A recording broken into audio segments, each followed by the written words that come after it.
circle shifted? I think that circle is... No, it's still close. Yeah, still closing. 30 so seconds slow. left. Yeah, so slow. So slow indeed. Oh, and here comes Ace Kiddo with the DBS. Gets to. Can he finish him off? Oh, he does. their aggression, right? They have Fierce back in the lineup. Chico, oh, look at that.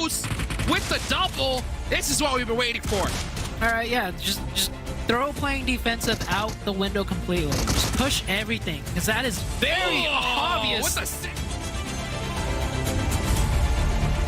Non-stop fighting at this compound, Jukes, and it's not even center zone. It's on the edge.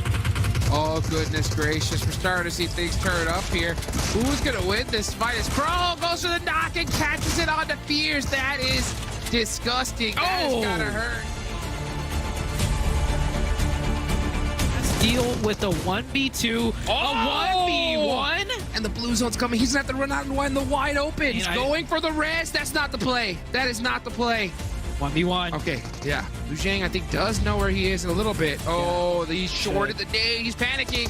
3 weeks, the 1v1, 4-1-2, Puppeteers. It all comes down to this moment. Aleem going into the open, the blue zone. He misses the chance. He gets some shots, and this is good. We're up to the hay bell. The lead, the CBS. And they are 3-point opening it right up.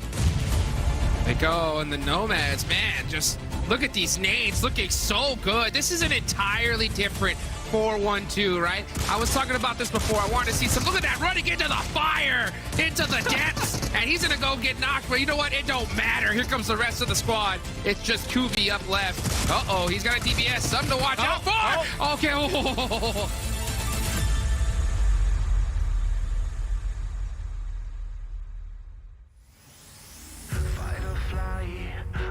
Stay through the perils, we dare not to stray.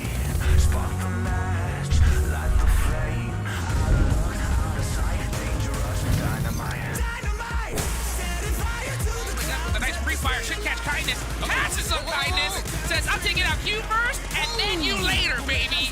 Let's go. I'm gonna be surprised if we see execute. Try to, you know, take out this side of the map a little early on, but they're staying completely away. K19. Still got one up. The DBS. It's out. Oh my God. Walking right into the DBS. The 1v2 right now, Hot Jukes. Alf, it's your time. No. Can you do this? He gets another. One more. The DBS under. Where are your shots?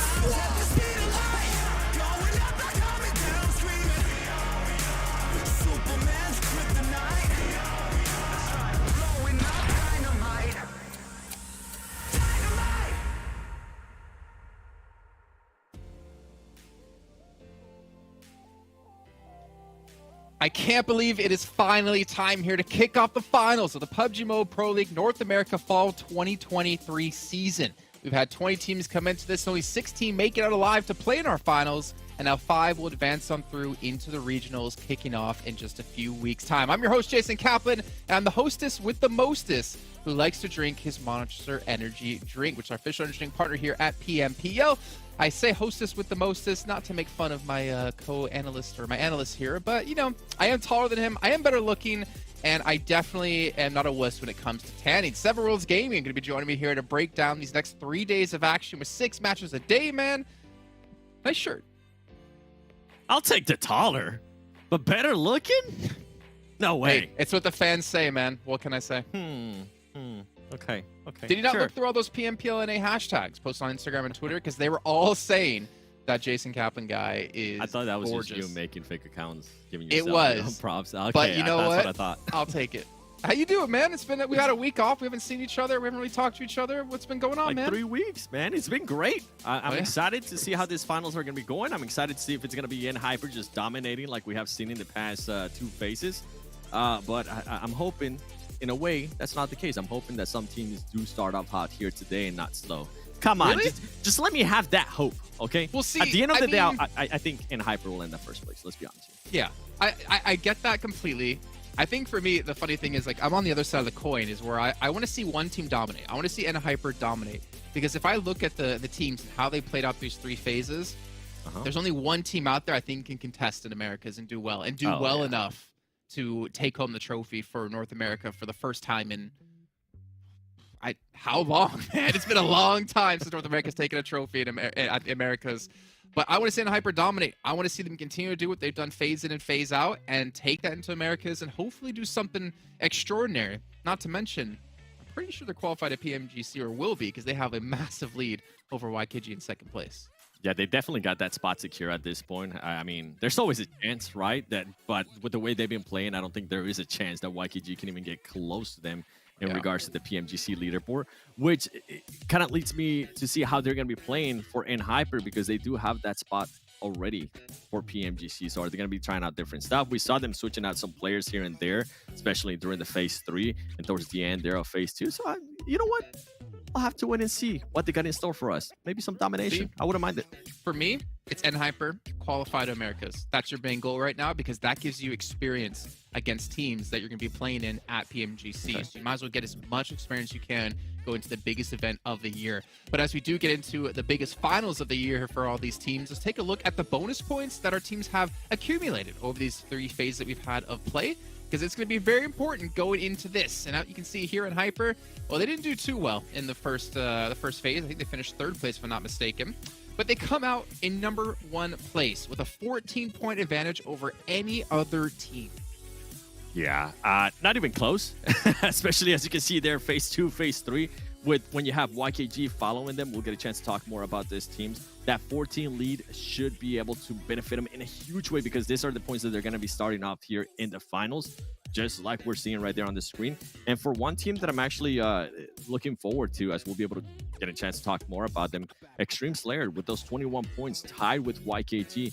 I feel like that head-to-head should be very interesting when we actually start going through the matches and when we start seeing how some of these teams are performing after a couple days. Yeah, I mean, you see XTREME Slayers, they're oh yeah, hopefully not a couple days. We have 3 of them.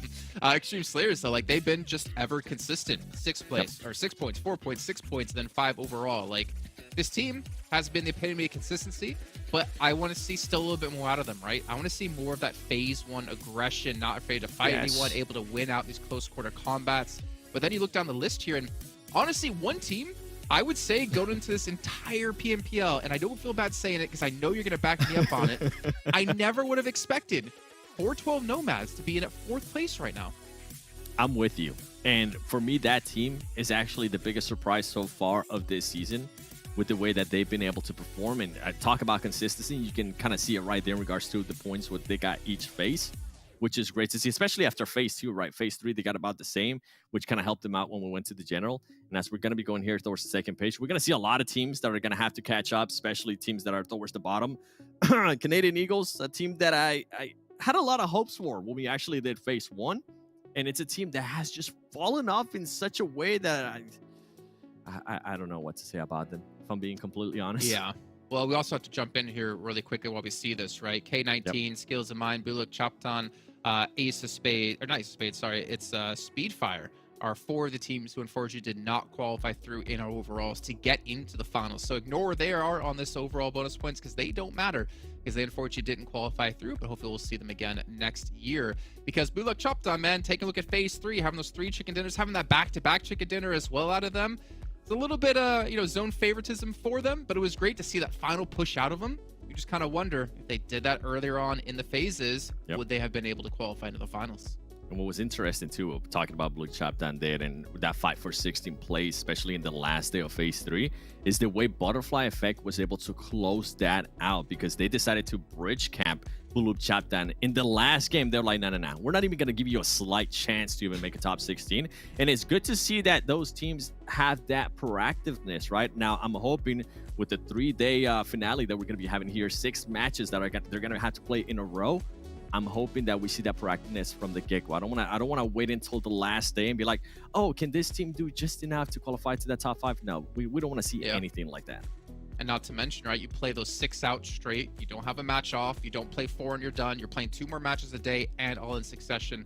It's going to be tough for some of these teams to adapt as we go through the matches. But let's take a look at our overalls, right? I think this is what's really interesting for me because you saw in Hyper 14-point lead over YKG in our bonus points, but a 180-point lead in our overall ranking 7. Yeah, hold on. Give me a second to get my laughs out of that lead because that is just absolutely ridiculous. And this is what I was talking in regards to dominance and why in my head I'm thinking, okay, who is going to be able to challenge the way and Hyper has been able to dominate, especially the last 2 phases. And the amount of elimination points that they've been getting, it's not just kindness. Now it's GK first. He's been popping off. And if we go down the list, we'll get a chance to talk about YKG, Stream Slayers, and Fortool Nomads. I actually want to get a chance to talk about Lotus Esports here, because this is something you and I were talking about before the show. And the biggest question mark for this team, at least for me, has to be their elimination points. You can see right there, 207 elims. That's not going to be good enough, considering that 5 teams below them that were able to qualify to the finals have a lot more elims for them. This team needs to be able to figure out when to switch that aggressiveness, when to actually go for those elims, because I feel like even though you ended up top 5 here in this overall ranking for all the faces, that's not going to be good enough when everything is said and done here in the finals. Yeah, and you cannot have a bad day, and they didn't really have the best of phases too. I mean, as you mentioned, eliminations, right? They were 12th in elims in phase 1, 8th in elims in phase 2, and 11th in elims in phase 3. And a lot of these points to determine if you make it top 5, I think, going to be based off of that. And before we do talk about some of the teams, I talked about the 188-point difference between first and second, but there's a 92-point difference between third and fourth. And that's why, for me, you were asking me, like, who's your dark horses come into this? It was really hard to give you one, just because there are ridiculous point differences. I mean, between first and fourth, that's 282 points.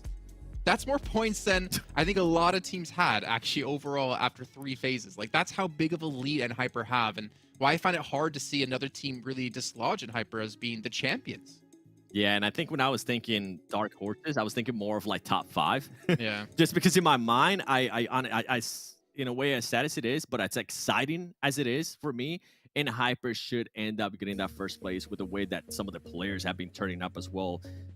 Kindness, I mean, he was the MVP for all the league, for all the phases that we had, the last 3 phases. And then on the last phase, GK First was like, okay, you know what? It's not just the kindness show. I'm here to play too. And just to back it up with some stats here, GK First was able to get 61 elims out of 125 for all the 3 phases. Just in phase 3, 61 elims. That is a big step up for him.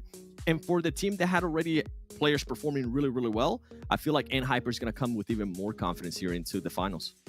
And then to kind of turn our attention, because GK First, talking about the eliminations, the limbs, again, for me, to reiterate, is going to be one of the biggest deciding factors in the finals. And one of those teams who potentially could be that dark horse is maybe Passionfruit, because that is the worst ratio, but the like ridiculous amount of limbs for them. 83 placements. They have the second lowest out of any team who's qualified into this event, and they have 240 eliminations. Like, they have more than most teams have in elims. That for me, that could get them a top 5, to be honest. Maybe I should have them as my dark horse, because they can just somehow work on those placements, or have worked on those placements in this last week, and still bring the heat like they've been able to do with VOPE and co. They have potential, man. I'm with you, and that's actually why that's one of my teams for dark horses, because of the amount of eliminations they've been able to get. We know what Nate was able to do last spring finals for PMPL and A, right? Day one, right? Yeah, if we get anything like that and the team gets hot and they figure out those placement points, which at the moment is the big question mark for them, if they can just maintain at least 3 players alive in a top 7 situation, they're going to be able to frag out, and that's when it's going to become scary for some of the other teams. With a team that frags out so heavy and has one of the lowest average survival times too, they just need to figure out that average survival time. All it takes is top 7, position themselves in a great place. Obviously, it's easier said than done, right? But they have that power, as we're able to see there on the stats. You got to get like 15 limbs, make sure you're top 2 every match. Easy. All right. I mean, maybe for you, 7, when you're playing against bots. Let's take a look at the schedule for today to give you guys an idea. I'm kidding, 7. Don't look so sad. Of what's coming up, right? We have 6 matches, 7, which means we're going to go back to that double Erangel, the double Miramar, and then, of course, Sanhok and Vikendi sandwiched in nicely into the middle. Yeah, Sanhok, that little break there, 3rd spot. We've seen actually some teams being able to turn it around after Sanhok. We've seen some teams being able to be a little bit dominant there in Vikendi too. I wonder if that's going to be the case. And talking about Passionfruit, I mean, one of their weakest matches is going to be Sanhok. They are going to be having to play it here often. We saw some switches out of them. They seem like they start to rotate a little bit faster whenever the circle doesn't go to them on that northwest. I want to continue to see that as well. With that. Oh, they try to be GG from Europe, and it's just not working out for them. I mean, well, it doesn't work out for GG either sometimes. Let's be honest, thinking back to PMWI. But yeah, hoping for that zone to go Northwest Islands could be very, very tough for them. But honestly, I'm really excited to see how these teams are going to be doing, considering the amount of time off we've had. We've seen some teams revamp their style, be able to improve. We've had other teams tank a little bit. I honestly think, and I've never really been one of like the biggest fans of YKG, even going back to spring season. But I feel like this is their time to really show what they're about. And I saw your interview we did with Joey as well, and got to hear what he said. Like, they obviously had Isajak coming in phase 2, so they kind of had that as their excuse. But then phase 3, they didn't perform well. I think you give them this week, man, they're gonna bounce back and they're gonna turn some heads. Yeah, I feel like with the little time off that they have had, right, they should have been able to go back, see how some of the teams have adjusted to phase 1, because what I feel like happened in phase 1 is they surprised a lot of teams with how aggressive they were able to play it, how they were able to play that edge too. They were willing to take fights early on. They were willing to take any fights that came their way. And as you were mentioning, yeah, they were using that fears not being there. Phase 2 was kind of like the excuse of why they underperformed. Continue a little bit with what we saw there in phase 3. But the good thing out of phase 3 that we're starting to notice now is that 24K and Chico are putting up great numbers. It's going to come down to that 4th player. And then it's also going to come down to Joey, because keep in mind, he is the IGL. But Joey, I mean, in a way, he's been playing really, really great. He's not just the IGL. He's also fragging out for them. The only question mark that I have for Joey is his survival time.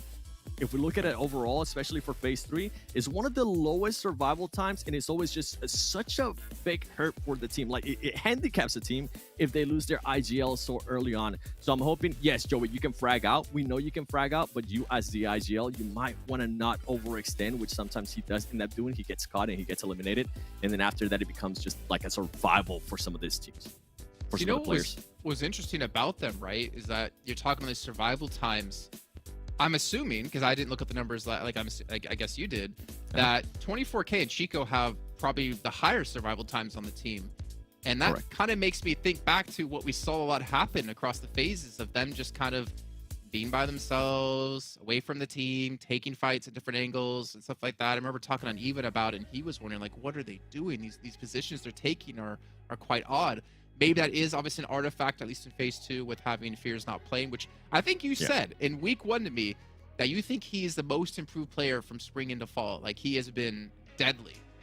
He was, man, especially from what we saw in phase 1. I want to see that Fears again. That caught me by a big surprise, but we really haven't been able to see that Fears when he came back from the week off. It was a little bit sketchy. It seemed like he was a little bit rusty, even though it was just 1 week off for him, or in a way 2 weeks off. I'm hoping we start seeing that Fears, and that's kind of what I was hinting out there earlier when I was talking about Chico, 24K. They're currently fragging out of their mind. Joey, I mean, Joey's going to be doing his thing. Just be a little bit more careful. It comes down to Fears. Can he start putting up those numbers? Because if they want to be able to challenge anywhere close to what N-Hyper is doing, you're not going to need 3 players to frag out. You're going to need 4 players to frag out, because N-Hyper's got the 4 main fraggers right now. I mean, in a way, the 4 players that can definitely frag out. And on top of that, what's scary out of N-Hyper too is on phase 3, they put in FS, and guess what? That man was starting to frag out too. So they got a lot of backup on their line. So they've got like 5, 6 potential players they can throw at you that are going to be fragging out. Well, you know what? We are going to be hopping into our first match of the day. It is ready to go. It's over on Erangel. It's being casted and commentated on by none other than Hot Jukes and Zute. Thank you so much, guys. What's up, everybody? It's Hot Jukes here with my man Zute. Let's get the final started, baby. Man, there's so many questions that I have on my mind, too, as we get into match number 1 here of Erangel. And it's going to be who's going to show up, right? Who's going to show up starting off today? We saw at the start of the show the bonus points, right? But I'll tell you what, those bonus points, they'll give some of these teams a breathing room for maybe a game or two. But I'm really looking forward to see one of these squads, these underdogs, coming out hot right out the gate. What do you think? Yeah, the bonus points, it might seem like a lot, especially for teams that are like towards the second page, right? But it only takes, like you said, a game or 2, and then that lead can close real quick. Unless, you know, you're a team that's taking those bonus points, but not chilling on it, right? You start out the game real fast, real hot. You want to stack those points on top of it, because we've seen in previous tournaments, those bonus points, they dry up real quick once the tournament gets going. Real quick indeed. I mean, this is a 3-day tournament, guys. 3 days, right? It's not multiple weeks. So for me, the big, my eyeglass is right on NHyper, okay? Because I talked about, this is the reason why I didn't even put them in my top 3 when it came to league stage, right? Was because I feared their ability to clutch things up. They've already let me down too many times, but we saw a different NHyper in the league stage. So I want to see them just continue that here right off the gate, just instant energy, putting some major points on the board, because at the end of the day, the big money, right, is in these short day tournaments. Yes. And you got to show up from the start all the way to finish. Speaking about showing up, we got a hot drop all the way out here. That's surprising coming into the finals. You'd think everybody would know where everyone's dropping and not hot drop. This is the last thing I expected. Puppeteers starting off strong. It's Dong, of course. And there's 2. Ace of Spades also in a fight. What is going on? You're right. I mean, this is the finals. This isn't league stage. So you'd think that these teams would have it all sorted out by now, but some squads looking to get into the action right off the rip, and we're here in Severny, and you can see, Puppeteers really just giving it to Excuse, and down goes Kai. And this is the worst case scenario. You go off so many days off. You had that long break, and to come into this game right off the rip, the finals, losing a player early, it's got to hurt. Let's see if they can rebound, though. Let's see. Chronix is up. Chronix, the star player, out of Excuse. If anyone on the team could pull something off, it would be Chronix. They are playing it slow, though. At a man disadvantage plus loot disadvantage. They're not sure what the other team has. He's got a Bazan. Chronix looking to get the first knock. Gets some good shots in. Gets tagged up really heavily. Now he's isolated in a 2v1. He's got to come up huge now. He's got a first aid kit, but no time to heal. Hops out the window. He's going to stall for time. Maybe his 2 teammates can do something here. Big brain from Chronix, but the other 2 teammates, I think, are too far away to really help him out. I like the fact that he did go on the run. That was the right play. He's just trying to buy some time. And he's actually rotating perfectly here. He's going to actually get away from Puppeteer. So this is why he's a star player, right? Chronix, he's got the moves, but unfortunately, just one road too short. I'm surprised the rest of his team didn't really pressure fire just a little bit more. And now they're pretty much done for. Yeah, I mean, Rosh gets a knock, but it's 2v3 situation. They could still win this, but they got to go aggro here. They could wait for the revive to start going off, which they could count out another player, making it 2v2 for a couple seconds. But let's see how Excuse plays this. Yeah, I think Chronix did a great job. He didn't get a knock, but he had 3 people chasing him down, and he stalled for so long. Matt gets another one, though. 2v2 situation. Dong trying to find the knock. Matt with the Scar L. Bullets in hand. Dong looking to get that knock, but Matt comes up here. That's 3. It's back to a 2v2. Now a 1v2. Puppeteer's got 1 revive. It's all down to Rosh. Rosh, what can you do? It's 1v2. You got to be able to make a play here. Is he going to try to go for a reset? He's trying to buy some time. He's going for it. He's going for the res, and I think his teammate is letting him know. So here they go. Lu Zhang, going to go ahead and push out in here.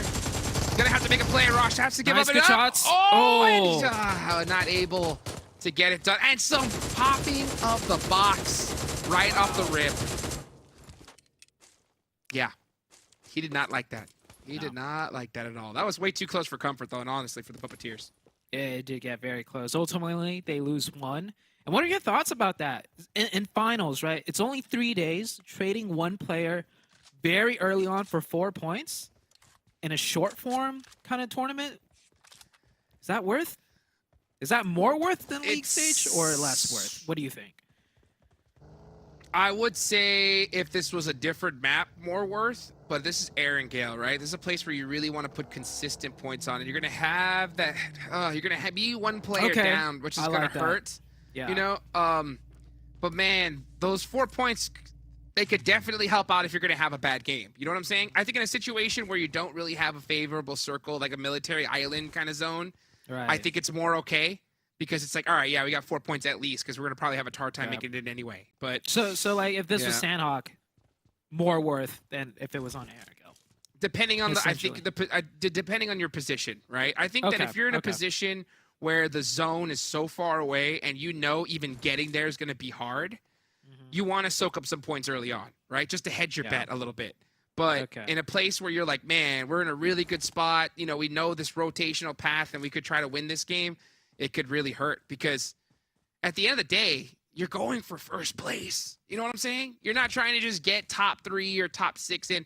I think that your mindset should be on, you know, really trying to win it all. So, and in order to win, to do that, right, you got to put up major points every single game. Well, one thing they definitely did was claim Severny, hopefully, right, as their drop location. I don't know if Excuse is going to want to go back there again after losing that. Man, a hot drop to start off the finals. Haven't seen that in a long time, especially during league stage when we didn't see hot drops anymore, right? Everyone had it sorted out, so come finals, you'd think that would be the case. But wow, what a treat, what a surprise. No business, Zute, honestly. No business. We shouldn't see any hot drops here. I think it's so risky for either of these teams to really put themselves in that situation. I mean, yeah, Puppeteers, they did get 4 eliminations out of it and only losing 1, but I think they're lucky that they only lost 1 in that situation. I mean, you saw just a couple shots, you know, and they could have been gone completely. So yeah, I got dicey. Yeah, I mean, you want to avoid hot drops as much as you possibly can at this high level. It's the reason why we don't really see them so much at PMGC, PMWI tournaments like that. It's because they're just not worth it. Yeah, everyone's very confident in their own game. No need to hot drop. But maybe Puppeteers, hey, maybe they just really want Severny in their playbook for the rest of the tournament. So we'll see what they can do with that. 4 points, definitely, you know, not bad. Not bad. Losing 1 player on early on sucks, but you got 4 points. And that might give them the confidence, right? The jitters out of the way. True. I mean, that's gonna be a huge factor, right? For sure. Like the fact that you got a nice fight done with, you're definitely gonna have those nerves going down. It's gonna have the opposite effect, of course, for Excuse. I mean, I really feel for Chronix in this situation because that's just a worst case scenario, honestly. Look at the zone though. What do you think about this one, Zute? Yeah, it's a tried and true. North or south, where are we going? This zone is always a nice one. Usually it goes north though. I like to see it go south this time. George Pool crates would be a great. Wow. Zarky, baby, come on! Is that how we're going to start the finals? Give it to me one time. One time. All the way north, baby. Let's go. Leave it to the finals, Jukes. Leave Right? it to the finals to give us the most wild of zones. We have not seen the circle in a very long time. And I'm not even talking about this tournament. I mean, like, in general, competitive through the course of, you know, 4+ years of comp play. This is a special one for sure. And SLR, that's a team you mentioned that could potentially, you know, really take this tournament, come out by surprise. That's a great zone for them. They're already dead center. But the question is, do they know how to play a circle like this? Does N-Hyper even know how to play a zone like this? That's going to be the question. That's going to be the question. Yeah, when it comes to my own teams that I think that are dark horses here coming to this tournament, I think SLR is definitely one of them. Just because rotationally, they're so strong. They're just weak when it comes to team fighting, you know, turning on that aggression. But we saw a little bit of signs of life from them yesterday, especially when you see the legendary Long show up, right? The opposite of Dong. I'll tell you what, if he really starts popping off, this squad is going to go crazy. But that's another one, 4-1-2. There's so many teams here, and I think this is a really huge game, especially when you have a short-form tournament. The first day matters so much because the last one, there's teams that know they're not going to make it, Zute, right? They know that they got nothing to lose, and that causes chaos. So I don't think we've ever seen a tournament where a team that just popped off on the last day, like, just takes it. You know what I'm saying? Like, for the most part, they had a pretty solid day 1 or day 2 and then finished off strong at the end. You know what I'm saying? It's just not something you want to rely on. Yeah, I definitely agree with that. We got some bridge camping going on here. Not even in the zone, and the bridges are still being camped. We got Trick on a very kind of off-angle late rotation, able to flank one of the Lotus players, and Wanders does go down. Yeah, Trick finding a nice flank onto there. Execute will be able to reset here. Trick needs to be a little bit careful. He's in the open. He's got that tree to work with, and I think Lotus is going to have to back off now. Yes, they are. So they're going to camp this bridge out for a hot minute. Execute's lucky they still have everybody alive. Fate should be able to get back to safety with that smoke. But you can see Gara trying to find an angle already, applying pressure to Execute. So they're going to have to find another way in. It's most likely going to be through that George Bridge or some other type of crossing. Where do you think they're going to go? Oh, man. It's the other bridge. I mean, we could see from the other bridge, it's a no-go. the one that they're heading towards now. They should take the close one that they're right next to, because the other bridge, it's got MEZEXIS and 412 on their side. Yeah, here's the mini map. Execute. They might have to just chill on the south side one more zone and wait to see where it goes. Maybe Lotus will move away, and it's not Jarky, Jukes, but I like it. I like it. I like it a lot. This is going to be a toxic circle. I mean, I wonder how many teams are going to opt to just go to swim here at this point. I mean, it's probably not the worst strategy in the world if you have nothing else to lose, especially if you're a squad like Execute having a trouble getting on in. It could work, but it's... I'll be honest, Jukes. Yeah. I don't even know what areas of the map right there that you could swim up onto. Good point. Yeah, swimming is... Like, okay, when we get those, like, southern zone finishes next to the pier area, there's so many, like, areas you can swim onto, so you can swim from Military Island up and still have a potential decent game. Here, Jukes, there's a lot of cliff sides that, you know, not a lot of players are going to know if it's traversable, like if you could climb up it or not. Here it comes in Hyper with a wild rotation. When things get dire, they pull the YOLO full send, and they lose 2 immediately. They're down to just 2 players in Hyper. Ooh, not looking good. This is what I was afraid of. This is what I was afraid of right here. And even if they do have this bad game, if they get taken out super early, right? How is this going to affect their mental game, Sute, right? Do they have that mental fortitude to just continue to remind themselves that, hey, look how bad, you know, how intense we were during the league stage, right? We got to be able to keep it strong. So let's see if they're able to bounce back. Trick gets a knockout of fears from YKG. This is going to be all the way on that south side near South George still. This is still out of the circle. So Joey trying to get this fight done quick with a nice S12K shot on a Casper. Fate trying to throw a Molotov down. Doesn't hit it. Joey gets the finish. And now here we go. Joey, 1v2. Joey running up the stairs here, trying to take one singular angle. Gets shot up on the rooftop. So Joey's got to be careful. And Fate coming in on the backside. Joey was not ready for that. Execute. Slowly winning this fight, but the blue zone is coming, and it's going to hurt. And there's still MEZEXIS on the bridge who's camping both of these teams. So yeah, this was not the rotation. May as well have went the other way into the blue zone. But let's see what Execute can make of it. Up to 4 points. My gosh, looking for the Trick. Trick with a nice little fake right there, peek out, and the support fire is good. Trick goes down to 1 HP. He gets the finish, though. 5 points for Execute. They're down a member, and they still got a long ways to go to make it into the zone. Dude, Trick is a monster, I'll tell you that right now. Chico had a huge angle on him, and he just beamed him right from the floor, and then just straight sent it on him all by himself. So getting it done, Trick, right when he needs to. That's huge. You can see some teams now finally crossing that bridge. MEZEXIS does make it across that George Bull Bridge safely. Let's see where this next zone's going to go, though. It can go pretty much anywhere at this point. Why not send it to the water, baby? Full water circle. That'd be toxic. Oh, and Hyper, they're out. The nade 14th from Remix. Ouch. And, there's a lot of water still in play here. Nobody's opting to take that water route that you mentioned. So everyone really wants a fighting chance. Maybe it's because they just don't know. Like I said, Dukes, they don't know there's a place they can swim up on. So nobody deciding to go with that strat. We're still at 13 teams left alive, 45 remaining. Could still be anyone's game. A lot of 4-man teams up, so let's see what these teams could do. SLR getting in fight with Canadian Eagles. SLR. Wow. They hold it down. XDZ fast up. Oh, here comes 2 more, though. 1v2. Free fire. XEZ trying his best. Gets just straight bodied by the DVS. That's the gun to do it. So Canadian Eagles just applying that pressure. And SLR rocking a split here. This is where they suffer, right? Just trying to do a little bit too much sometimes. And now it's just long up left for this team that had such a dominant position. If they could really just turn up their defense, I'm telling you, this is one deadly squad. But they just have trouble when it comes to just getting pressure applied to them. Yeah, I mean, they rotate so quick to the right spots, but the splits, the defense, like you mentioned, always just a worrisome for the team. 412 Nomads, this is a team that popped off in the second, third week. They're looking good. Passionfruit pulling up. Getting shot up there. 412 from the backside, hitting onto Passionfruit. Zuko clutches it.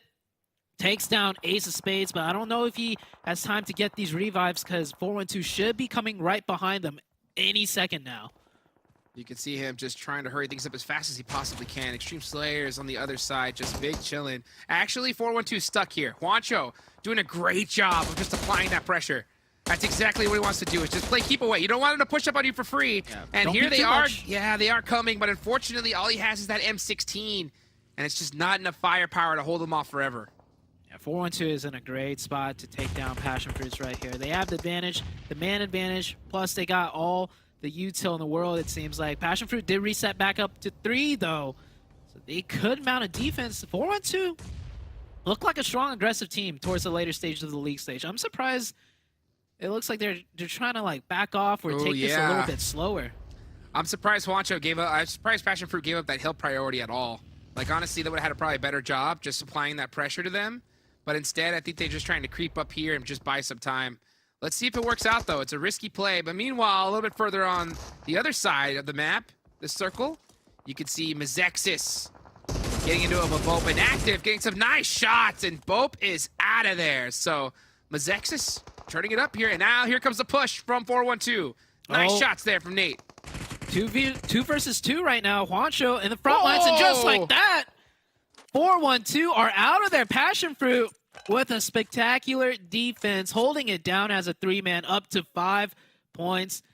They got the southeast part of the zone. They should reset up to 3. They still got a ways to go. Extreme Slayers right in front of them with 4 up. There is no easy path in here, and the circle is just about to shift. Execute did the swim play, and it looks like they made it onto land as well. So good job for Execute in finding that rotation. Yep, I mean, there was definitely the right one. I think that was their only option there, and it worked out perfectly. They're actually in a really good spot in the circle. So Trick is still out in the water for now, while the other 2 are heading into mainland, and that is where the circle's going to go. So we're most likely going to see Trick meet up with the rest of Execute here. Wait, Jukes. What? I don't think that's water. I think Uh-oh. Trick is on land providing Oh, cover he is on the little potentially. island. Yeah.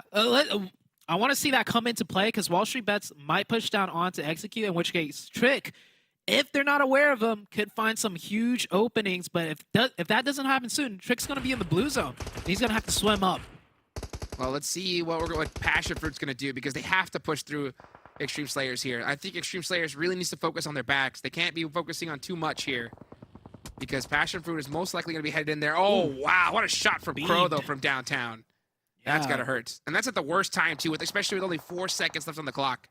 Yeah. They have time to get the revive, but that's less time to try and make an opening onto Extreme Slayers or figure out where to go. Looks like Execute is here. They're actually pushing aggressive to try and hold back Wall Street Bets from getting too much territory. I kind of like this. They don't want Wall Street Bets to get too much foothold into here and work into them. So Execute are pushing towards Wall Street Bets instead to put off some pressure. Trick looks like is forced to give up that piece of land. Oh, and what a great nade. nade out of Fate. So huge. Fate pushing up. Gonna go ahead and do a little under toss Molotov. Try to apply more pressure. Does he hit it? Nope, it's gonna be a little bit short. And with that knock, here comes Kill Switch on the side. That nade was dangerous, though. That one definitely hurt a little bit. But Fate is afraid to cross this rock here because they'll be right in the open. Yeah. The question is, which team do you think is gonna win this match? It's pretty much anyone's game at this point. Puppeteers are still dead center. And I think that might be the squad I'm gonna go with. I'm going to have to go with Extreme Slayers, man. They took down in Hyper already. They have 4 up. They got a lot of manpower to work with it. But first, they got to deal with PASSIONFRUIT, which I think they will be able to PASSIONFRUIT down to 3. Zuko and Nate in the front lines. Juancho further back, providing support here. They're looking for that nade opening, which they need. And I want to see, actually, Extreme Slayers maybe get aggressive here. Just push towards PASSIONFRUIT. Because the longer they sit... Oh, no! That's just the more nades they're going to eat. The Remix will back up a little bit. They have a lot of real estate to work with. So it could work out still. I think we saw one of the PASSIONFRUIT players fall off. Oh, nope, he did not. Okay, so he did stay in a place to where he could be up on top of this hill. Meanwhile, Extreme Slayers, okay, so they're giving up that ground. And they're going to allow PASSIONFRUIT to push in. Very, very interesting play. So they're looking to get more central, which is not a bad idea. But now they're going to still have a team on their backs. So hedging their bets a little bit. And this is kind of those decisions you make, especially in a short-form tournament, right? You try to play it as safely as possible sometimes, and that could bite you. But let's see how it ends up working out. Next zone about to go on over. You got Wall Street Bets all the way up in the corner. And here's the calm before the storm, Zute. Yep, next circle shift about to come out here. Still got 9 teams, 27 remaining. Where's the circle gonna go? Puppeteer should get the zone once again. They're sitting really comfortable at that compound right now. And here comes the push by MEZEXIS onto Canadian Eagles. Canadian Eagles down to 2. They find the opening with the nade. 2v3 could be very doable here. Baby Tang firing a lot of pre-fire shots right now. MEZEXIS, oh, he goes down. Baby Tang going in huge. Gets 2 down. Did he set up a gas can at that door too? And blow it up? I think that was a Potentially trap so. play. It's all down to Baton. Oh, Baby Tang! What a shot. The B-zone coming out hot. And that's 7 eliminations for the Canadian Eagles. What a shutdown. 2v4, yeah, they shut them down real good. Passionfruit still here, trying to make something happen. One of them got knocked, will get revived. Extreme Slayers just cannot deal with this team. And wow, look at these sightlines, disgusting. Zuko's actually third-partying from distance onto Wall Street Bets and execute. And let's see what Extreme Slayers are going to do. They're pinched right in between these two teams. But they're just in a pretty safe spot right now, so not having to worry too much, but they got to worry about this push from Passionfruit, which can come at any moment. Meanwhile, yeah, Fate all the way down there in an absolute all-out war with Wall Street Bets. And now getting shot from behind is Trick. Oh, yeah, that's going to hurt. But he does find a little bit of cover for now. And that's huge that he did not get knocked, but Kill Switch goes down instead. Jiwoo finds that opening. This war over here for Execute is not going their way as Fate also goes down. It's all down to Trick. Trick in a 1v2, and he's got people on his backline shooting at his backside. Trick! This is not easy. He finds one, gets stolen, and Wall Street Bets is actually just down to one. Oh my gosh, Trick it's is just Jiwoon. Trick is soaking up points like crazy. That's 3 already so far. Is he going to go for the reset? I think he might. Yep, he's going to go for the res. Interesting play here, and it's tough. I mean, yeah, blue zone's coming. He knows it, so that could be the best option. Let's see if it ends up working out, though. And Wall Street Bets does get Killjoy back up. And here come the smokes. Trying to catch Jet G. Now here goes Fate pressing up. Oh, a little too far, and Zuko knocks Trick. That's going to hurt. Oh, man. That back line. The angles are too deadly. Wall Street Bets, they should be able to clutch this out now because Fate does not have any meds, so he's going to stay at that 1 HP, gets the revive. They're both at 1 HP. Wall Street Bets pushing together as 3, gets Fate again. It's all down to Trick in the smoke. Can he do anything here? Worst timing. Worst timing. I think at a certain point, Trick should have probably just gone for Oh, he gets one! Oh, never mind. He got one. And he gets the burst. Goodness gracious. Trick just refusing to go down. He finally does. But, man, he went out with a fight. So, Execute putting up some solid elimination points here in this game. Passionfruit with 7. Puppeteers with 4. Things are starting to turn up. And Passionfruit have just been, man, they have been relishing on this side of the map since Extreme Slayers have been just giving them that room to breathe. Man, are they taking it? Yeah. Imagine if Extreme Slayers did not have to deal with Passionfruit. That's a third party onto Execute and Wall Street Bets that they would have had for free. But now they're just caught in the middle of 2 teams, and it could come and haunt them in the end. Zone goes on top of them, but now Wall Street Bets and Passionfruit are going to be pushing the Extreme Slayers team at the same time, potentially, unless there's a Shack. Wancho's going to go for the Shack play instead, which I agree with. We're down to the last 7 teams. Placement points do come into play now. Big nades coming out. Oh, actually, it does tap nade a little bit. Wancho is in the next zone, but the rest of Passionfruit does not have a vehicle, so they're stuck. Nate and Zuko gonna have to make a play if they're gonna stay in this game. He oh, gets Nate's full knocked. sends. Wow, Nate. Bold. Very bold. Does go down, but what are you gonna do? What are you gonna do in that situation?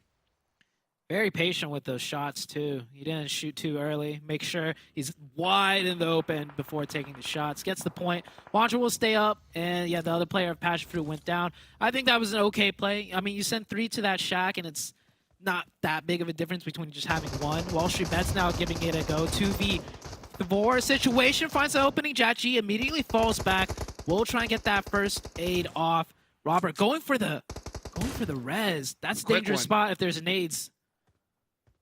Quick res G indeed. Killjoy on the other side gonna have to do something as he is completely just stuck in a bad position. The zone's gonna start closing up on him in any second now. Yeah, he has to full send it. Remix gonna have a full sight line. And down goes Wall Street Bets. And that's the name of the game sometimes. Zone does not favor you. I'll tell you what, though.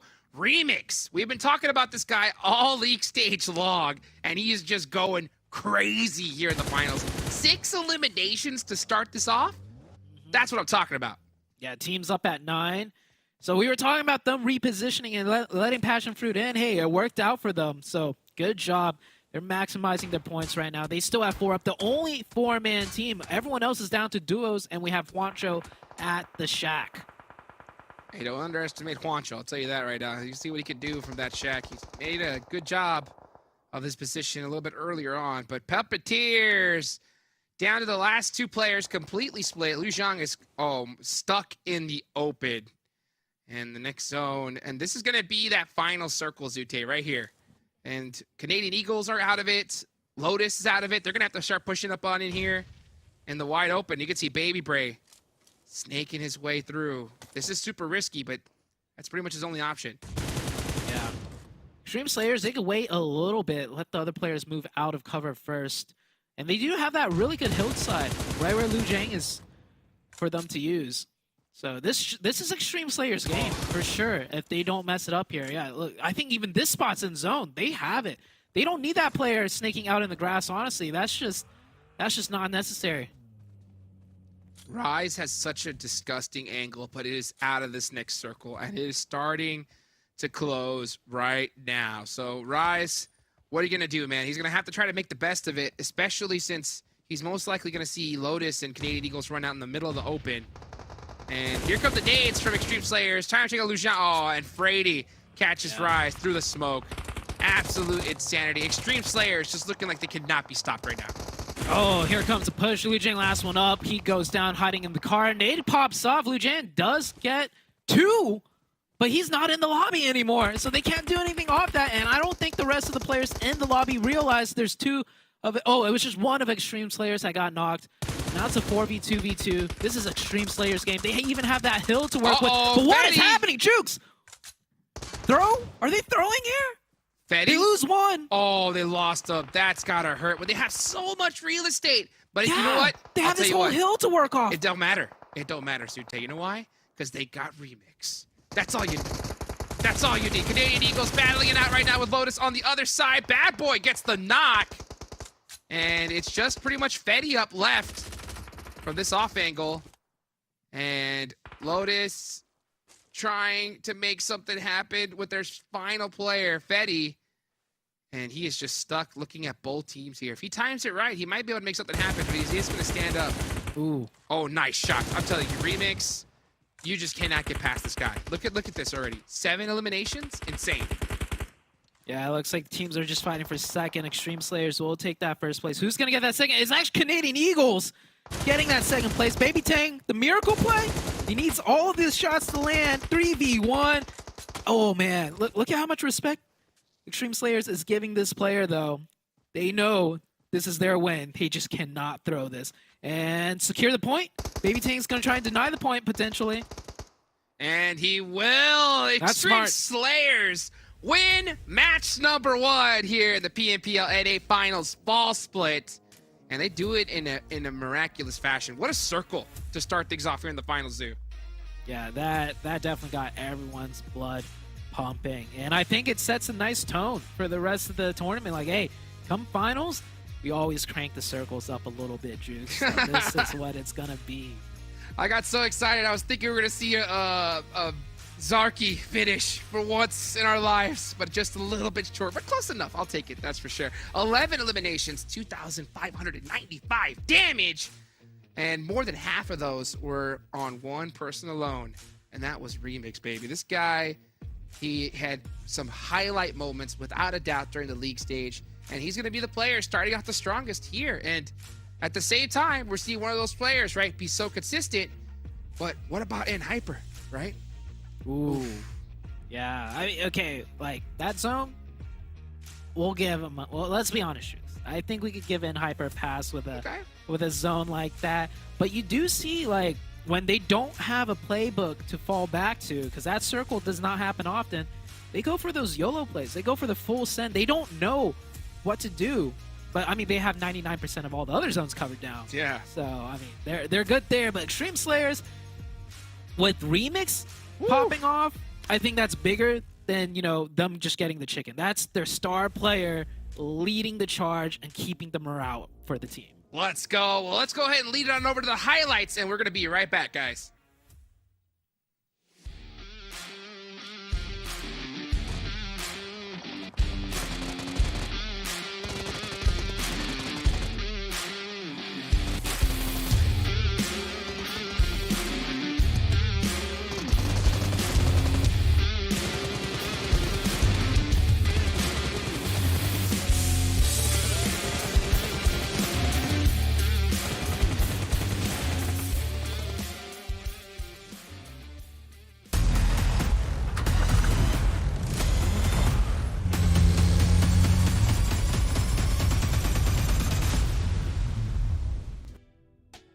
Nice. Extreme Slayers, and more importantly, Remix coming up massive here in the kickoff game here of our finals at PMPL North America Fall 2023 season. And 7 Extreme Slayers, they had the perfect position. That was the perfect way to kick off the finals for this team and for any team out there. We'll ignore Hyper though. Yeah, like they took advantage of everything going perfect in a way for them. Because Hyper, I mean, even though we said we weren't going to judge them, they were fully confident that they were going to make it to that circle. They fully sent it, and Extreme Slayers and SLR was like, no, you aren't going to get passed through us that free. Off that, and then YKG on top of that, fighting with Execute outside the circle. Extreme Slayers, congratulations on getting that win. Yeah, let's actually take a look at the match rankings so you get an idea of how many of the points all the teams did get. There's actually a lot of standout performances, I want to say. Execute, like the position they had obviously towards the water, but being able to fight up against Wall Street Bets for so long and then to still like survive that out, come out with 9 points, I think was phenomenal. And even Wall Street Bets I want to give credit to, because I feel like the position they took was smart. We kept having those northwest zone shifts, so they knew the northwest side would be completely free, and they were able to take that position. Of course, Puppeteer's like centered up right towards the zone, so they had so much room to just drag out as long as possible and hopefully pick up placement points. A little bit sad though, they only got the 1 placement point, 4 points total. But Canadian Eagles, man, 10 eliminations. Passionfruit as well showing up in our debut match with 7 elims and 10 points overall, 7. That team we were talking about before we went into this first match, they're showing a sign of life. Hold on. Passionfruit Esports, we called it too. I want to see what this team can do in a top 7 situation. Placement points, 3. You know what? I'm not mad because they're used to getting 0. But I'm glad that they were able to get those eliminations. And I'm glad that they're able to coexist with the Stream Slayers there towards the end. They were so close to each other that Passionfruit at one point was like, you know what? We're going to stop shooting at you, Stream Slayers, and we're actually going to start third-partying. And they started third-partying, I believe it was Execute and then Wall Street Bets. And like you were saying there, Wall Street Bets, everything just... The circle didn't bless them at all, but they kept doing the right stuff. Ultimately, it was just way too many fights for them. And here on the second page, this is when we end up getting some surprises. And I feel like it's because of the circle that we got. And Hyper with the full send, not being able to do much out of it, and stuff with that 0 points. And then YKG rotating a little bit too late, considering that circle was so toxic. They only end up with just 1 point. Well, I will say this, though, right? Extreme Slayers, they had 21 bonus points going into this, and then Hyper had 35 points going into this. Extreme Slayers have taken away that first place position now with the victory they just had happen. And that means that that whole lead that Hyper got over the course of these last 3 phases is gone for them right now. So they need to definitely wise up a little bit more as we go through into our later matches. But let's actually dive in a little bit deeper into Extreme Slayers and see, well, we know where most eliminations came through. It was going to be a Remix, right, with a 7, but only 700 damage done. I know Cameron Davis was talking about this. This ratio is just phenomenal out of Remix, really picking apart people when he could. Yeah, the conversion rate out of him, also being able to just steal LMs from other teams. And we kind of saw it there towards the end, right? They weren't willing to just overextend on the position that they had. They were willing for the fights to come to them. Next to Passionfruit Esports, if they didn't have to pay Passionfruit Esports, they decided to just wait it out and see what some of the other teams were doing. The main thing I want to talk about this year, yes, Remix was able to get the most of the LMs, the most of the damage, but Baby Bray is not far behind. And this is something that we actually saw during Phase 3, with Baby Bray being able to get those 635 damage and those 4 LMs. That is huge, because in the past, it was just Remix, Remix, Remix, Remix. It's good to see that now somebody else is starting to get those elements with him. And now we want to continue to see that throughout the day, though. Not just a one-match thing, not just 2 matches. We want to continue to see everybody else get involved as well. I think at one point I saw Freddy get a great knock. He wasn't able to convert that element because of the position that they were on. And this is something you and I were actually talking about during that match. They positioned themselves in a place where even if they did get elements, even if they did output damage, it was going to be hard for them to convert onto some of those elements. Yeah, and the fact is, you look at that whole roster, right? And yeah, Remix stands out with 7 eliminations, but there's only 200 damage difference, less than 200 damage difference between their top damage dealer and their bottom damage dealer, really showing other people are putting in the work. And well, speaking of putting in work here, it's been a lot of work here for these teams to get into the finals. We're actually going to take a look at a lovely little graph. Now, I know you guys are out there like, oh, graphs, I don't want to talk about this. I don't want to talk about graphs when we have school. But you know what?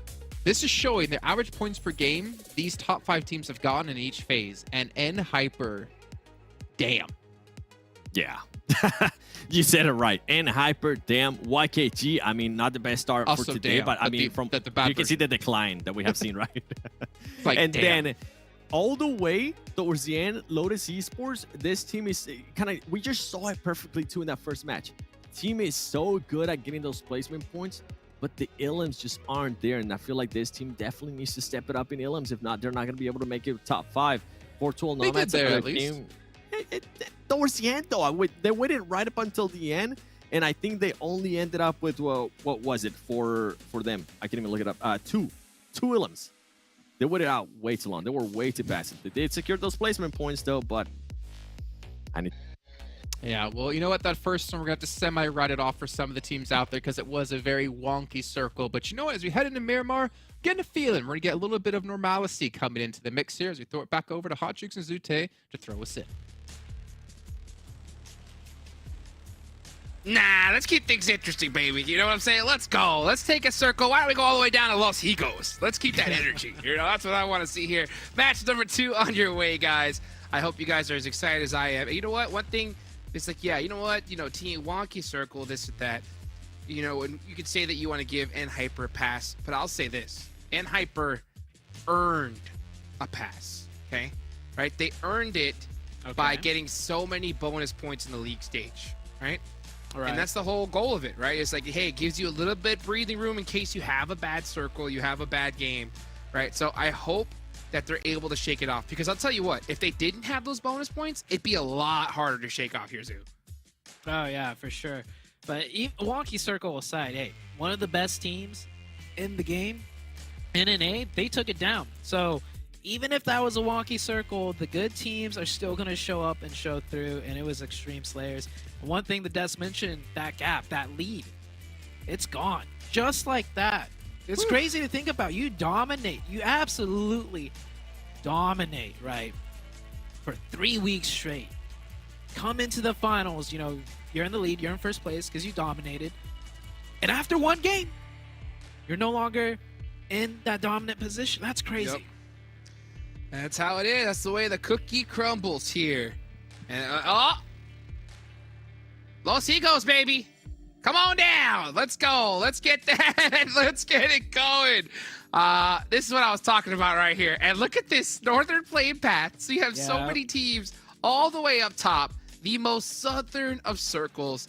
This is definitely the finals, Zute. Oh, man, the shenanigans that happens in the finals. You can't beat it, man. During the league stage, we had the most normal circles and plane paths to boot back to back to back for like so many games in a row, right? And now we get this, which I love. It's great. Let's get it going. Let's get it going here. As we can see, Extreme Slayers are going to be sitting pretty, looting up like crazy over here in El Azahar. And Hyper are going to head over towards Minas Generales and La Bendita. And meanwhile, YKG, I'm surprised they didn't go full-fledged El Pozo. Instead, they decided to do a little bit of split here towards Monte Nuevo. And that's going to pay off because they're going to be one of the first teams most likely into this next circle. Yeah, YKG did not have a great start to that first game. This is a huge opportunity for them. They saw the plane path. They know they probably dropped the closest towards the circle out of all the 16 teams. So I like to see them not even maybe loot Monte Nuevo and just go down to Chumacera or even go down to Valle de Mar and just play from the mountaintop. So we'll see what they do. in the coming moments here. So many other teams, though. We all know that north side coming down is going to be so congested. Just to paint a picture for everyone, there is like 4 teams on the edge of the zone, like in the zone. Everyone else not in the zone. Oh, and this is a really tough one for a ton of squads like Puppeteers, 412. They land all the way up in the north, so they're gonna have to pass up so many squads. And Miramar is one of the most dangerous places to rotate on, because you know you don't really have that time to just do checkpoints, right, Tute? I always discourage blind rotations, like at all costs. I'm like, hey, just if you go up to where you can see, stop, scout it out a little bit, then get in a vehicle and keep going, right? But in Miramar, as with a zone like this, you got no choice, you know? Yeah. You got no choice. You have to sit it on. You have to assume that, you know what, you're the fastest player. You had to loot it up fast, get in a vehicle, and get moving, because if you didn't, it's just going to take so long, and all the dominant positions in the next circle are going to be gone, and you're just going to be, in a bad position. MEZEXIS is one of the teams taking advantage of this zone. They already rotated down into Via de Mar, and I think that's where they're going to start looting. Yeah, they dropped near like the Pozo side on the northwest. They didn't stop to loot. Just grabbed the vehicles and drove straight in. You saw in Hyper just a bit earlier ago, they're going to take advantage of this circle too and rotate extremely early. That's always one strong suit out of in Hyper, those fast rotations. And yeah, game 1, it just really messed with them, it being that 50-50 first circle, so they bided their time, right? They waited to see where it was going to go, and then it hard shifted all the way to the west, which led to a poor game out of Hyper. So this one, we should see Hyper back to form. Everything's working out for them, right? They get that fast rotation. They get priority center zone. I know this is only circle 1, but give Hyper like a good spot in circle 1, and they could make it run all the way down to like circle number 9 and come up with a huge chicken. So let's see if they could do it here. Yeah, I wouldn't even say that they should be back into form. We need to see them right back in form here, especially with so few games here in the finals. You know, yeah, they could have already clinched that PMGC slot. Still, though, you know, I want to see them dominate here in the Americas Championship and just keep that energy all the way up. And I really like the fact, I got to go back to MEZEXIS, right? I think that was the strongest strat, is to get in a vehicle, head all the way to the hard shift side. You know it's clear. You can loot up later on. You don't have to, you can breathe too, because you know teams that are going to be coming on this side are going to be late. And on top of that, we've seen, historically, Zute, usually when you have a crazy hard shift circle, sometimes that zone likes to always lean towards that hard shift side too. So it's definitely not a bad bet for MEZEXIS. I want to see how it works out for them. Yeah, they're not going to have to worry about their backs, too. That's for sure, because no one's going to be rotating in from Lost. He goes behind them, or Minas. So they're in a great spot. Just depends on how the rest of the game goes, right? You can start off well, but that's not always it. We are still circle 1. This circle 1 is just so much more important than usual. So a lot of teams are prioritizing these rotations. And I'm seeing most of the teams that dropped in the north are rotating down now. We still have 412, Butterfly Effect, and Execute, and Puppeteers, who are going to kind of take their time and just come in extremely late. Gonna have to figure out a way on in. Meanwhile, you can see SLR just on the roads, full sending it, full boost, all the way on down, trying to get into a good position in the next circle. And SLR looks like they're trying to do a lean strategy, kind of like MEZEXIS, so they might just be coming close to them here in the next few moments. MEZEXIS should be wary of this. There's going to be multiple teams, right, taking the same pathing you did, because that was the easiest pathing down south. So hopefully they are still watching not so much their backs, but just where they came in from. And we still have 63 alive. We lost 1 player. Looks like LOTUS lost 1 to SLR. But that should be it. It really comes down to circle 2. Where is that going to go? And then we might see some more fights start breaking out. Let's see what the play is going to be. 412 is deep in the blue zone, and they're going to be for a while. Hopefully they got enough loot here to last them, because they're going to use a ton of utility just to get into this next circle. Meanwhile, you mentioned it earlier, right? And Hyper, pretty dead center in the zone, and they're very in a spot that they love to be. That sloping hillside is going to be huge for them. So They're positioned in a strong spot. No excuses now. Let's see where this next zone is going to head. I mean, yeah, this is still zone 1. I mean, we could still see a circle head all the way over to Los Leones for all we know. Yeah, we'll see. Where's that shift? Los Higos down south? Come on. It is the finals. Come on. Let's see do it. Jukes. Let's do it. Take it on down, Oh! baby. Let's go. Oh, baby. Here we go. The crystal ball is out. It is shining polished, and Bob's on fire. Welcome to the finals, where everything you practiced in league stage, well, not everything goes out the window, but a lot of it does, especially with zones like this. And BOPE are ready into a fight with the Canadian Eagles, who came off a very strong game. They had 2 up in the last game for so long and managed to clinch out a second-place finish. Let's see if they can keep this momentum going against the BOPE team. And they're going to have an advantage here because it's always better to push on a building in like this rather than being in a defensive position, especially early on, because they're going to have so much room to attack, so many different angles, and you can only look out of so many windows. So let's see how they decide to take this fight. Meanwhile, Crow, trying to take advantage of a very split SLR. Long is down. That is going to hurt. And this is the thing. Like, SLRs, sometimes their splits are just not...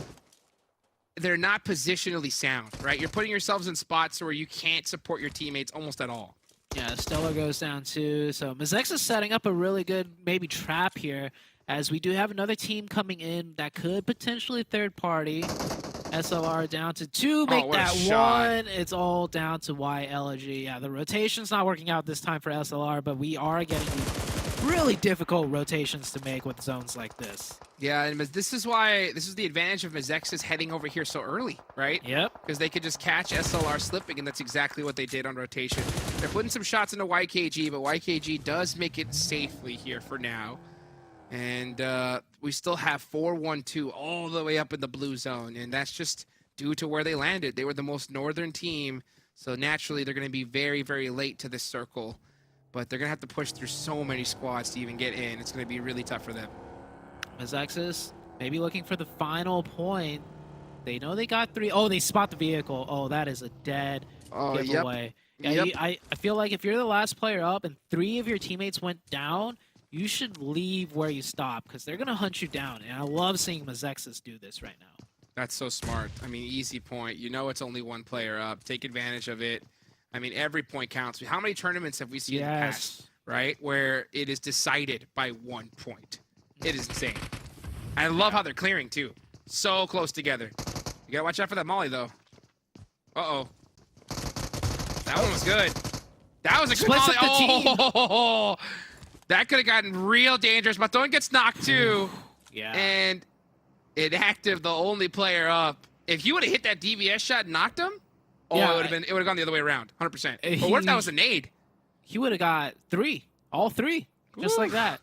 So good thing it didn't. Next zone pops. It goes to the east and Hyper in a good spot. So is BOPE. BOPE just in a dead center of that zone. And this, we still have 55 alive, Jukes. And look how small this circle is, especially given the fact that it's water. And Los Eagles still in the zone. Execute now fighting Puppeteers, coming late, extremely late, now being gate kept. Faye trying to throw out some nades, trying to catch him slipping. Dong on the off angle, trying to jump, trying to get some information. We start seeing some driving plays come out. They have the numbers. Luciano's into going to the go blue all zone. the way I on the other love side. that. Yeah, that's beautiful. He's going to have all the angles, all the sight lines in the world on these guys. Oh, look at that. Oh, but it's so risky. He does not want to get knocked. Yeah, all he's got to do is pressure. Yep. Make Execute scared to fight back. Oh, got way shot. too greedy. Too greedy on those peaks. Dong up close and personal right now in a 1v1. Is it just Trick and Dong? No way. It comes down to, yeah, it's just Trick and Dong! Clutches it out. Trick turns his back for just 1 second, Jukes. Just 1 second. Oh, that's all it took. I thought I thought he was safe as well with that sloping hill, but he was not. So, Dong, massive play from Dong. I'll tell you what, this guy's no joke. He has that clutch factor running through his veins, Zute. Yeah, I mean, Trick is a great player as well, so that was not a free 1v1 for Dong. Great to see both players playing that extremely well. But man, Puppeteers, that got real close. The player that went for that off angle got a little bit too greedy, in my opinion, when he took multiple repeaks. Yeah, especially taking them from the same spot, you know? Yeah. That's where it gets a little bit tough. But you know what? Sometimes when you just see them wide open, you just get, like you mentioned, a little bit too greedy. But you can also pay for it. Meanwhile, let's see MEZEXIS starting to make that climb, right, onto Wall Street Bets. Canadian Eagles, man, we didn't even get the chance to see them. They are gone. The question on the board for everybody is which team's going to get the most eliminations? And meanwhile, let's look at this as Wall Street Bets. Ooh. Wow, what a double play right there. 1v2 does get caught in return, though, by Crow. And, yeah, it looks like MEZEXIS should be able to get these reses off. MEZEXIS is up to 5 already. Wall Street Bets, they're not going aggressive off this, and that's because YKG, they're here to third party. They're here to play. Not a great game for YKG in the first one, but they're looking to change it up here. They can pick up a lot of eliminations onto this area from the high ground. Yes, they can indeed. Let's take a look at MEZEXIS. So these teams are playing very close together. This is just because of this circle. It's a very difficult one to play here. A lot of congestion here on this side of the map. And Hyper been real quiet here. They've been just waiting their time, waiting for the circle to close, which it's about to. 412. Hey, shout out to 412, right? The boys heading all the way down to Los Egos. Yeah. They believe. They say, you know what? Juke said it. It's got to be it. But unfortunately, the zone does go up to the north. And man, hey, and Hyper, right? Starting to get some of that zone luck they needed. Oh, here comes YKG, though, onto the push. Pushing in from one side. I like it. They're isolating this side. Jiwoon all by himself now. He's got the DPS, gets one, still alive. How is he not knocked? 2 of the YKG members almost go down to JatG as well. I thought that almost got stolen, too. That is wild. And Lotus going to take that, actually. From Fetty. Where the heck is Lotus at? That must have been a... Yeah, they're all the way on down south on the low ground. Yeah, down south. So what a play there to take those points. Meanwhile, MEZEXIS, Baton, another massive player. No elimination so far, but this is definitely one of the star players from league stage. Let's see if this can turn it up. Not able to hit them. No, yeah, not able to hit that nade on the JatG right there. I thought that was money. That looked in right there. Crow is knocked. One of the players have to go back for Crow now. And if another player gets knocked, YKG might just try and third party this. This is a great spot in the zone to be as well. So you got to decide, do we risk, going out here, or do we just chill and wait? Because we got such a good spot in the circle. Why risk it? Oh, goodness gracious. You know what? Speaking of 1 point, Zute, we talk about that difference. I just saw a player right now where it was a huge difference for him, and that's JatG. I remember there was a major tournament, and JatG squad missed out on qualifying by 1 point, right? But that team on top of them ended up getting penalized. So they were able to go ahead and push through and get to actually compete. I remember how excited he was to play in his first major tournament. And we've seen him here in the NA scene ever since. He's definitely a strong player. Mm-hmm. It's just, him finding a squad to really synergize with has been an issue. Yeah, JatG is definitely one of those players that I've had my eyes on as well. Just does not seem to find, the right team, like you mentioned, the synergy. Very experienced player, as Lujan finds 24K. 24K is down and out. That is a confirmed point from the Puppeteers player. Woo, Puppeteers coming in for a little bit of fourth party potential now from distance anyhow. And yeah, you see them all the way up on that hilltop. MEZEXIS, yeah, they realize, like, hey, we're in a great spot. We have 4 up. Chill. We know if we try and commit onto JatG, he's going to go down fine. He's going to, get one knock and insta try and thirst. So, looks like they're not going to risk it. Not now, anyways. Yeah, this is a timing thing right here, right? Because they know they have the advantage. They know they can take out JatG anytime they want for the most part. But the problem is yeah, it's risky. But also, you risk the third party. But you know what? They say, you know what? Now's the time. Let's do it. They get the securement and they do it quick. Very good. That was good. Yeah. They committed 2 people to that, double peaked at the same time. That was good. It could have gone the other way around if, we see players going 1 by 1. But this is the finals. I don't want to see any of that happening. In the finals, finally, some more action on the east side. Ace of Spades coming in. It looks like they took out 1 player. And we're down to the next circle shift. Of course, in Hyper, just, sitting so nice. But 4-2, they made it across. They swam across, and they made it onto land. And here they go. Where's this next zone going to go? Is he going to get deadlocked onto Hyper once again? They'll take it to the bank, and it does. So they are in a really good spot right here. MEZEXIS, this is what the advantage, right, of leaving so early into that circle. They're in such a dominant position. Yeah, they already have a lot of points too. And hopefully they still have 4 up. Look, I only see 3 on the screen. Chico goes down, and that's from Dong?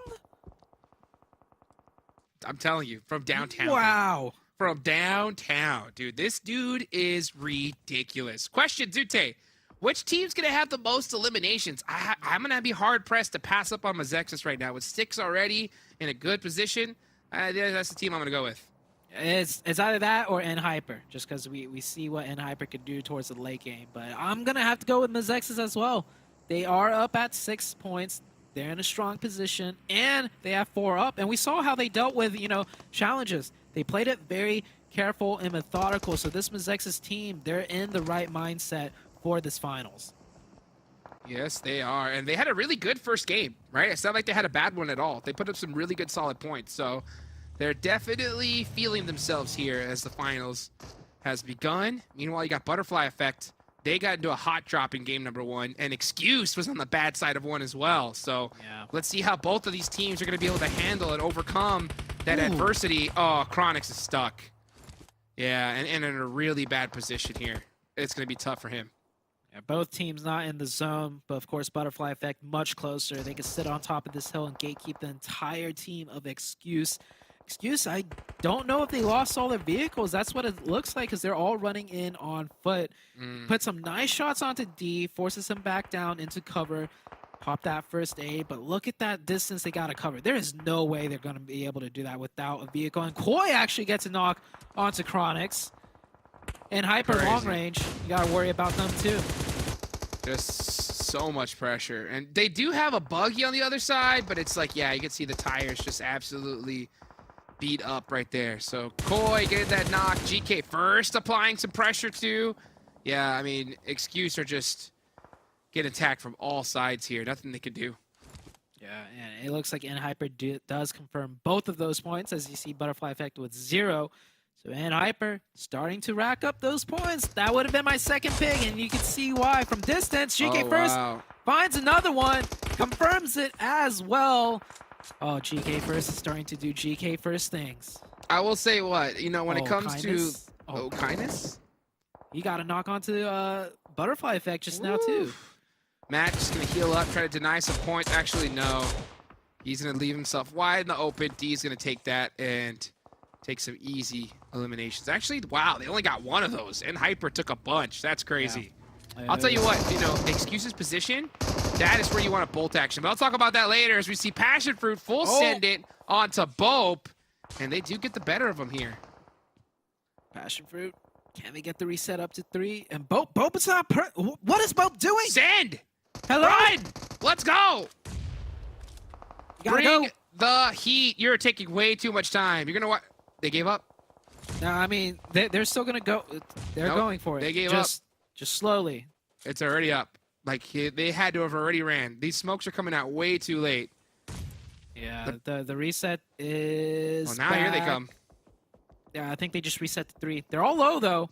BOPE could still close this one out. There's 3 up of them. PASSIONFRUIT. BULUC, smartly leaves and gets third-partied from Ace. Ace of Spades getting that knock. And here comes Wancho. Oh, couldn't do it. Couldn't get it done. So BOPE not having to really worry about much here. Zuko has that M249, but that ain't gonna work out. So BOPE, wow, took their time, their sweet time there, but it ended up working out. Yeah, I mean, taking their time was fine. I was just worried that they didn't know, right? That they didn't know to push in that situation. Because we talked about this before. When the other team has 1 or 2 knock, you have more time than you think. You don't have to go immediately, because that sometimes does lead to a grenade coming in. You don't get your smokes down, the other angles, third parties, etc. So they took their time and they closed it out. They knew they had to push, though, which was good to see. Let's see how they're going to push into this next circle here. We're in zone number 6. It's starting to close. MEZEXIS is still in a great spot here. NHyper on the other side. They're looking to have a dominant match here. This is where NHyper really thrives, right? Where they're just fully set up. They just have their lay of the land, and they can just shoot at anything that moves from long range. Because these guys from long range, they don't miss. When In Hyper gets comfortable, they get real comfortable. Here comes Oh, BOPE yeah. with the push, Uh-oh. pushing up real close. That smoke is not helping 412 out at all. Gunpain trying to make that nade work. 3-point and Gunpain, the last two on the defense against all of BOPE. BOPE should be able to take this, but oh wait, there's Ace of Spades. Blinky Pay looking to maybe third party this too. He's gonna play spoiler, and yeah, he Yep. does. He gets Nightcrocs in the background. It's not looking good for BOPE now. Oh, Gunpain with a nice shot there on his Supra. Takes him out the way with that DBS. Fuego's on the back end. And I think Blinky Bay is going to find an angle. Actually, no, he's going to take down Supra. He said, I'll take that point man. and run with it. See ya. This is how you play solo. When you're down to the last player, you just rat it out and just spoil as much as you can. He pick up 2, maybe 3 more points there. In Hyper, I think In Hyper's starting to realize, hey, we have full control of everything. Let's start getting a little bit more aggressive and see what we can find here. Ooh, they already got 4 elimination points, and I do not think that's where they're going to stop. Let's see how many they end up with at the end of this. Like you said, now they're starting to get real comfortable. Oh, he spotted Fuego there at the bottom of the hill. And that's affording him some coverage for now. Yeah, he is in this next zone, but barely. Yeah, see how much Nate's dealing with right now. I mean, they are big chilling. Yeah, same with MEZEXIS. MEZEXIS and In Hyper both. Everyone else just fragmented into teams.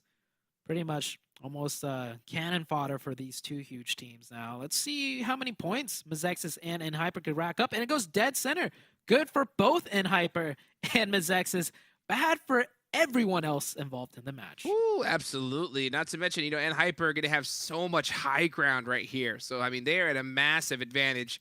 Now, the thing that makes me worry is In Hyper, all they got to do is just stick to the basics. These crazy splits, try to focus on too much is where they're going to get caught out. You got Koi on that huge off angle. They're so good at that, though, Jukes. They are, but Koi can't get knocked here. I'll tell you that right now.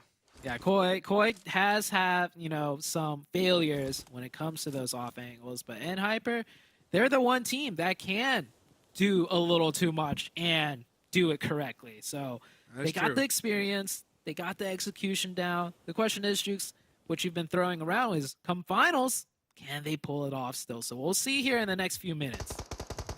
Joey's still alive for YKG. Now Kindness gets a knock on the Cloudy. Starting to pick up some nice points, and that's Butterfly Effect gone. So, tough one for them. Meanwhile, Joey does get eliminated, so that should be YKG out as well. Yes, 6 teams remaining. We're in a top 6 situation. MEZEXIS with 10 already.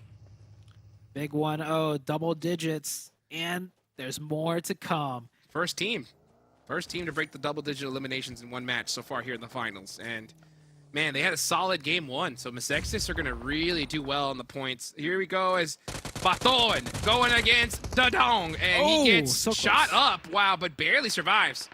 Yeah, Dong falling back just in time. He gets knocked to In Hyper, though. In Hyper, can they confirm that point? I think they will. Yep. Ren does confirm that one. So MEZEXIS losing out on a point there. Liu Zhang, can he get a knock here? Sneaky. Oh. Sneaky. Oh, when's he going to pull it? He Knock does. it thirst. Got one. Go for the hard thirst. thirst. Oh, the tree. He's not going to get it. The tree. Oh, my gosh. That's got to hurt. Can Kind of MEZEXIS- sees the smoke. It just says, okay, all right, I guess that's that. Yeah. It's like getting bit by a mosquito, in the forest. It stings, but you know what? Get over it. And I want to see MEZEXIS trying to capitalize off that, but maybe too much happening in the elimination feed, so they're not fully aware. The strongest other team, which is In Hyper, had one knocked. So we might see that 4v4, but BOPE and 412 still going at it. Fuego putting up a huge fight in a 1v2 situation. He got that nade knock earlier. He's peeking over, doesn't see them. He knows there's somewhere. The revive comes through. There's a good molly. Doesn't hit, though.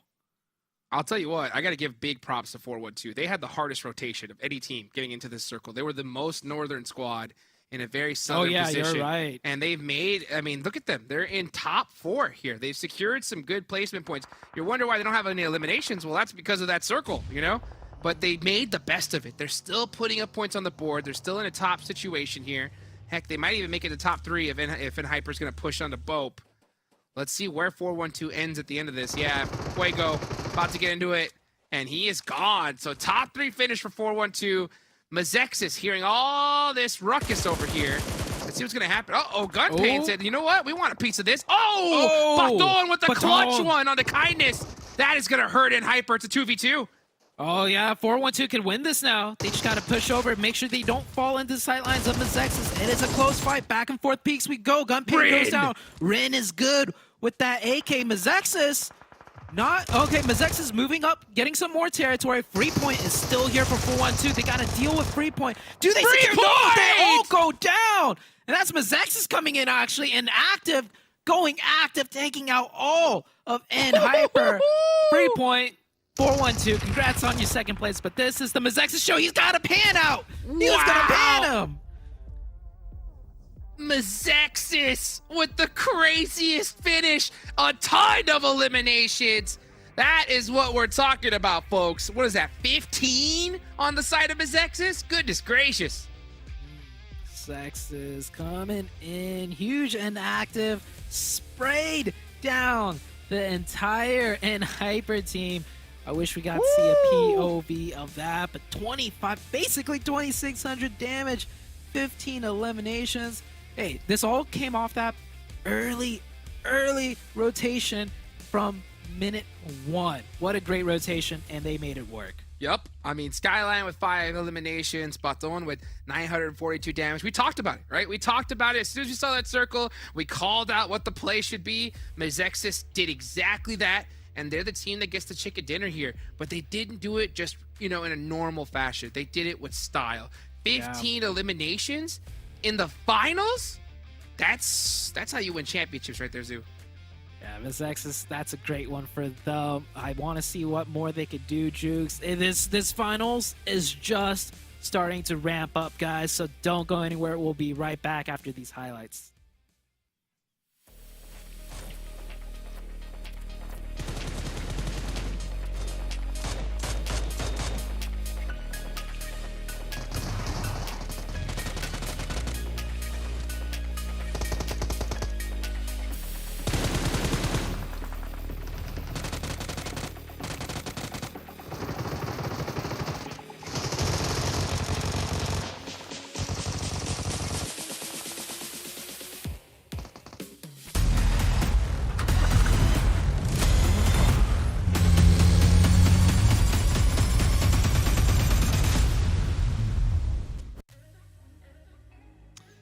I had high hopes for Hyper to be able to come back there and put up the elims, but you know what? It was all MEZEXIS. They put on a stellar performance. I think you heard 15 eliminations coming in for them, plus the chicken dinner. That's 25. But honestly, 7, this was a ridiculous game because, again, we had a ridiculous zone. Back to back. Like Sute was saying, you know what? Forget about what you learned in league stage because NA Finals is here, and I feel like some of those teams realize that. Seeing a lot faster rotations there as soon as that circle popped. MEZEXIS being one of them, and Hyper too. They were the 2 teams quickest to rotate into the first circle. Well, I think quickest to rotate technically could go 412 NOMADS way, just because they started rotating earlier, but because they were so far away, they had to rotate for a much longer amount of time. And we'll touch on that a little bit here as Hyper. Well, they do bounce back, right? After the subpar performance in the first match, getting 0 points. MEZEXIS getting themselves 25. PUPPETEER even getting themselves up there yet again here with 11. We saw them do fairly well in our first match that they survived for such a long time. But also some newer names, right? BOPE, Ace of Spades, PASSIONFRUIT's up there again. I'm honestly really curious what the overalls are starting to look like here, 7. Me too, and I'm actually surprised PUPPETEER is being able to continue with those eliminations. That's the second match now that we have seen them being able to get those elims. And with 4-1-2, something that the casters were pointing out and something that we were actually talking about during that match is the only way that they were going to be able to get in is if they went to Los Eagles through Valle del Mar and tried to swim across. They were able to do just that. And at the end, it kind of worked out for them because they were able to start fighting Hyper. MEZEXIS definitely helped them out. Overall, great play, even though the points don't really reflect it in a big way for 4-1-2. The way they were able to finish that off was great. And what was not great here is Stream Slayers was not able to back up that win that they got earlier on.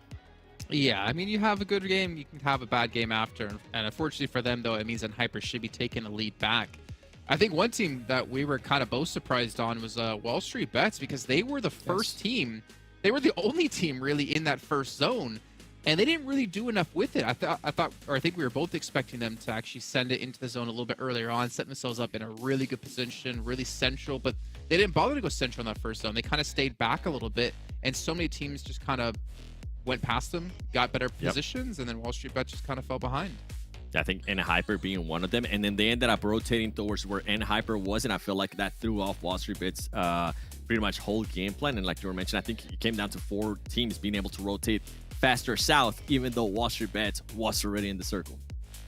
All right, well, you know what? Let's move on back to MEZEXIS here. Take a look at their player stats from this last match, because we have to hone in on this team who's put up the most eliminations in our finals. Then again, it has just been 2 matches, but 15 is nothing to laugh at here. You can see Baton again, Hot Jukes and Zute were talking about him, a phenomenal player with that 942 damage done and active. Funny thing is, I feel like this is one of the quieter games I've seen out of him, because when he came into phase 2, he was like the player for the team.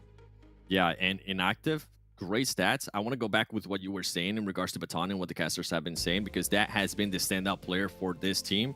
The one that ended up being able to get 87 elims throughout all the league stages, and I think the person that followed him was Skyline with 55. So you can see a big gap between those two, but here, I mean, very close in regards to everybody. The numbers they're able to put, Baton being able to put 4 elims out of 942 damage, and then Skyline there with 725. 5 elims. This is great stuff. The aggressiveness too that we saw out of this team, the confidence too. I mean, at the end, we even saw a player take it out of the pan. They were thinking about panning somebody too. Even though it is game 2 of finals, this is one of those dark horse teams for me. This is a team that was able to improve when we went to phase 3. If we went to look at their performances from phase 1, I think phase 1 they ended up with 94 points, phase 2 108 points, and in phase 3 a big step up out of them, 152 points. If this team can continue on to at least gather some points, right, at least after day 1, maintain themselves within the first page, within the top 8, they could definitely strike for that top 5 on the final day. I think you said that was a team that could pull off a somewhat of an upset, right? Potentially taking a top 5 position. And I feel like there's very real possibility they could, especially if Lotus can't like really pick up their elimination game here, as we talked a lot about how their placements are really how things worked out for them. But it's been a really hectic, crazy start so far here. I'm actually curious to see what's going to happen as we get over onto Sanhok. You know, PASSIONFRUIT, you know what? Okay. I was calling we're going to have a little bit of a normalcy with our zones, but I can feel it. I can Hot Jukes channel it with me, man. Northwest Island Zone, PASSIONFRUIT win. Do you expect that, 7? Can you see that in the card, 7? I don't know. I don't know. Because they're still too spread out, and usually Nate ends up getting knocked, at least from what I've seen in the past. Nate ends up getting knocked because he's too spread out from the team. If they can compact it a little bit more, maybe. You're forgetting something, 7. What's today? First day of finals, Friday. What happens when Nate plays first day of finals? He gets that first day finals buff, man. We saw it happen with the Panthers last season. Okay. He's been playing pretty well so far. Are we saying that he's about to pop off here in Sanhok, though? If it's a Northwest Island, yeah. Only if that happens. Okay. You know what? We'll see. Well, you know what? We're going to find out in just a few moments. Going to remind you guys once again at home that Monster Energy is our official energy partner here at PMPL. You guys can unleash the beast. Just go pick one up, go chug it on down, and go play some PUBG Mobile, or maybe just stick with us and drink and watch, because it's going to get hype in here with our hypest of hype casters of Hot Jukes and Zute. Take it away.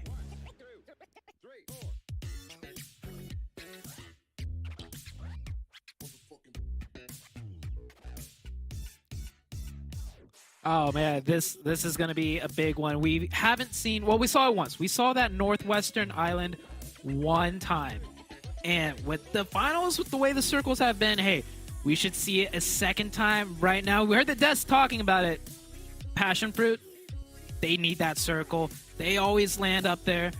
And it's just, if they get that circle, they could pop off like the devs said. And we haven't seen the zone in on the top, tippity top of that island. And I think that's what we all want to see here. And it's Sanhok after all, where the craziest of crazy can happen. We've almost had a K finish as well, Jukes.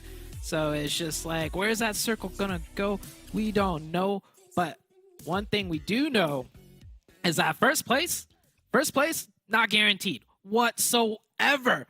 All these teams are starting to show up when it matters. And let's get into match number 3. We are already 3 matches in, Hot Jukes. Let's go! Just like that, we are 3 matches in. Let's go, baby. 3 matches in, and we're almost a third of the way this whole tournament. And, oh, man, I mean, I was speechless. I was speechless after that second game, Zute, right? MEZEXIS having the craziest of performances. Jason on that right energy, right? Let's go. Let's see that circle go all the way over to Camp Alpha, and let's see PASSIONFRUIT put some work in. But like you mentioned, if it doesn't go there, take it to Cave, baby. Come on. We still want to see a Cave finish here in the finals. Give it to us. Give it to me one time. Yeah, it's Cave or that Northwestern Island. Honestly, Paradise Resort ending would be kind of cool too. We haven't seen that in a while. Or maybe even boot camp. Some type of urban ending on Sanhok. That's something, yeah, now that I think about it, we haven't had an urban ending, like a city ending on Sanhok. So all of this could happen given the fact it is finals and we have seen circles that we've never seen yet before. Oh, and guess what? You know what we haven't seen before, Zute? Butterfly effect giving up Paradise. They gave it up, so they finally put their big brain hats on and said, you know what? It's just not worth it. They get and it pays off! And it pays off! Scripted! Let's go. We have that beautiful Northwestern Island finish we're most likely going to see. And man, Butterfly Effect, this is their sign, right? Hey, this hot drop ain't worth it. We decide not to go there. We take hot 10 and we get blessed. Let's go. Yeah, this is not dress rehearsal, ladies and gentlemen. This is the real thing. This circle is real. We are going to that Northwestern act. Well, watching not go there, which would be even crazier given the fact of how much of it is in zone. But man, this is going to be a good one in Butterfly Effect. Oh, they are happy. They decided to make the call to give up Paradise Resort. They are on the right island to start things off. Man, and this could be their bounce back game, right? I mean, they had a couple tough ones here off the rip. They had to deal with a hot drop in game match number 1. They had to deal with a lot of hecticness of match number 2. And now with this zone here, they're going to be in a good position, but they're going to have to defend most likely against YKG here soon because you see a lot of teams instantly sending it. YKG is going to actually send it across. And it was Butterfly Effect ready. Ooh, just not ready enough. Can they catch one at least? No, too fast. Yep. I think Joey will end up swimming across there. So Chico's here. Kubi. Hello. I don't think they know Kubi is here. Yeah, oh yeah, Chico has no idea. Kubi's stuck.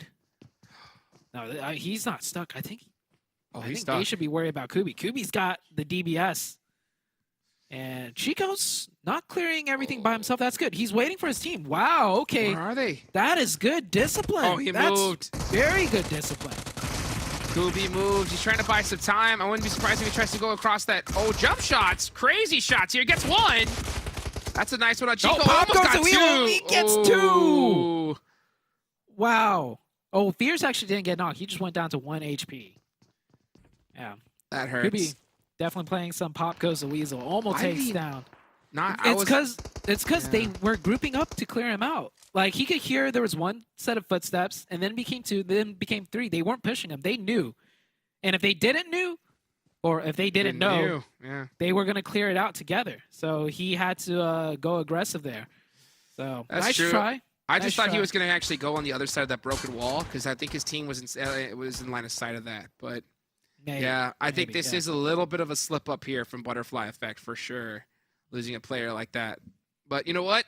That's what happens when you're not used to this position. You know what I'm saying? Like, you're not used to this particular zone. Huh? All right, take a look at the minimap. Didn't PASSIONFRUIT control the top of the mountain to start this game off? They did. Yeah, Puppeteer's up there now. Puppeteers took it? Oh, PASSIONFRUIT lost a player. Oh my goodness. So Puppeteer sent it up there real fast before PASSIONFRUIT can even group up, and then they took the mount. Oh man, PASSIONFRUIT, come on. I noticed one thing, Jukes. This finals time, everybody's rotating way faster than usual, and it is throwing some teams off guard. For sure, yeah. You know, like we was talking about earlier, Butterfly, like not used to that position, getting it. Yeah, just not set up in time. And YKG slips right towards them. And crazy to see PASSIONFRUIT lose a player early to Puppeteers in a place that's their home. You know, we've seen teams like, you know, Gladiators, GG. We've seen them dominate from that space. If that zone goes to that island, they're finishing a chicken dinner with like 15 points. That's how crazy they are with it. But yeah, PASSIONFRUIT just not able to capitalize in the same way. We're seeing a lot of players get picked off here. 4 so far. 4-1-2 NOMADS lose a player early on.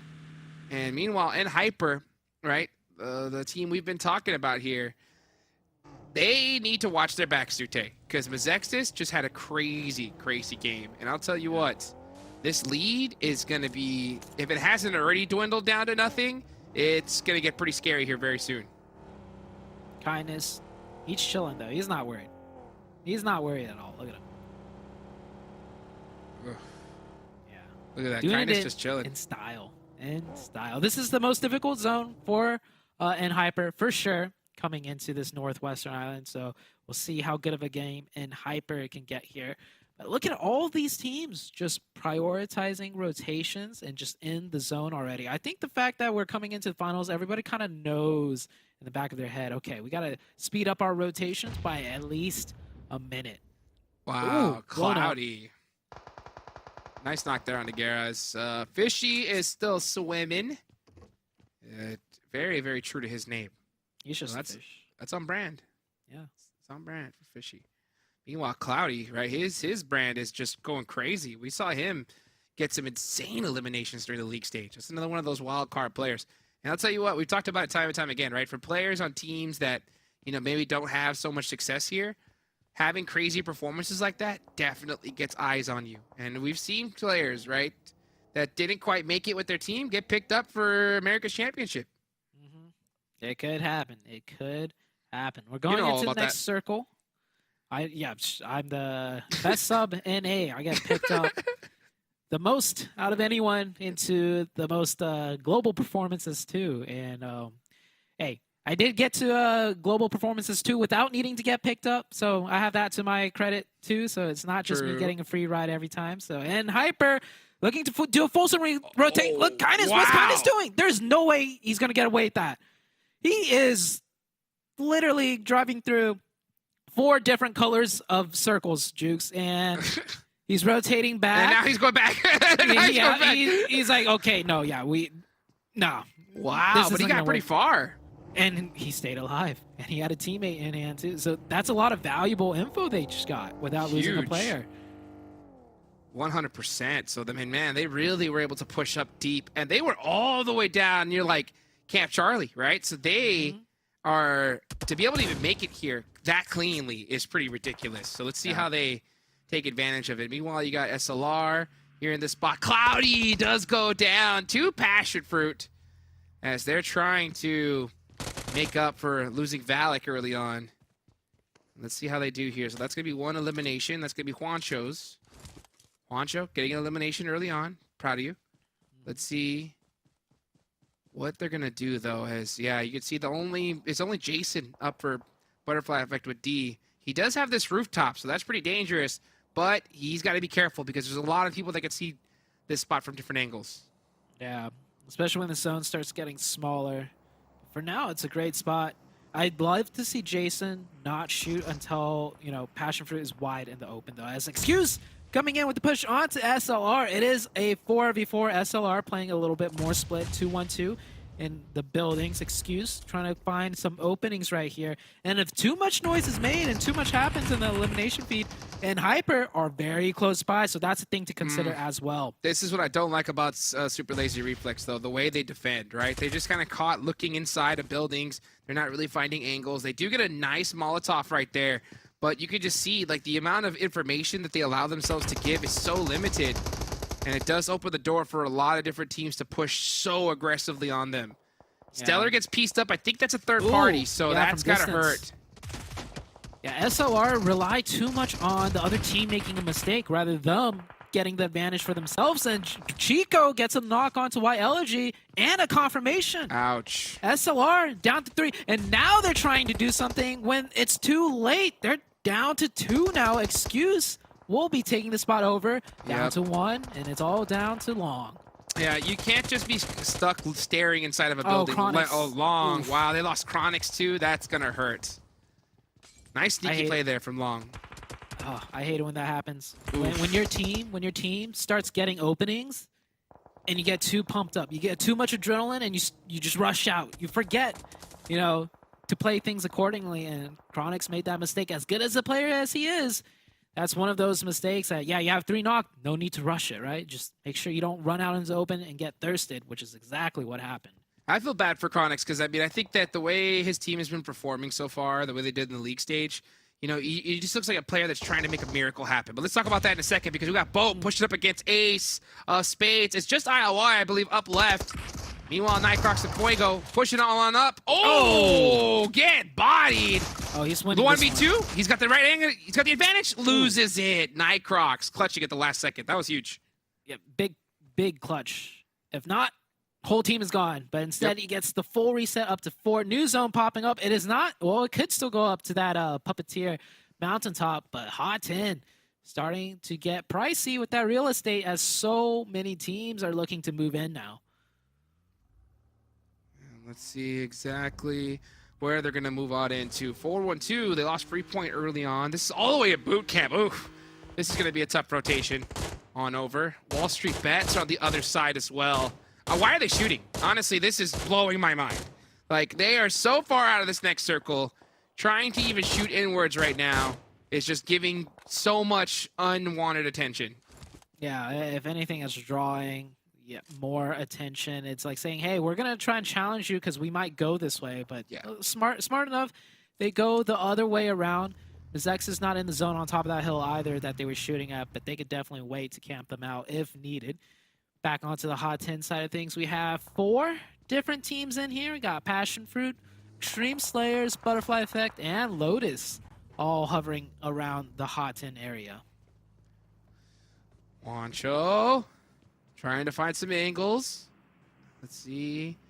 This is pretty going to be an intense match here. We're all the way up here on this island, as Jason did request. And it's crazy to see how it's turning out right now. PASSIONFRUIT not getting that hillside, not really having the performance or start that we really wanted to see. But they did get this zone. Yeah, it's going to be Puppeteer. Yeah, Puppeteer are going to take advantage of it the most. Koi. Oh, they're going to go for that revive as well. That should be communicated out. Yeah, Puppeteer should really hard focus on this now because they're not going to have too many points or opportunity for points after the circle shifts off of them. And they're not looking down there. I'm surprised. Oh, is that a shack that they're in? Is that a rock they're behind? I don't even know if they have very many much long-range assistance. You can see him there, Lujiang there with using the AK, iron sight. Yeah, that is a shack. Okay, I see why they're not hard scoping it as much. So revive goes through. Here comes the vehicle rotation.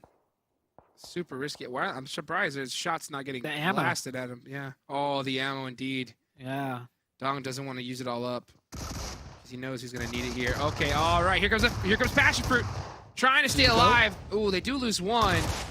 Wancho clutching it up. Ooh, but Jason with the 1v2. Got him. He's good for it. And wow. Remix. Sheesh. Woo! Through the window. Crazy.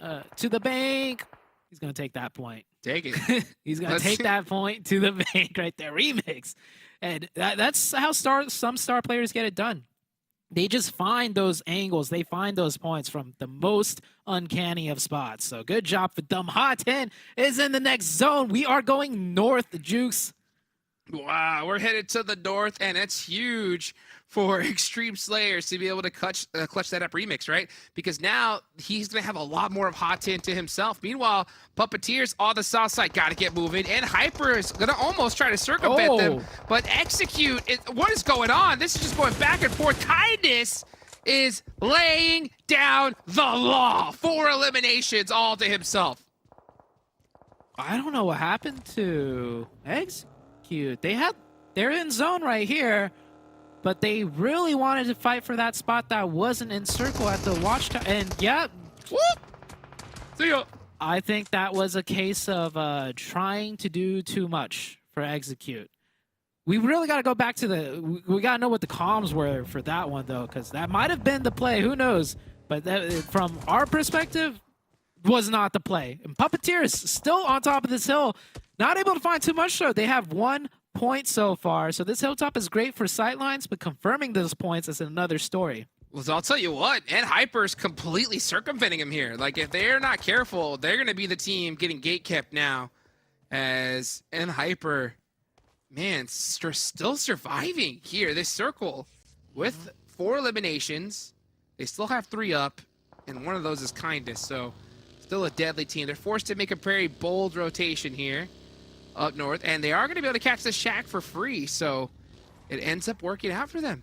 Yeah, this is where Execute was earlier until they left the spot and lost the fight to NHyper. And yeah, you can see them like thinking like, wait, the spot's not taken? This is free? This is such a nice spot though. I think they're putting the 2 and 2 together and realizing that was Execute's spot. Oh my gosh, Kindness. Look at all that ammo. It's ridiculous. He's got 400 plus M4 shots, so he could spray as much as he wants up to the Puppeteer side. Puppeteers, they got to move off that mountaintop. So they're going to come off the top with how many points in the bag? Oof. They got 2. So wow. not working out as they might have planned. And yep, this is going to be a tough one for them to come down. Well, yeah, it sure is. And this is what happens when you just take too much time, right? They took too much time there in that spot. They thought it was just too juicy to give up. And now they're going to be punished for it. Let's see what the next zone's going to go. Hot 10 finish? Okay. Oh. All right. That, NHyper could push it to the shoreline there. Yeah. That could be interesting. Or, I mean, I think that's exactly what they're going to do. Yeah, Rin's going to go ahead and confirm that shoreline. And it's going to be free. So NHyper just, I mean, wow, rolling the dice. And it's just working out so well for them. They're going to get that whole shoreline for... Oh, and let's excuse, they're full sending it. Here That's they go. Matt. I think Matt's got a teammate in the car. And they got him. Ooh. If the rest of NHyper just went at the same time, but I understand why they decided to hedge their bets there. Ooh, that's got to be tough, though, because that would have been a great spot for them. Yeah, I think that would be that's a big learning moment for NHyper. Like, hey, we're not the only team that could get away with these, like, crazy rotations in the late game to these type of spots. It will be contested. And now they're down to 2. Still looking at Puppeteers. Puppeteers should definitely just buy those points if anything. There's no way you're getting down. Like, why are you trying? Oh, dong. Beat up, about to go down. Faye getting taken out. Extreme Slayers popping off here in the finals. And that's Puppeteers eliminated just like that. Meanwhile, Robert's trying to make the push onto Gunpain. Taking his time. I think waiting for his team. Trying to get the lay of the land as well. Trying to get all that info. And Gunpain, the last one alive. Honestly, they don't really have to push this, but they want that elimination point. Here they go. Yeah, they got to know he's in there. Yep. Robert's here. Yep. Uh-oh, DBS. though. Uh-oh, Yep. no. And he's back. And he's gone. He said, you know what? Come on. All right, I'm out. There we go. Baby Bray gets it done. He said, I got it. Don't worry. Down. Canadian Eagles pushing in, and it looks like it's all down to Baby Tang. This is the east side of Hot 10, as Zone is pushing these players further in. He is against the 4-man team of, I believe that's BOPE. One is down. DBS pre-fires. Got him. Wow. Nice shot there from Baby Tang. That's going to be 4 eliminations, and he's going to go down to the blue zone, but still very, very nice shots. Ophelia, oh, not even able to get the confirmation or steal it from Papa Blue. Papa Blue punishing people here at this point in time. Yeah, that's a big loss for BOPE. They lost 1 player to Baby Tang. Yeah, some of the team want to play more inside the zone to gatekeep. The other player outside in the blue, and it gets confirmed. So they'll be down to 3. Could have 4 up, but that's something to be learned from. MEZEXIS still have 4 in Hot 10. Same with Extreme Slayers. Both of these teams have already popped off in game 1 and 2, and it looks like game 3 is going to come down to these 2 as well, potentially. Uh-oh, and this is how you start creating that lead, right? You start creating that lead. We talked about how those bonus points, they help, but they aren't the whole end of things here. The question is, which team's going to go top 3 finish? I'm going to go with Extreme Slayers. Oh, yeah. Same. Extreme Slayers, they got more of the zone. MEZEXIS, they're in a great spot to push in together as 4, though, against the isolated 2-2 split. YKG still have 4, I think. So YKG could potentially do something, too, onto the Extreme Slayer side of things. Or they could take the fight to MEZEXIS. They have all 4 up, and they have 6 eliminations. They're actually leading the lobby right here. So here we go, YKG. This is a really tough spot, though. This nade from Crow could literally totally demolish this squad. Can he hit it? Ooh, just a little too short. I like the fact that they recognize that, you know what, that rock is too dangerous. Everybody picking Extreme Slayers here, but YKG is starting to press them. That could be dangerous. Yeah, YKG. They made it across. I'm surprised YKG made it in here. Doing a really good job. Crow looking to take some shots at an angle. That nade is going to hurt. Oh, It gets that hurt one. bad. Almost got all three. Oh, Robert heard them jump in. Oh. There's the Oh, pulpit. Oh, does he hear Chico? How? How does he know? Oof. One more nade. That's all it takes. Oh, he sees the sightlines. Chico does apply that pressure. He throws that nade out in that same direction. And Crow getting the advantage here. I mean, YKG just stuck. Trying to make something happen. And yeah, they're going to get completely finished here. Yeah, it's all going to come down to Chico now. And this is a two-man defense out of Extreme Slayers. And look, they're holding both fronts. They're aware of the MEZEXIS angle, and they're dealing with 4 players of YKG. This Extreme Slayers team, Wow. this is the Extreme Slayers team we saw in week 1, the very dominant one, right? Afterwards, they were just consistent. They didn't pop off like huge, but now we're seeing why they were so dominant in week 1, and what a great time to start showing up in the finals, Jukes. Having a monster performance. Meanwhile, MEZEXIS, uh-oh, they catch Remix. MEZEXIS having the best game so far in this tournament to start things off. And, Oh, no. Baby Ray getting caught by Baton. That's got to hurt. Joey said, I'll take that point, baby. I'll take that all day long. Meanwhile, Yeah, Extreme Slayers. Yeah. I'm just going to walk back those comments I made, save it for maybe the next game. Trying to do a little too much sometimes. Extreme Slayers falling apart. But, they're reset back to 3. So it's not that bad. I thought they would be down to 2 for sure. But they are going to be back up to 3. We still got 5 teams left. MEZEXIS with 4. Looking like they're ready to take the game. Unless if Chico can do something about it. Nice. Man, 8 eliminations so far for YKG. Looking real good. So Remix gonna hold the building. Frady catches Fuego, and that's another elim. That's 7. And look how spread out they are in their eliminations. They're playing so well as a team. YKG, Chico leading the charge with 8. I'm sorry, well, not with 8, 4. 8 total eliminations. Nice nade there from Joey. Doesn't connect fully. And this is MEZEXIS, right? Our previous game winners with 3 players up, all stuck in a building here. How are they going to make it out of here alive? Oh, man, yeah, those smokes, they're going to need it. YKG on the other side taking the fight with Extreme Slayers. MEZEXIS, they got to start going out the windows, out the doorway. Who's going to take it? Down to a 3-way fight. Chico trying to make some plays against Skyline. Gets caught, though, from the side. Baton clutching things up. Skyline going to go for that finish. Trying to get all these confirmations if they can. Baton catches Remix as well. Baton's on fire. This is the game that he needed even more. I mean, MEZEXIS doing so well here. Frady holding the angle at the rock. Blue Zone pressing him into the sidelines of YKG. MEZEXIS the nade! Still coming in with the nade. Robert GG gets Joey. We're down to the last 3 teams. 1v1 now. It's Crow versus Extreme Slayers. Robert GG, 1 HP. He's got to push out. 21 shots. UMP. Can he clutch this out? Crow with the DBS. All he needs is 1 shot. And he jumps across. And Crow almost lost that. Woo! Crow went down to just a sliver of health. If Crow was any lower HP before that last engagement happened, we could be singing a different story. But is that a MEZEXIS back to back? Back to back, baby. Take it to the bank. Remix. I mean, squad, I just absolute insanity so far. To see MEZEXIS, right? Inactive, really leading the charge for his squad. Baton as well. This squad is no joke. 9 eliminations, 1,900 damage. Taking that away from Extreme Slayers at the last second was ridiculous. And somehow it's Kindness with the most eliminations. What? I mean, he's putting in work. Kindness putting in work. Extreme Slayers, good to see them up there as well. They didn't win, but hey, they got a lot of points. But MEZEXIS with that back-to-back, and I think it's the whole team. I feel like the whole team is really starting to show up now here in the finals. You don't get a back-to-back, Jukes, with off the back of just one star player. It's that whole team is really starting to step up, and the MEZEXIS played that extremely well. Dang right. I mean, you could see the teamwork, right? I mean, they had a crazy chicken dinner the game before. Now they go back to back, especially here at Sanhok. These guys are going to be absolutely insane. And Hyper, bye-bye for your lead. You're going to have to do something here, and you have to do something fast right after these highlights.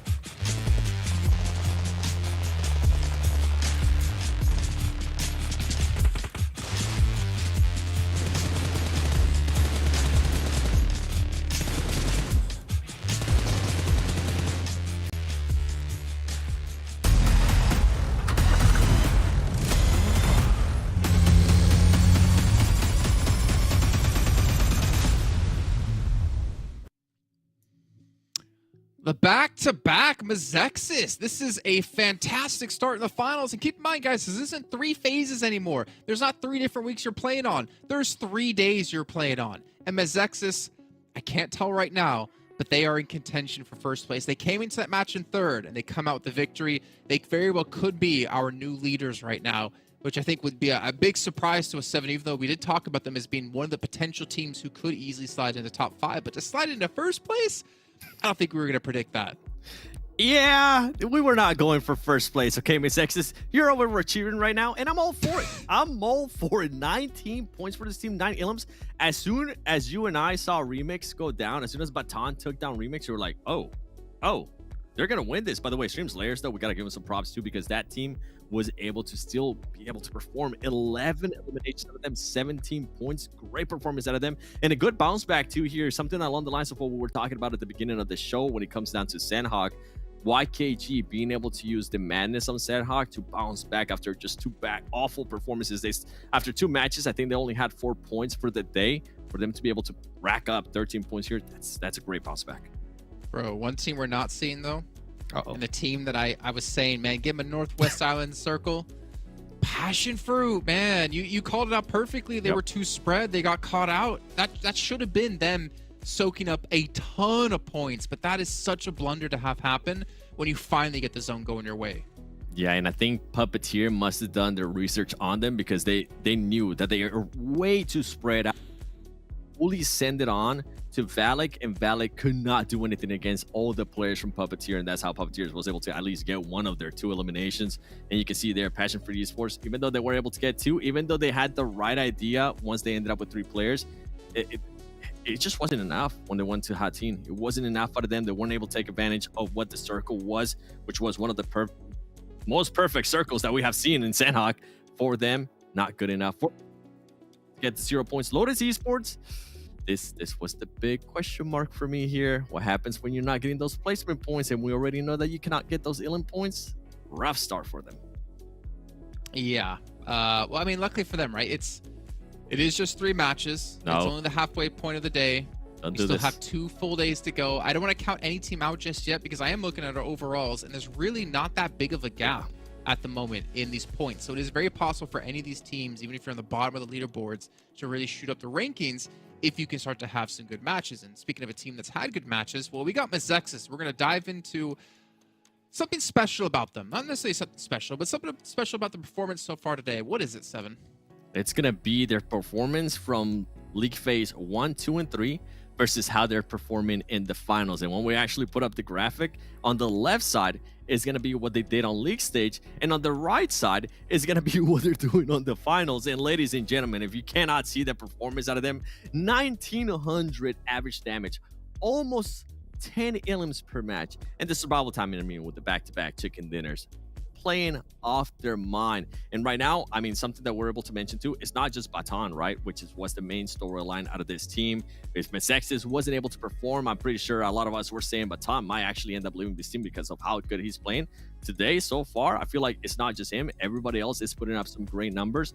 And the way that they've been able to position themselves, their rotations, everything for MEZEXIS is just working out great. Yeah, and the thing is, like, I mean, take these stats with a grain of salt. What it does tell you is how well they've been playing today but they need to not necessarily maintain this level of performance, because if you do, you're better than Hyper.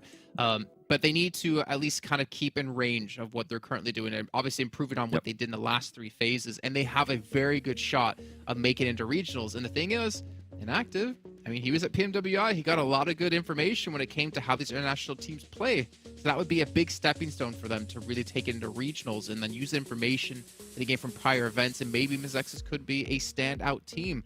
But as I'm looking at our overalls here, who do you think's in first place, Seven? Definitely not in Hyper. That's correct. Maybe Extreme Slayers, because they have performed well. Yeah. 62 points in first place at the moment. And keep in mind, there are 14 points behind in Hyper when it came to bonus points. And Hyper at 55, MEZEXIS at 53, YKG at 38, Puppeteers at 26, who are in 5th place, Canadian Eagles in 6th place at 24.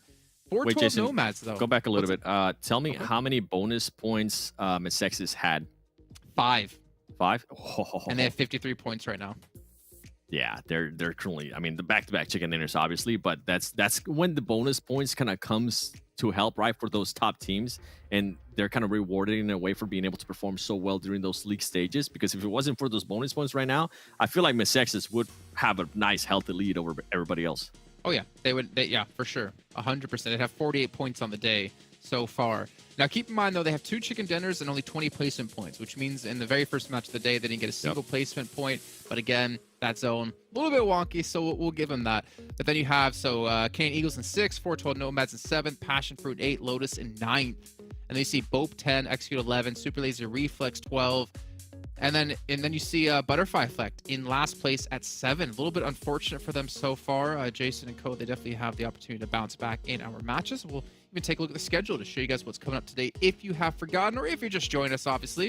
As we're going to be going over onto Vikendi next, and then one more time into Miramar, and of course, one more time into Erangel. But it is looking damn good for MEZEXIS. But on Vikendi, I don't think they can do the back-to-back-to-back. I don't think we're going to see a hat trick here, Seven. You don't? If we do, I'll pour a Monster Energy on your head. Hold up a second. That's not how that works. I'll still do that from last season. We'll think of a new punishment for you, but you know, it's not going to be a punishment. It's going to be a pleasure to our ears. Our commentators are going to drop in a Vikendi right now.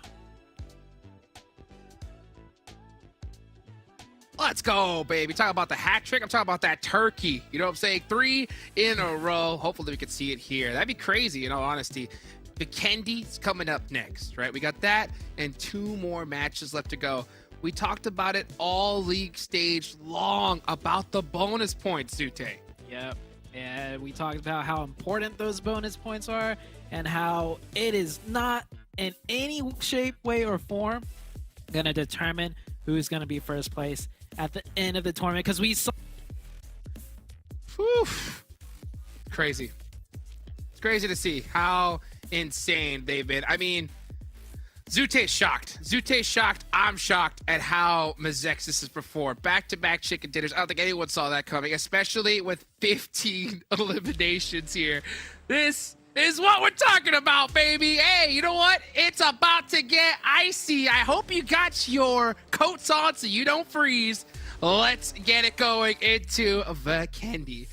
Look at this playing path. Looking very, very pretty. Right down the middle here. So nothing too shocking for these teams. My eyes are locked on to see if we're going to deal with a hot drop here. Are we really? Is it going to really happen? I don't know. I hope not, because we saw one in match number 1 with, I believe it was Butterfly Effect and Excuse, and we haven't really seen one since, but Vikendi's one of those little squirrely maps. You never know where teams are going to go. So let's see where they decide to end up, as we're starting to see plays. We're starting to see some teams start to stretch out. And Hyper always going to that south side. I love how the fact that they always take Winery here. And the good thing is that for a lot of these teams here in the finals, they're playing every single match. So they don't really have to worry about having to deal with, you know, teams going back to back to back here. So let's see how it all works out. So far, YKG up on the north side.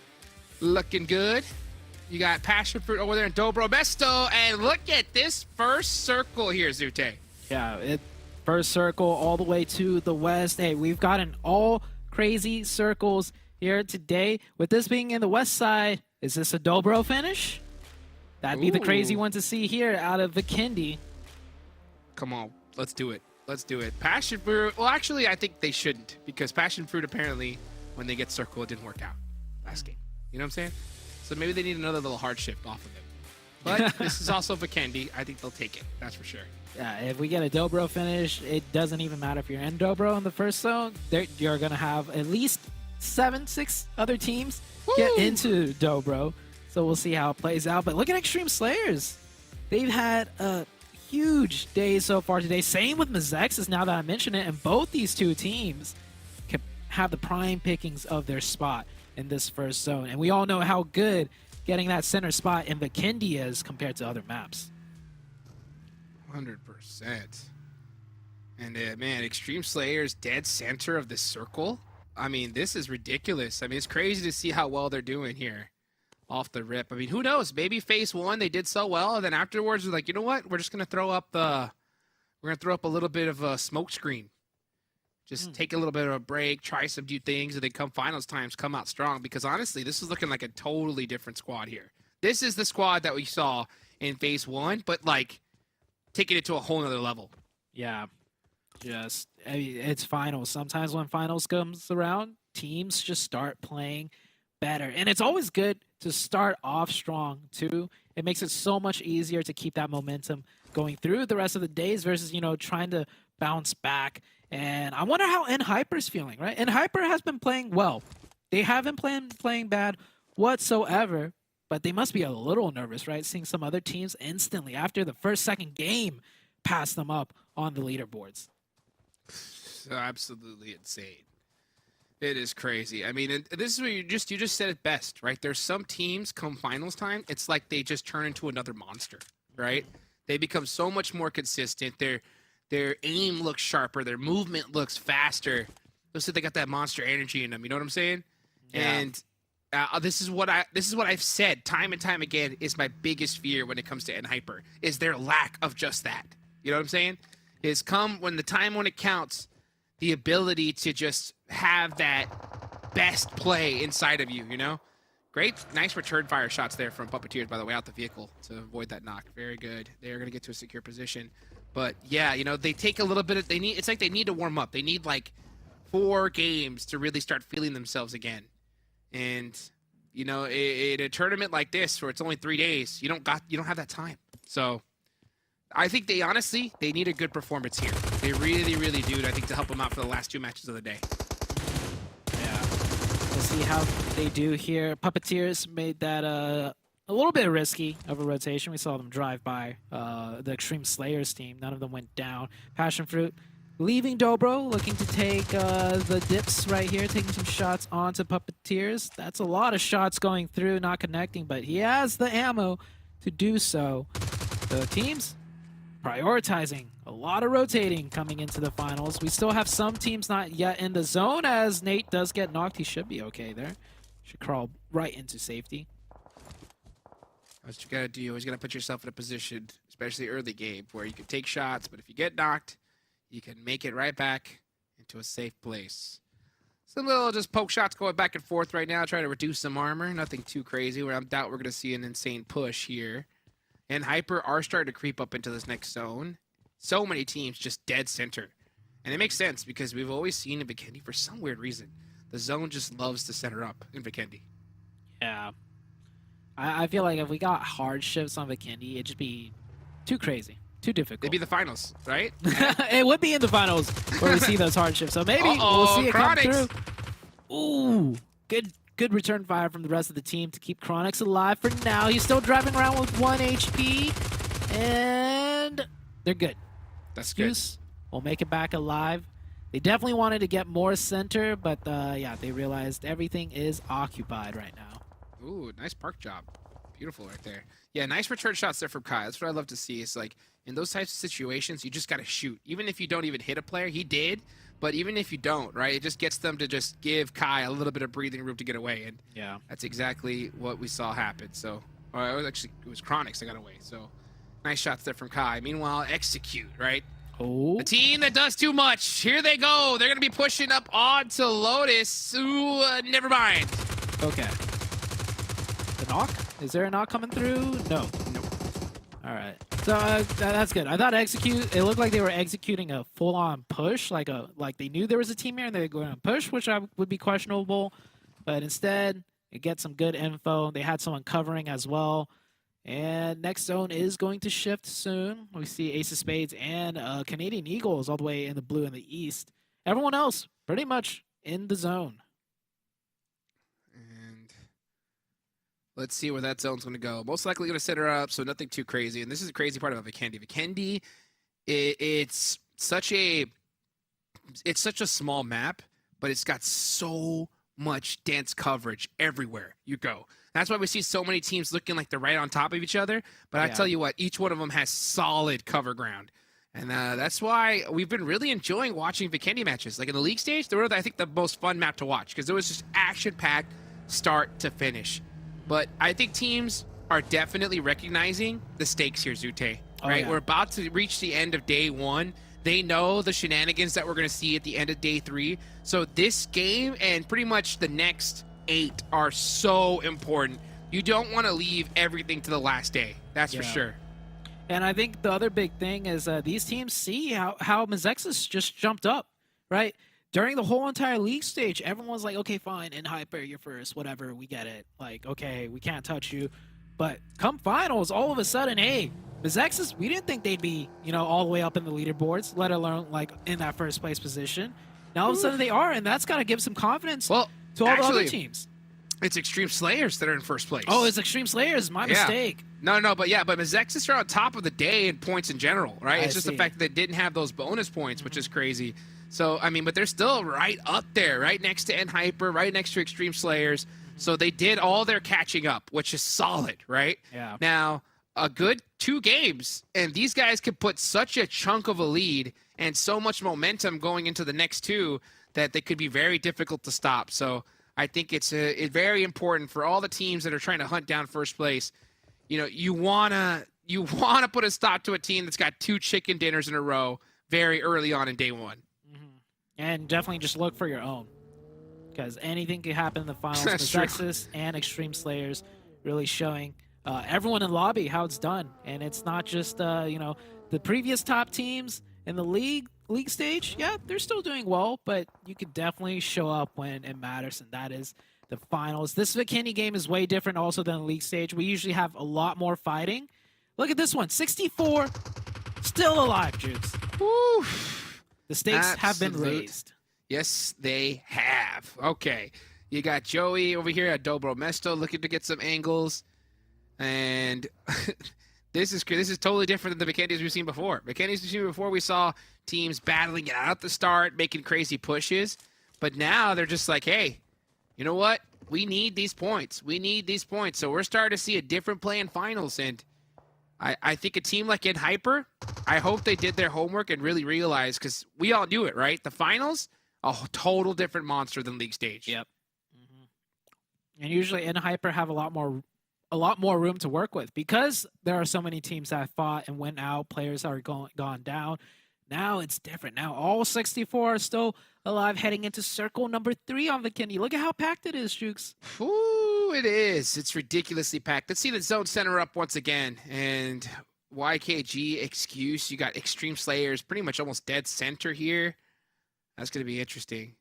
It's the finals, baby. Let's see his zones. Yep. Yeah, pretty much A little bit central. of a northern north. shift. Yeah, a little bit north. We'll take it. Lotus, going to have to push up a little bit. But for the most part, it should stay really quiet. It should.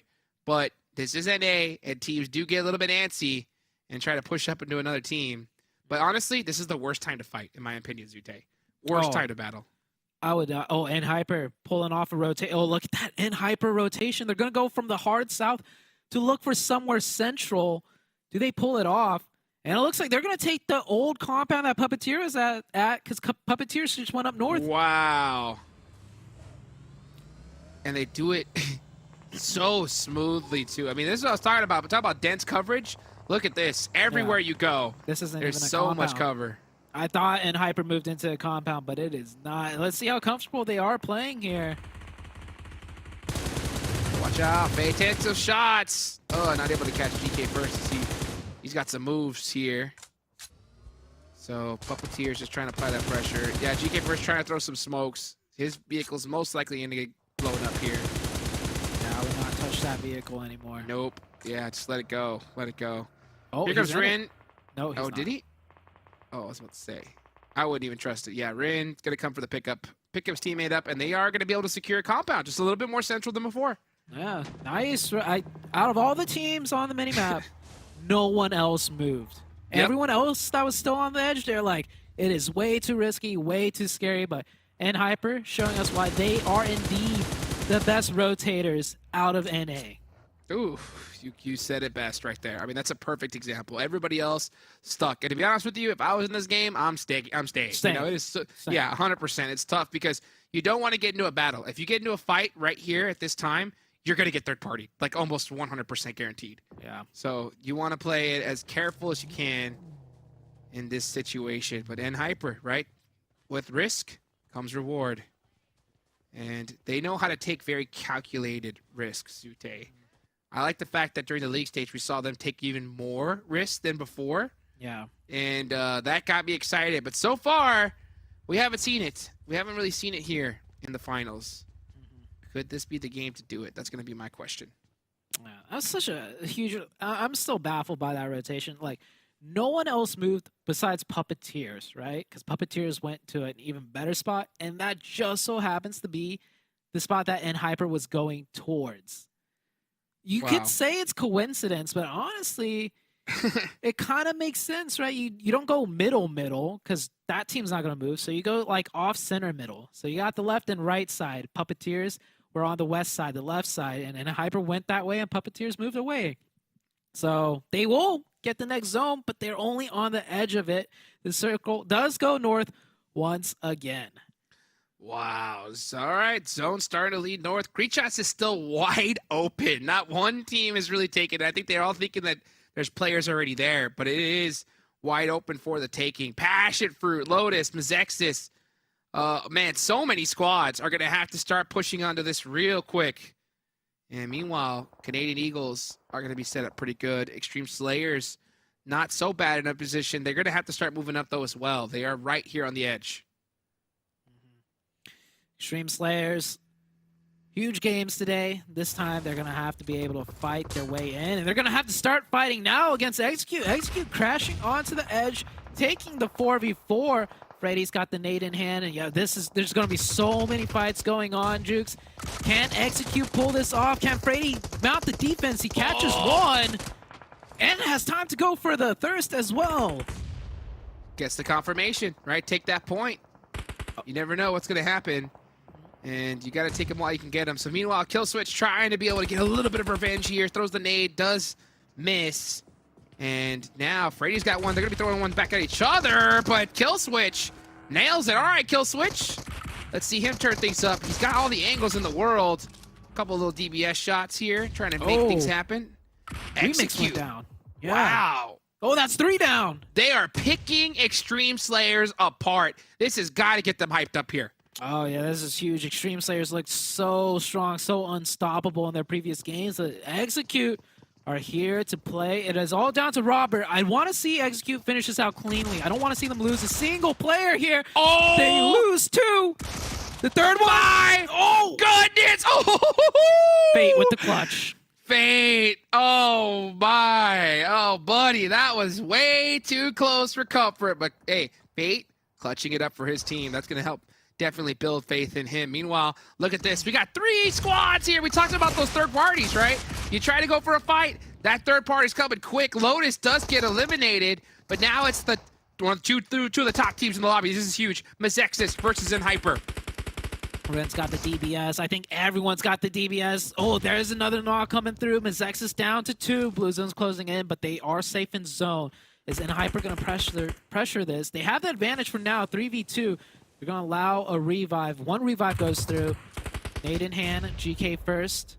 Trying to find some sort of angle to toss this. He's going to try and bank it off. Is it good? It might be. No, it does not land. Koi off to the side gets knocked by himself. That's gotta hurt, but GK first clutches it up and returns the favor with that DBS. And here comes Baton, though. Baton, not a player you want to mess with, that's for sure. Who is gonna make it happen to the CQC? He's gonna be in a 1v2 situation really quickly here. Oh, he actually pulled a pin and goes down. GK first, clutching things up. And avoiding a vehicle. Who's this? Inactive. Execute. It's Execute. Execute are here once again, fighting their way in all the way through up to 5 eliminations. And MEZEXIS goes out off the third party of Execute. Execute are here to clean up the scraps. There's still 2 of N-Hyper up. The zone, by the way, Jukes has shifted north, but we haven't even got a chance to look at it because of so much fighting. Oh my goodness, and GK first gets lit up like crazy, and he is gone just like that. So, N-Hyper, MEZEXIS eliminated. This is going to open the door for a lot of those teams that are in that mid-pack, all right, or below that top 3, trying to push up here the best they can. Fate's going to take the only working vehicle they have and try to make it to safety. Oh, but it's getting just shot up like crazy. Yeah, that exit did not look smooth. Canadian Eagles on the eastern side here, taking a fight with SLR. Every time we see SLR, I feel like they're just all split up, holding behind cover, not doing anything, just kind of waiting. And Canadian Eagles will pick them apart one by one. We've seen SLR lose so many fights on the defense, getting picked apart one by one. Time and time again. And meanwhile, let's see here as XEZ stuck in the blue zone. Yeah, just trying to make that really late rotation on the east side of the map, just getting punished. Meanwhile, Wall Street Bet's going down. We're seeing teams just fall like crazy. Meanwhile, YKG find a pretty good spot in this circle. This could be their opportunity to really open the door for them. Oh, Baby Tang with the huge angles, but not able to get any confirmations. The zone is closing. More players will be going out here. I think we have lost more than half the lobby. Yeah, we have in the span of just 5 minutes. And there's more to be had. 4-1-2 facing the wrath of Butterfly Effect with Canadian Eagles looking at third party. That zone shift. Look at that mini-map. Canadian Eagles are in a great spot if they can hold this hilltop down. And it looks like they're about to do it. Butterfly Effect, the only challenge in their way now. Kubi trying to get the resets going through. Canadian Eagles, are they going to pressure this? It looks like they want to. Well, let's see what they can do. D's gonna try to throw out a smoke right now, and gonna go ahead and go for this res, and instead trying to pick up that first aid. But they got to get going here. They know it. 52 seconds left on the clock, and playing these things very closely next to Canadian Eagles. And right now you see YKG dead center of the circle here. Are they going to be able to pick up some huge eliminations? Because that's the question right now, is which team's going to have the most here in this match. Execute, man, are starting off strong with 6 so far. Now pressing Puppeteers. Here comes Trick, trying to open things up with an aid. Barely misses. Doesn't connect. Execute have been on a tear, though, so even though they're down to 3, they could win this. It's been off the backs of third parties, though. So this is not a third-party opportunity. It is straight up 3v4. For the side of Execute. Dog, throw the nade. Not gonna miss the mark. He's gonna try to throw all the utility he can. They really want to make sure that they survive this fight. Those smokes are the only coverage he has, and Fate's gonna. Fate all by himself. He's got to be careful here. They got to make sure they do this push as a team. Fate's gonna get stuck in a 1v1 situation for now. Jump shot comes out. Now here comes the rest of the team, and PASSIONFRUIT, Nate, stuck onto, it's just going crazy. Shots going back and forth, and Fate does get the finish there. Yeah, what's the rest of PASSIONFRUIT doing? The other 2 players just sat back here the entire time. Questionable. That was the most decent effort out of Puppeteers I've seen yet. PASSIONFRUIT trying to make things happen, and they will clear this compound. PASSIONFRUIT crashed onto YKG. And took down the 4. PASSIONFRUIT at 7 elimination points. That's what I meant. I meant to say PASSIONFRUIT as my team with most eliminations. What is happening, Jukes? This is crazy. This By is the way, crazy. We're down to 6 teams, 16 members. When did this happen? When did this happen, and how does YKG not defend that position? Absolute insanity. Here comes Kubi trying to get some last-second points for his team. Baby Tang with the angles, just absolutely punishing Butterfly Effect. But he's getting shot himself. He's got to hit the moves. And he's shimmying his way all this way to this rock. He's going to have a little bit more coverage for now. Meanwhile, this could be an Execute win if they finish properly. Execute, yeah, they're still in this. And oh, Kubi gets shot from the Puppeteers deep in the blue zone. That's a spoiler. And from the other side of things, Execute finishing that one out clean. It's down to, I think, 4 teams. Yep, 4 teams, 3 teams. Execute, Canadian Eagles, and Passionfruit. Ace of Spades. Ace of Spades is still in too. Kiddo's still alive. Last player up for Ace of Spades. Meanwhile, you got Passionfruit just dominating this position. But they got to be careful because it is very weak from this hilltop. So if they're able to defend it strong, they're going to be good. But they got to start playing it aggressive. They can't just hide in the building. Now's the time to turn things up a notch, especially when you got Execute really starting to turn up the heat. Yeah, Passionfruit also turned up the heat huge. Just blindsiding YKG, I guess. I don't know. Passionfruit didn't even lose a single player either in that fight. Wild. So huge props to Passionfruit. Oh, Kiddo knows. He knows what's about to happen to him. So he's just going and say, he's saying, zone, stop, right? Please, give me a break. Hey, you know what? Sometimes it's the finals. You got to pull out every trick you can in the book. Zone is closing. I think Execute's not in this zone fully yet, so Execute might have to make a play here. Looks like they're looking towards Canadian Eagles. Yeah, kill switch with the nade. Can he get opening? The crash, the drive up. Got him! Baby Tank goes down. Kill switch with the opening. Bob throwing the smoke. Ooh, right on top of his teammate. That's actually going to eliminate their sight lines. That's going to allow Execute to push here. So very, very risky smoke. Yeah, I don't know if that was the best one. I think it should have been a little bit deeper. But now here comes the real pressure. And oh my gosh, literally looked at that nade right in the face. You never go for a revive where your teammate was just knocked. How do people not know this yet? There's a new feature. Pick them up in your car that you drove up on and drive back. Yes. Yeah, Canadian Eagles down to 2 now, Jukes. They had 4. Now they're down to 2. Well, let's see right now as Execute are really trying to finish this strong. But here comes Zuko. And the pressure. Oh, this Nate's going to be so good from Nate. Oh. Yeah, goodbye. He said Juancho beat him to the punch. And now, Passionfruit. 10 eliminations. Looking real good. Yeah, Passionfruit could have just sat in the compounds, let these 2 teams fight it out. But they want the points. They want all the glory. It's down to the last 3 teams. Trick is going to go down to blue zone. Looks like he gets in just barely. He goes prone. Still alive for now. That Passionfruit, they're cooking something, and it's looking like a chicken dinner, Jukes. It sure is. Ripped the 3 chicken dinners in a row game for MEZEXIS. They had to go out early with a battle with an Hyper, and now we're seeing Passionfruit, right? We talked to them and gave them a little bit of shade for not finishing strong in that Sanhok match, and they said, you know what? We'll up your Sanhok match and show you how it's done in Vikendi. Double-digit eliminations. Beautiful nade onto Quinn. And this looks all but wrapped up right now. Just time to just walk out the door. Oh, yeah. Pushing together as 3. Bob staying alive. Tries to run. He goes down. Yep. And Trick last one up. Execute.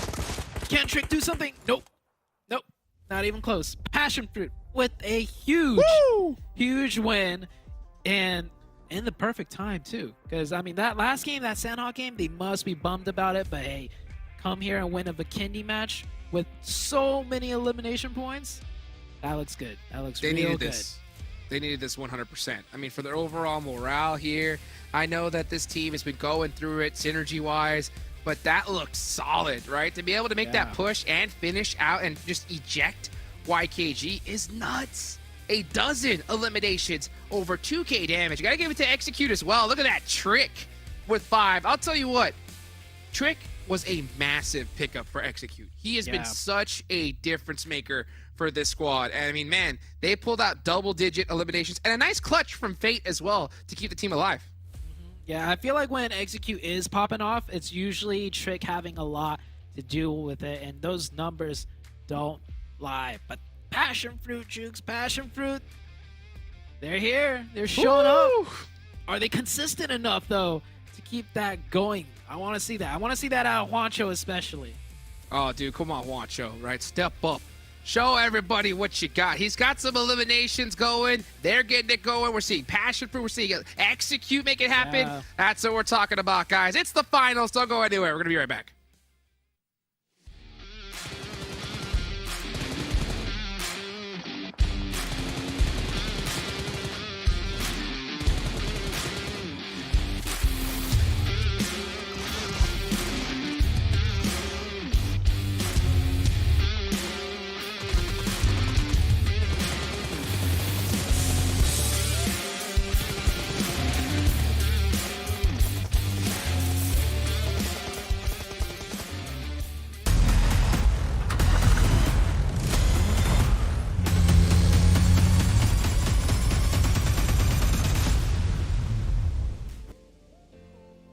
Passion fruit, man. I mean, we literally just talked about this right before we came on air, but a team we were talking about as potentially being that dark horse. They could pick up the elims. Their placement game was lacking, but not in that match.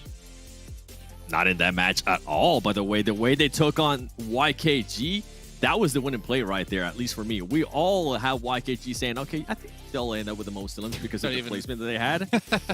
Boy, that was a tough. No. 7. I think Hotrix and Zute said they think YKG, and we said passion fruit, right? Oh, you know what? You're right. Yeah. You're right. I did pick passion fruit. I've been picking them every single match. Okay, well, no, let's not go that far. Let's not be that ridiculous. But we can see here 12 elims, 10 placement, 22 points. What's important about that is Passion Fruit had 21 points so far total, including their 6 bonus points. So they just doubled their points in this last match, putting them potentially, you know what? I think that put them in top 5. That should.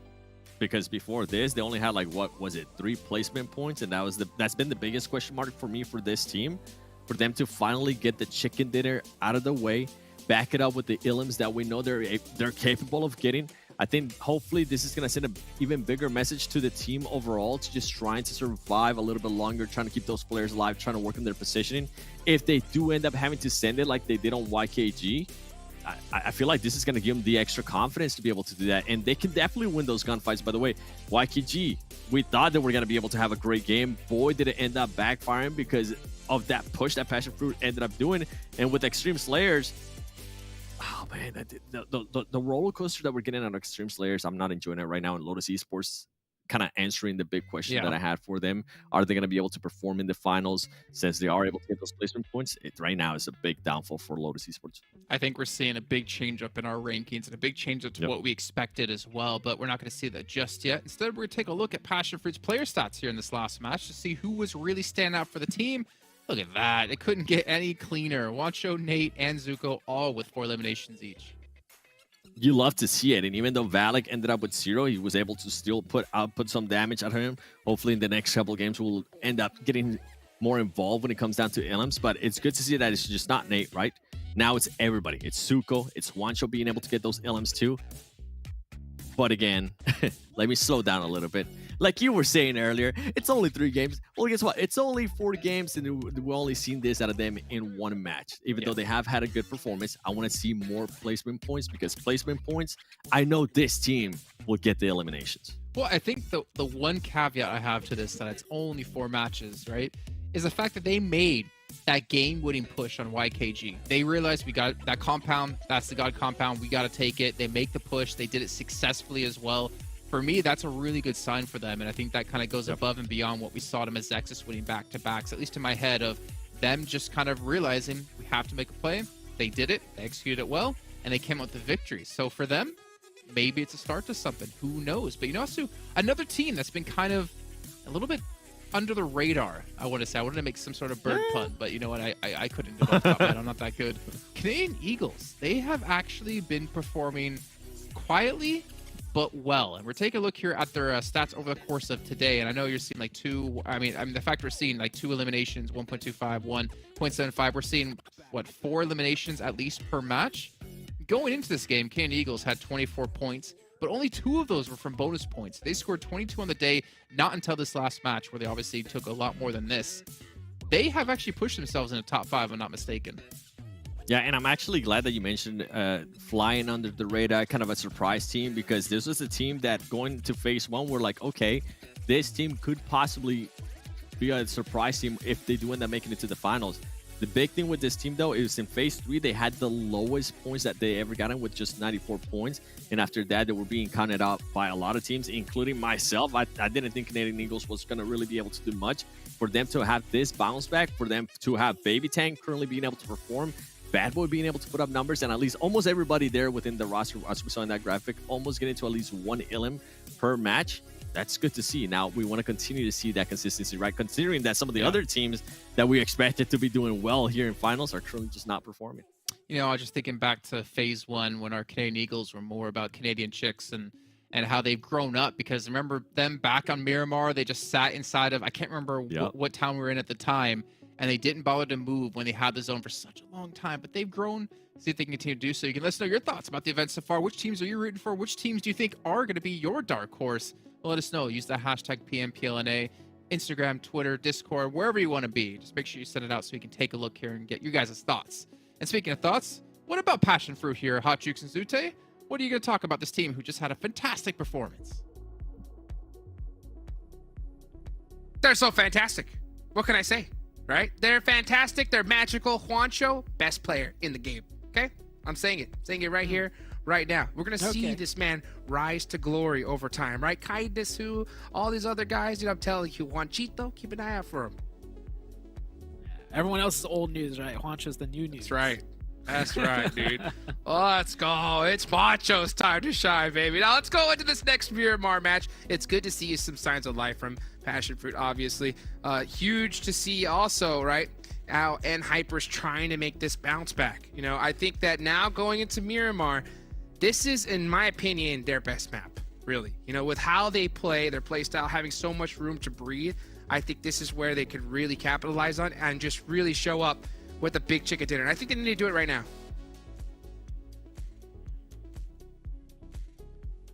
Let's see it. We'll see if they could get it done.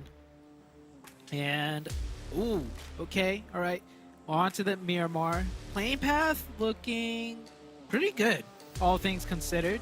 It looks like it's cutting down the middle. And they definitely are. It's a little bit on the north side, this playing path. I do like the fact that it is in the range of El Pozo right here.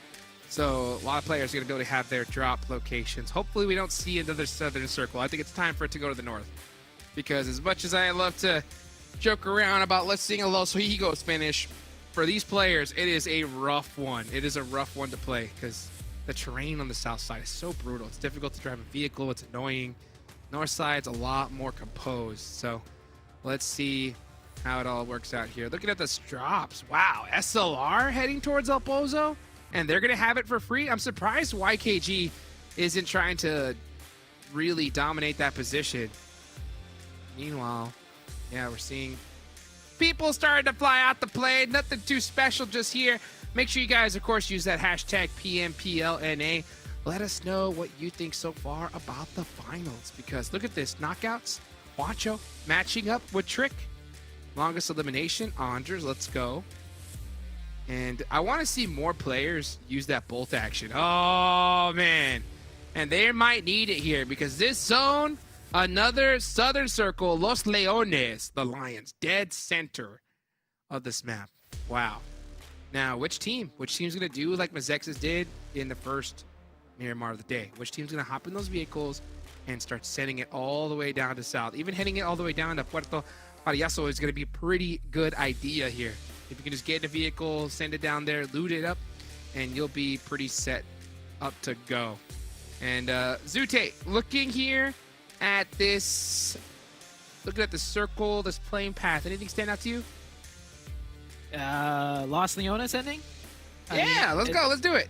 It's dead center, but if it's going to be a crazy day as it has been, Jukes, Puerto Paraiso would be where it's going to go. And as YKG looking to pick up a quick 3 points onto Bob all by himself. And hold! Oh, Bobs! Bob! Goodness gracious. And was that Joey getting a knock with a Winchester? Is that YKG losing a player unnecessarily after getting absolutely stomped by PASSIONFRUIT? It is. It is, Zute. How do you feel about that? YK, they're losing it. They're Oh, look losing at it. Fetty. Like mentally, it is not looking good for the side of YKG. I mean, that last match should have been their win, and they got stopped by PASSIONFRUIT. Great job to PASSIONFRUIT, but they just lost someone unnecessarily against a 1 HP player. That should have been a free point. 100%. Absolutely brutal here. Let's see what the play is going to be as we watch D full set it on over. Trying to, I mean, look at this. Lotus Fetty is just stuck. Wide open. Not a weapon in hand. Just saying, you know what? I'm just going to hit the lay down. They're not going to see me, and I'm going to be good. And yeah, it looks like it. If you stay completely still, you turn invisible. I heard that's a thing. So It works out. against dinosaurs, right? Yeah. It worked out. It worked out. And this zone, yeah, going back to it, Porto Paraiso, potentially if it keeps hard shifting down to the southeast. But this is an interesting zone, right? This should be a zone where everybody rotates early in on just because it's, you know, hard shift away from the plane path as, hold up. Hello. Did they make noise? I think Lotus might have made one step too early, but it doesn't matter. The shots are good for Lotus. They catch one. Oh, what a shot with the SLR. SLR. D. Goodness gracious. Can he hit this? Can he hit this? Oh, misses the mark. and And he gets thirsted. Brutal. He said, how dare you? How dare you embarrass my teammate with that SLR shot? Yeah, he And- got too greedy with it. He could have waited. Could have waited a little bit more for his he should've. teammates. You should have. But I mean, honestly, you hit a shot like that, you start feeling yourself. You know what I'm saying?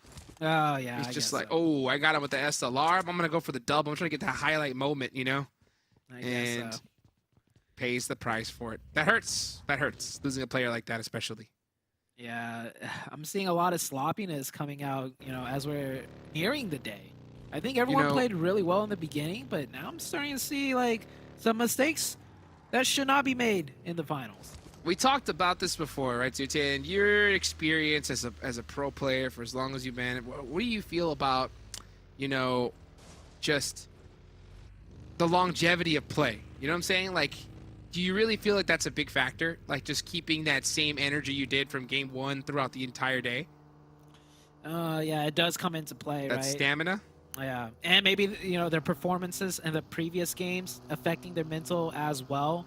Like, we saw YKG make a mistake that we rarely have ever seen. And this is the finals of all times for a seasoned team like YKG to make. So, yeah, the stamina is coming into effect, and just the previous matches not going how you might have liked it. Yeah, we're starting to see some mishaps happen for some of these teams. Oh, you hate to see it here. You hate to see it because there's still so much on the line here for so many squads, and it's crazy to me to think to not see YKG make it on over to the Americas Championships. With how they've been performing, though, it's really starting to concern me, Zute, right? That week one, that phase one of league stage YKG that we saw had so much hope for. We're just not seeing it yet again, you know, and it's crazy for us to watch. Meanwhile, we're starting to see some other squads really start to shine. I wonder which is going to be that other one. There's still plenty of tournament left, okay? Yep. Anything could definitely happen, but I think the deeper we go, I mean, heck, this game, one more, and a third of this tournament's already done. That's crazy to think about. I was going to say, I feel like we just started, and we did just start. That's how short this tournament is. It Right. is a 3-day ordeal. It is not the league stage as, oh, can he confirm? Yep. That point is confirmed? What happened to that point? That was so far away, maybe it didn't even render in. As another fight happening, Puppeteers against Excuse and Chronix, first one down. Chronix is not having a good time this tournament. Rise finds the second one, does get traded by Matt though, and Puppeteers actually, a lot of them got traded. Puppeteers down to just one singular player. It's all down to Long. Well, you know what? It ain't long. It's Dong, baby. I'll tell you Dong what, hits because that, Dong gets a knock on to Kai. That's pretty huge. And look, you can see him already on the rotation looking to pick up his homie Kai.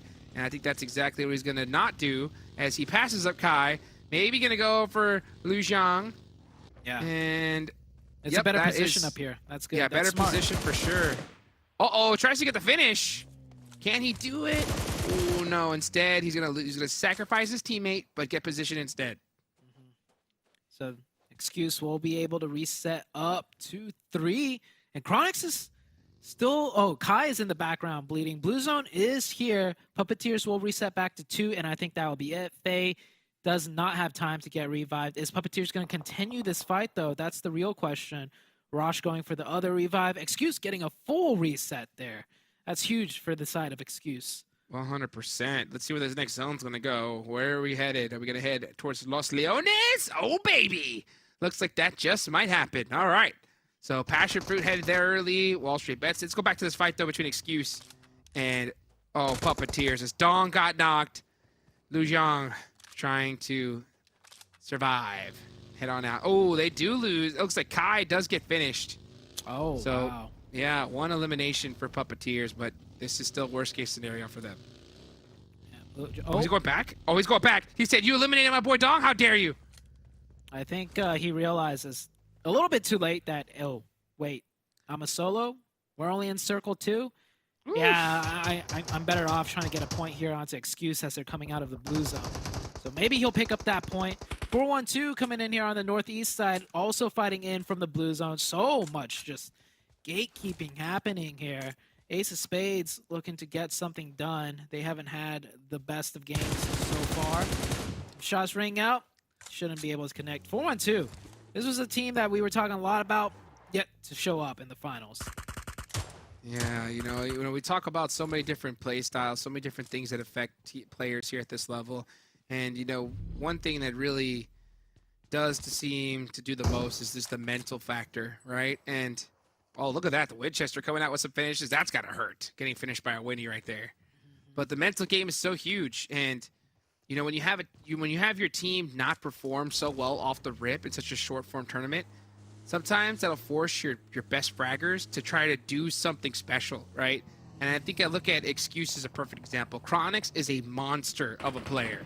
But I think he's so far behind now that he's trying to do things to make some magic happen for his squad. And I think that's just putting him in too many bad positions, and he's just getting finished two times too often.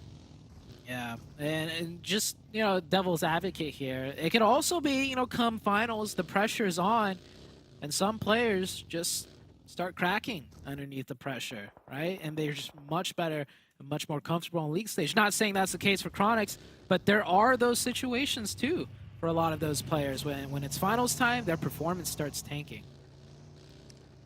Yeah, 100%. Meanwhile, let's see how Hyper's going to do. They are going to be headed on the south side of Los Leones, looking to park themselves nice and pretty. Passion Fruit rocking a little bit of a 2-2 split. That's interesting. And now we're just watching the calm before the storm. Stage number 2. See some nice little long-range shots back and forth. But it's possible, Zute, we could see a Los Leones finish here. That'd be fun. Yeah, it would be fun. Every time I see Hyper moving around on my minimap, they're just like a knife through butter. They're just carving through towards the center of the zone, getting so much info, getting so much real estate when it is open. I don't know how they do it. And this zone shift, it is away from Los Leones. Let's see what Hyper could do here. They're already on that pre-rotate. You saw that whole time. Ren was in the car the whole time before the circle even popped because he had a good idea of what's going to happen. Butterfly effect, Passion Fruit, 2 other teams in a really great spot on the map. Yeah, and that's actually a really good zone for Execute all the way over there on that west side. Yeah, they're going to be sitting pretty here. So they're really excited with that one. Not a bad zone for MEZEXIS either. They just got to push up a little bit from that south side. So they're looking pretty good here. Things start to heat up as we push through the match. Looking at the match ranking right now, Wall Street Bets up on top with 1 point. But actually, the Butterfly effect an Excuse with 3 eliminations each, but they did lose a player early on. Wall Street Bets still with a 4. MEZEXIS on that south side, by the way, they have to fight their way in, but they have 4 up. That could be a huge opportunity for them. They'll be fighting from the high ground down to the low ground, so if they can win those initial fights, they are looking good. And Hyper have found their rotation, and what do you know? It's pretty much dead center of the map in a very strong compound. Leave it to NHyper to be able to find these spots, right? It's a skill. It honestly is a skill. And it's a ridiculous one. You know, the one thing that always makes me concerned is as we start going into later stages like America's Championships, you know, they're the sneakiest when it comes to these kind of rotations here in North America. But I'll tell you what, those spots are going to be taken at bigger stages, you know, so much faster. So I wonder if that's going to be a bigger stepping stone for them. You know, hopefully they can adjust for it and try to predict things like that in the future. Because that's the hardest thing is I think we're starting to see teams struggle with even adapting here in the finals. Because league stage, you know, players, squads had totally different play styles, timings, and we're seeing a totally different thing here in the finals. That is 100% correct. As we got Extreme Slayers pushing into the zone onto MEZEXIS Skyline in a very unusual spot, to say the least. Just parked on the side of the road, wide in the open. Yeah, questionable. Not sure what was happening there. Little mistakes, little mistakes. And we talk about, you know, especially that stamina, right, coming into play here. And as time goes on, you start playing a little bit lazy sometimes. Your brain kind of turns off because you just think you're like, hey, I need to rest it for a second to kind of get ready for that last end game fight. You know what I'm saying? And it can cause you to make some pretty simple mistakes. And at this level, oof, it's hard to get away with. And it's even harder each stage as it goes. Next zone, where is that going to go? Where's it going to go? To the north, onto PASSIONFRUIT. Let's go. They had a great game. Let's give them another one. They had a strong compound as well. Extreme Slayers getting real close to NHyper down there on the south. Thought it might be a full-on crash, and it centers up, but it gives PASSIONFRUIT and NHyper, two teams, very strong positions, and SLR too, but SLR has been really struggling with getting zone and knowing how to defend it.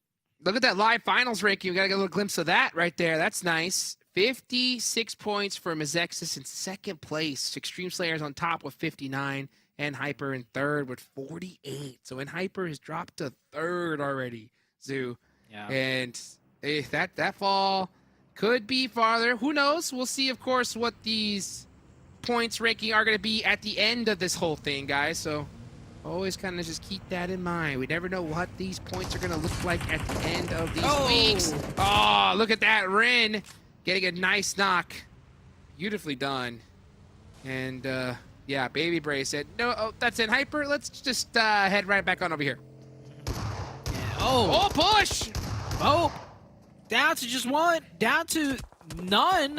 The whole team of BOPE gets taken out, and I think there was like a team day too from the feed that BOPE did onto themselves. So that's definitely not the way you want to go out. Wall Street Bet's picking up 5 quick points. And NHyper, by the way, I like how they play that situation in particular. Usually we'd see some players on the hill, right, for NHyper, get more territory control, get more vision. But instead, they just played a trap style. Everyone just hides in the building. No one even steps out. And Extreme Slayers was not expecting that one. No, they were not, man. And this is tough because they were so hard. I hope this is not going to be like their phase one, Zute. You know what I'm saying?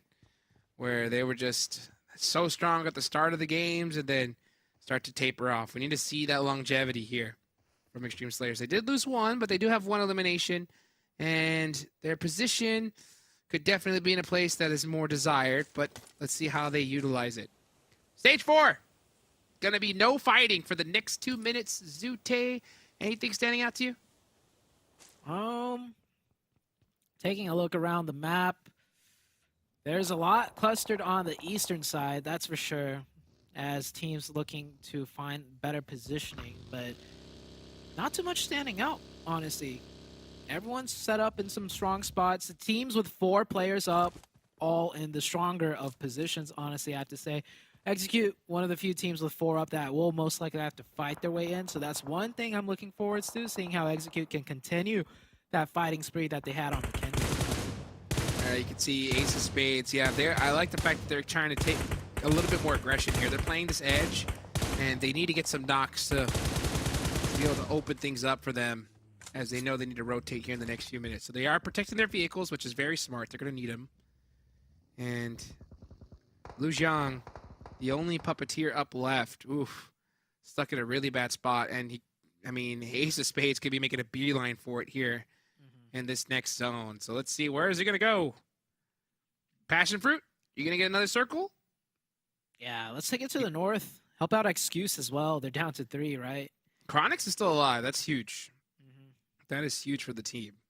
And you can see them, just like their play style. He's all by his lonesome right now, just trying to make something happen for his squad. Wow, centered up. Dead center. Yeah, pretty much. A little bit over to the left just by a hair. But, I mean, that's actually not a bad circle for Execute either, right? They don't have to move too far in. They're going to be pretty close to Butterfly Effect. What do you think? You think they take that fight to Butterfly Effect here? If they get the opening. I'm not sure how much info they have on how strong that team is across the roadside, but it could happen. More importantly, the high ground gets cut off for the side of Execute, so they can play that compound and not have to worry too much about a team just pinning them in, because most of the high ground is going to be out of zone. Meanwhile, on the east side, we had a lot of teams on the east side, right, that I mentioned before. Now they're all going to start congesting here and taking these fights. Ace of Spades with the nade. Good one onto Ji-Woon. The rest of Wall Street Bets, you guys need to help out Ji-Woon right now, because staying up there is not going to do anything for the squad. I think they just gave up on him here at this point because he's completely stuck out. Maybe he could try. Does he have a vehicle behind him? Can he move? Wow, look at that. Bad with 5 eliminations. He's got all the ones for the squad. Never mind. They do head on over to him to support him, but I'm surprised they don't try to pick him up and move on over. Instead, get shot in the process. This is a very dangerous rotation for Wall Street Bets.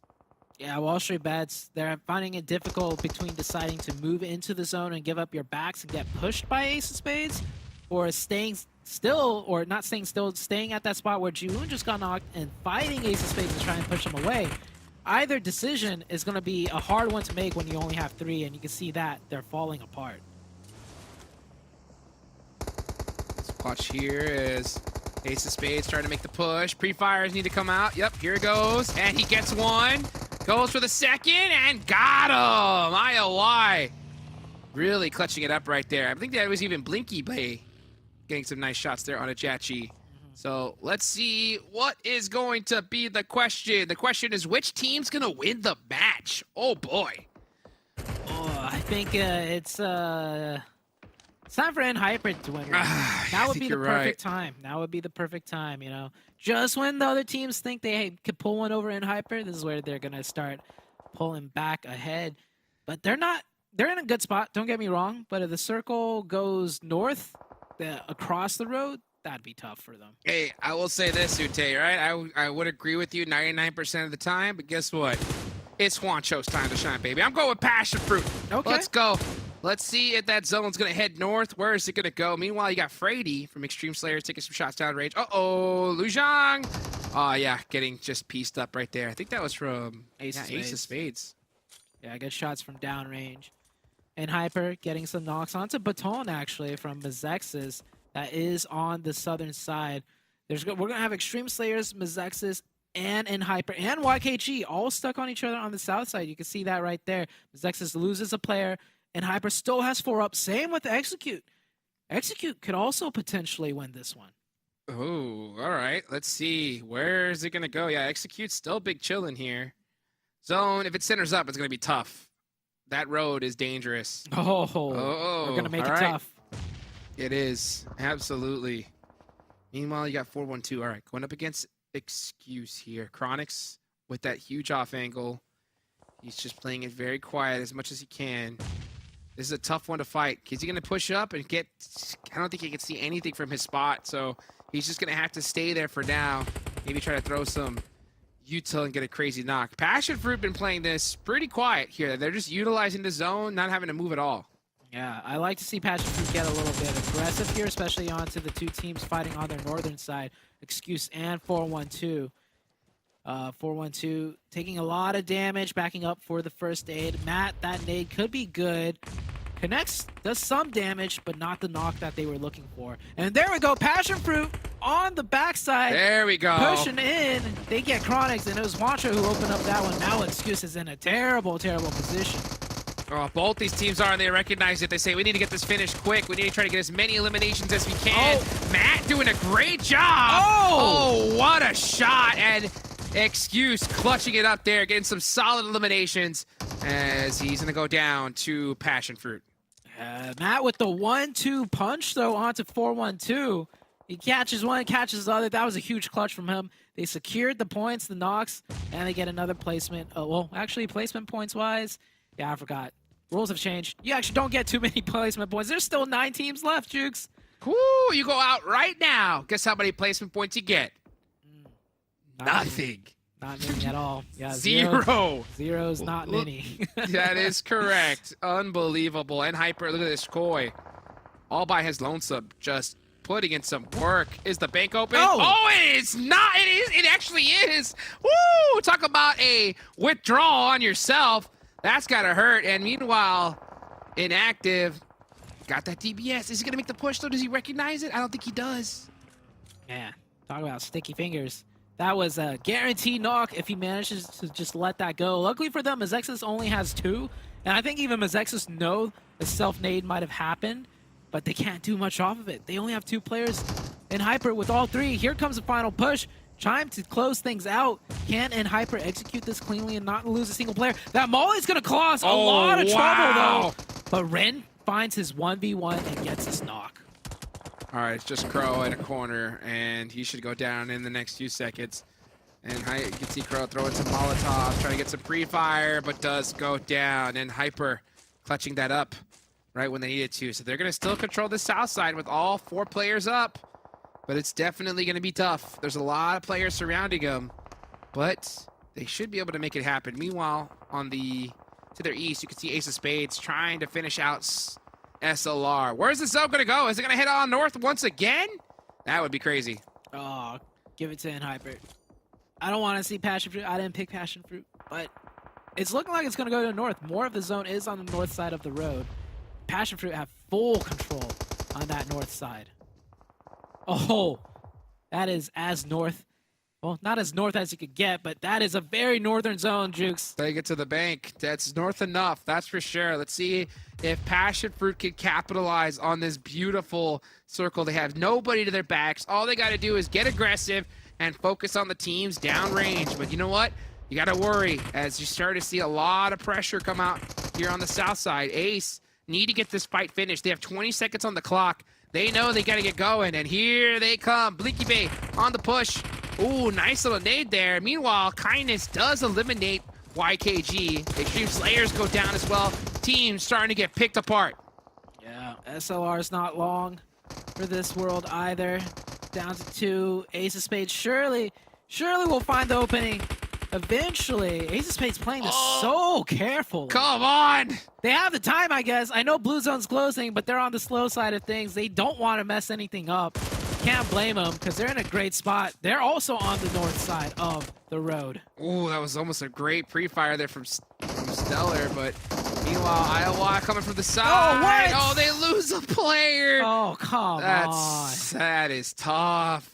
9 eliminations, though, for Ace of Spades, so you got to give them some props on that. Meanwhile, oh, look at this. It's just Koi. We missed the fight within Hyper, but we're watching Koi run out in the open and going down to Ace of Spades. 10 eliminations. This is a huge game for them. Yeah, the Ace of Spades popping off. They could have 4 up. They play that so slow and carefully, all for that last player just to run in there and get thirsted. That is tough. Execute. Now the kings of the southern side. And we have 2 teams on the north side, Ace of Spades and Passion Fruit, and then Execute on the south. Oh, man. Ace of Spades are done for. I mean, this is the worst position they could possibly be in here. Guacho! 3 eliminations to himself. Bop, bop, bop. And that was almost about to be number 4, and it should be. Yep, and they do get the nice knock. That's going to be Zuko, though. Oh, can he hit this one, though, in the wide open? Mambai barely slips away. Yeah. Oh, Mamba made it in zone, too. Lucky. Take it to the bank. There's one more circle. Does it go to him? Oh, it does not favor him. Oh, look at this Passion Fruit. Yeah, here they come. I like this so much. Yep, take it to him. Take it to him. Secure this entire side of the circle, and then all you got to worry about is Execute. Yeah, don't get knocked, though, because Execute, they're in a desperate spot. Execute will third party anything I do not they like can. how they're taking too much time here. I think they should have been much more aggressive and took out Mumbai earlier. Smokes. It's fine. It's just one player. They just can't get knocked. If they get knocked, that will be terrible news. It's not just one player, I'll tell you that. Mumbai's got a crazy angle. And if he times this right, it could get dangerous. Kill Switch gets a nade onto Zuko. He's gonna cross the street here in the next few seconds. If they're not careful, one more knock is all it's gonna take. Kill switch. Uh-oh, lining it up on Nate. It looks close. Ooh, doesn't, just barely misses the mark. Oh, a second knock. It was a bait play. A bait play from Execute with the vehicle. Executed to perfection. And guess who is up left? It's just little Juanchito all by his lonesome. Yeah, he's running. He realizes he wants to get second place. He's going to run as far back as he can. Yep. Let the Ace of Spades player go down. So Juancho will get second, but Execute. I don't think any one of us predicted Execute to come out here. But hey, they had a huge Vikendi game, and it looks like this Miramar one is in the bag for them. 1v4. 1v4. Oh, stop it, Jigs. 1v4. Oh, stop. Execute with this match. It looks pretty good here. I mean, 5 eliminations, possibly about to be 6 here in the next few seconds. But still, very well done, as we see. Oh, Kill the switch pan. gets it done. Yeah, here it comes, and Juancho going down. Execute with a chicken dinner here. And man, they definitely needed it. So a solid performance from them. Another one, too. It's 2 in a row. 2 in a row. Yeah, that's right. Yeah, back-to-back chicken dinners for Execute. Huge. Yeah. Oh, wait, no. Two solid games in a row. That's correct. But they didn't win 2 in a row. But this win was very well done. 7 eliminations, you know, not the biggest of chickens, but more importantly for me, that's 2 good games in a row. So they can start building that momentum. That Vikendi one was a tough one for them. This one a little bit easier, but they get the chicken dinner on top of it. Oh, that is just nice for them. Yeah, huge for them. And then these 2 chicken dinners worth of points right there. Look at that! Huh? Look at the match report. Ocho, the most grenade eliminations with 0. I'm telling you, this guy's a legend. Oh, man. Wander just had to steal the spotlight, right? He's like, give me that one, too. No one else got a great grenade eliminations? Give me that one, too. Throw me up there 3 times. Let's go. PASSIONFRUIT, they are doing really well. Okay, might say they should have won that, but still, that's 2 extremely good games in a row. First and a second. Hey, that's the best we've seen PASSIONFRUIT in a long time. Yes, sir. All right, well, you know what? We got one more match left to go, guys. Don't go anywhere. We're going to be right back.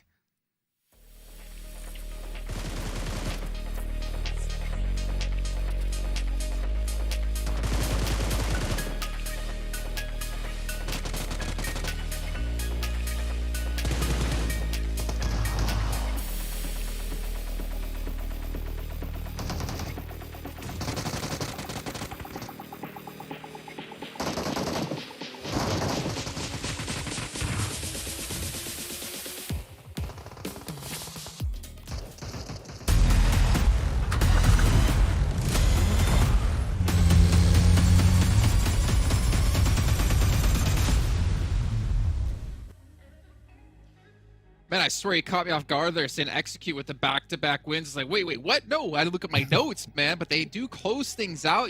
And also, Hot Chooks called out Juancho quite a bit, saying it's going to be his time. And, well, he had 3 of the spaces there on our report. But either way, PASSIONFRUIT does extremely well. Execute take the victory. We'll take a look at the match rankings, get an idea of how many points these 2 teams got. But, of course, some other teams out there. As Ace of Spades, man, they pulled off a 20-elim game in Phase 1. And they come in with another 11. I thought they were going to be able to do it. It's the space there, fragging out of their minds. Never let them also being able to get Koi. I mean, they were going to have to get Koi. Koi was running out of the open. And Hyper, too, being able to get 9 points. But I feel like PASSIONFRUIT Esports, yes, Execute, congratulations on being able to get that win. But PASSIONFRUIT Esports is starting to answer a lot of the questions I had and a lot of the doubts that I had too. What could happen if this team could just maintain the players alive a little bit longer? Would they be able to frag out? Would they be able to start getting even more placement points? That's currently what's happening out of them. Even the casters mentioned it too. 2 back-to-back great games out of this team. And as we're going here to our second page, the biggest surprise and the biggest performance that we have seen so far today has to be YKG. This is not the YKG I expected for the finals.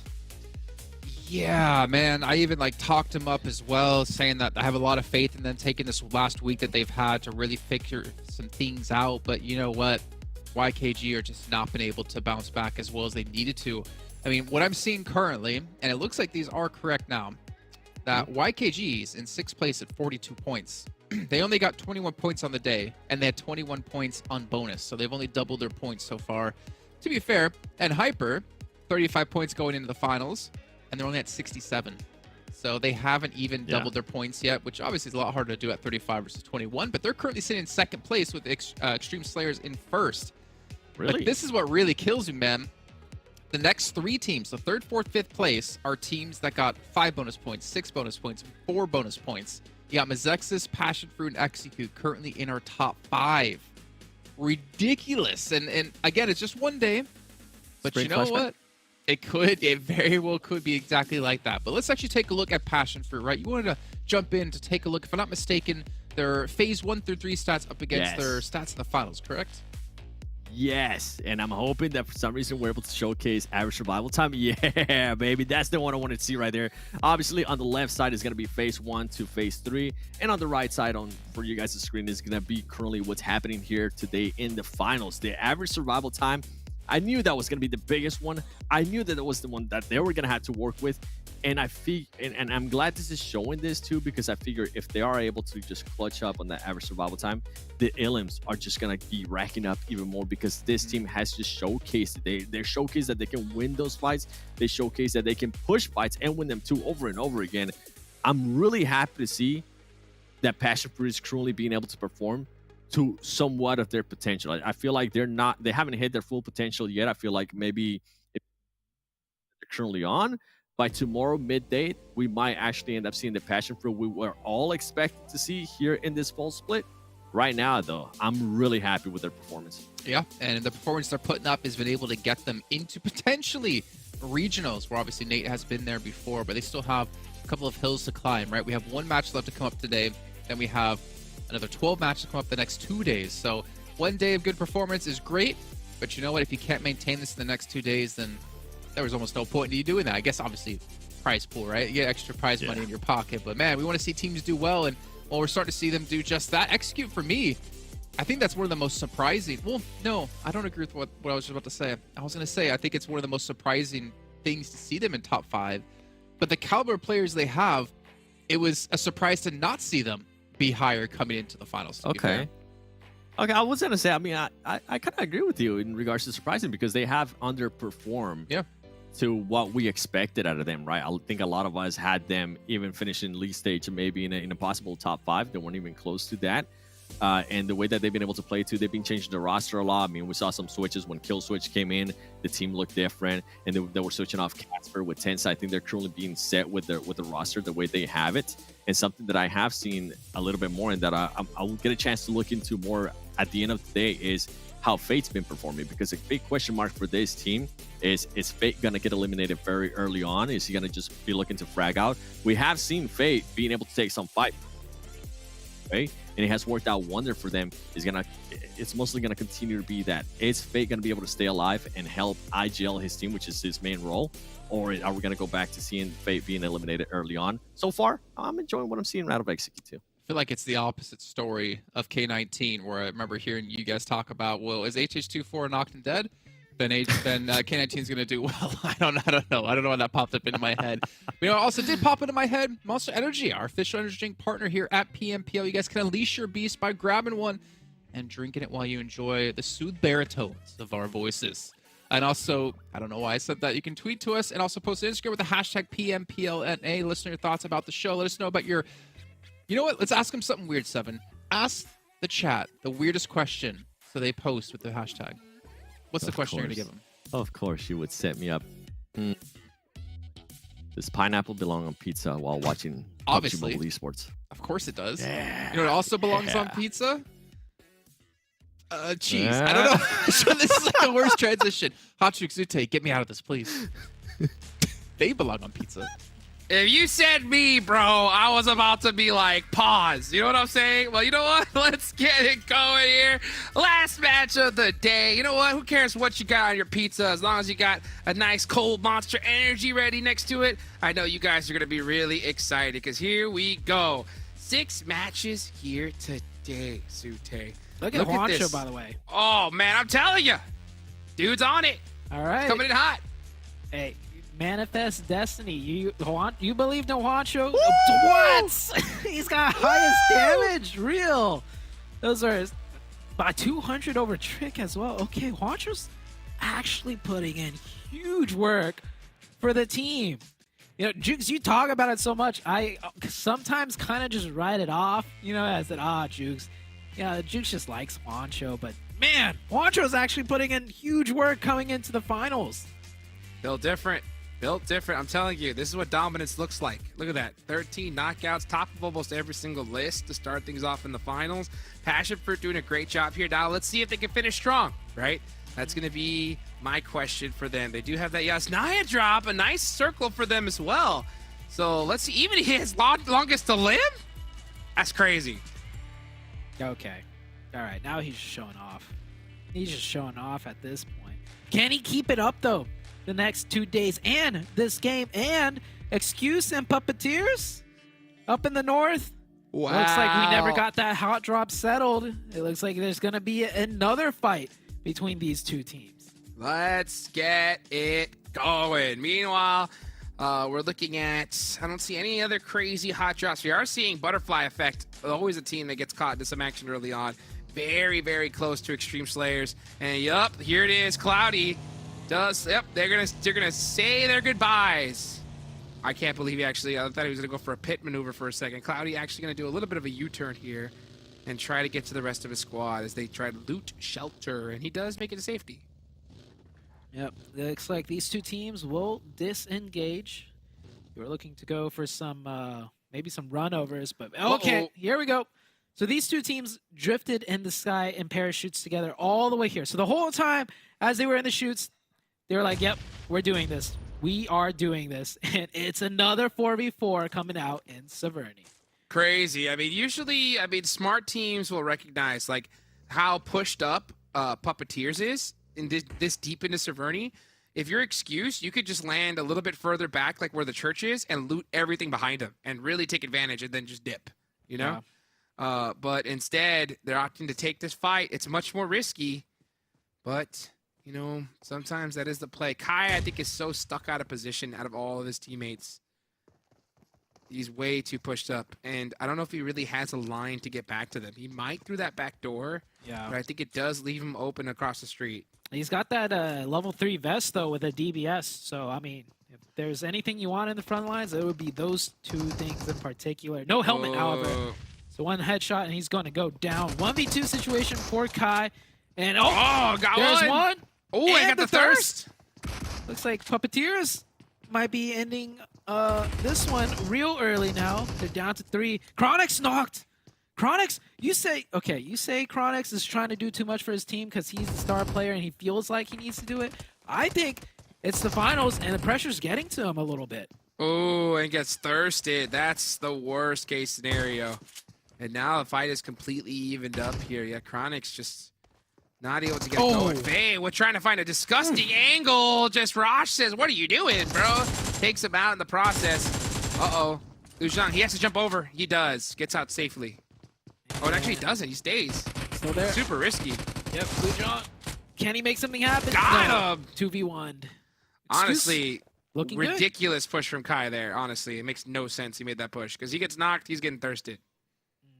He should have waited. But you know what? It worked out. So I think Rosh was behind him. The second time around. I think Rosh was behind him. And yeah, Puppeteer's just down to 1. By the way, this Severny is in a decent spot in the zone, so we could see SLR, you know, peek over here. You see one player, XLR, already very close by. And Puppeteers is just all down to Dong. And I don't think they know where he is. You can see Rosh running back and forth trying to bait out shots to get the info. But Dong is not falling for it. You're going to need to cross the road wide in the open before Dong shoots at you. Playing a little game of whack-a-mole here, you know, just trying to peek out, see if you can catch him slipping. Like we saw Execute do with that bait play with the vehicle, right? That was so disgusting. Oh, yeah, that was beautifully done. Yeah, so they put themselves in positions to really expect a person to peek and try to shoot him out the vehicle. And so the second they did that drive-by, you know what do you know? They fell for the bait, Nate peeked, and just got headshotted immediately. You know what? Be like 200 IQ. You see that vehicle come, and you don't shoot at him, right? You let him cross over the road to your side where he's by himself, and then you shoot at him. Yeah. You'd be like, you want to drive around the road? Sure, you can drive around the road. But the second you get to our side, where the people can't support you, then we'll pop the shots. So that would have been the better play in hindsight, right? But hey, you got to learn. You got to learn. Yep. 100%. Meanwhile, I mean, that's a lesson they learned real quick. So a phenomenal finish in that last one there for Team Execute, and a chicken dinner that they, I think, have so desperately needed. Let's see how they end up finish things off here today, as this is the last game. YKG all the way down the south side. Execute's going to be taking up that ferry pier area, and so far, Puppeteer did lose 3. Excuse lost 1. And everybody started to make that great migration on over to this next zone, Zute. Yeah, it might be a slower rotation out of everybody because it's once again one of those 50-50s. Is it going to go to the north of the river or back down south? And obviously the strong positions right in the middle where you get, the options pretty much all taken. So that's why we see so many other teams taking their time, because they know these spots are taken, and they're going to wait to see that 50-50 before they make the wraparound rotations. And Hyper, one of those teams in particular, probably going to vie for the optional play and stay on the outer circles. And let's see, as Nate's taking some shots there, just trying to play a little bit of keep away, see if he can catch something slipping. Not able to hit the mark. And they are now heading a little bit more north. This is a very interesting circle because it could still shift south, right? It could still shift south. Yeah. It can go north. It can go pretty much almost anywhere. So right now, teams are trying to put themselves in the best position to kind of predict where the next zone's going to go. That was a close one. They almost crashed right into that compound. And 2 of Wall Street bets here. The rest of the squad far away, not quite close by yet. And 24K from YKG gets a knock, and Fishy, is he going to get confirmed? It looks like he did manage to get out of sight range. Nope, 24K pops right back up and takes that point away. Oh, boy. All right, let's see here as points are getting stolen left and right, and let's see where this next zone's going to go. Is it going to center up? If it does, that's a ridiculously tough zone to deal with. Oh man. Yep. That's a nasty one, Jukes. This is a tough one here. There's a few still spots that are really, really good checkpoints available. I think we're starting to see Butterfly try to head to that one right there just south of them. But at the same time, gas station, not the best spot really here in this next zone. It's really difficult to defend from that north side. But you see, Hyper, I think they don't have very much choice. They're going to have to take it up. Yeah, no, and Hyper's actually at that little grandma house next to the bridge with that watchtower, which is, in my opinion, a very strong position this late. Hold on, this isn't even late game. I just assume it's late game because it looks like we're about to go into all-out chaos and mayhem. But yeah, this spot right here for Hyper, it's a strong position. It's a very strong position, especially for a team that knows how to play a little bit split up like this. Yeah, you don't see a lot of teams play this position that Koi is in. They're usually all 4 huddled inside that one compound, that one house. And that's why. That is why. But they should be able to stabilize if they know what they're doing out here. Meanwhile, let's see if the rest of the teams know what they're doing. Koi getting knocked on that angle is tough. Yeah, hold on. I thought they had the watchtower as well, which is why they had Koi all the way out there. No. They don't even have the watchtower. I thought they had the watchtower under control so Koi could be out there. Oh man, Hyper looking really shaky. But we called it out before. The desk said it too. Koi sometimes does go for these angles that end up costing him. That is tough, yeah. So, I mean, Super Lazy Reflex look like the team that are going to be taking up that station. You can see Hyper trying to get it going here at Alamo. And you can see Kaidas taking some shots over at D. They are taking that tower, and that tower is pretty strong from that position. But as long as they're able to protect their vehicles, they got to worry about their other side. But so far, I don't think Excuse is really keeping an eye in this direction. Oh wow, nice what shots. A shot from GK first. Oh, I think he fired. I'm like recounting the audio sounds. Yeah, he fired 3 shots, landed all 3 right there. That's how. I mean, that's why GK First is the like elimination monster right now. As Wall Street Bets fighting with Lotus, a self-name Anders. Ouch. Oh, you don't want to do that here, but he makes up for it. Yep. You got to make up for it. You got to take out everybody here. You got to take out everybody. He does get the thirst, and now you can see him getting aggressive. Yeah, he's trying to make up for that nade that really hurt his teammate. He's going to go for the res here. Yeah, instead of going for that full finish, he just decides to hedge his bets and get that res going. Uh-oh, Jiwoon. Is the bank open? And nope, their first floor. Safe. And oh, look at that circle shift. It goes right on to Passionfruit, but Passionfruit getting into a huge fight. It looks like Zuko is down. Passionfruit's so split up on that eastern side right now. They're losing players left and right. I think there's only one player up Oh, left. that's an 8. Yep. And that might just do it here. Bad. Looking to make the push. Just has to go ahead and get a little bit of a first aid off, and Jiwoon gets the finish there onto Lotus. Actually, no, Juan's still alive. Let's see. Jiwoon goes down. Oh, nice shots there from Bad. Yeah, Bad with that S12K. Been really, really solid for his team. He's been putting up crazy eliminations as well. Well, Sherbet's down to 2. They're gonna need a miracle if they want to get more points here.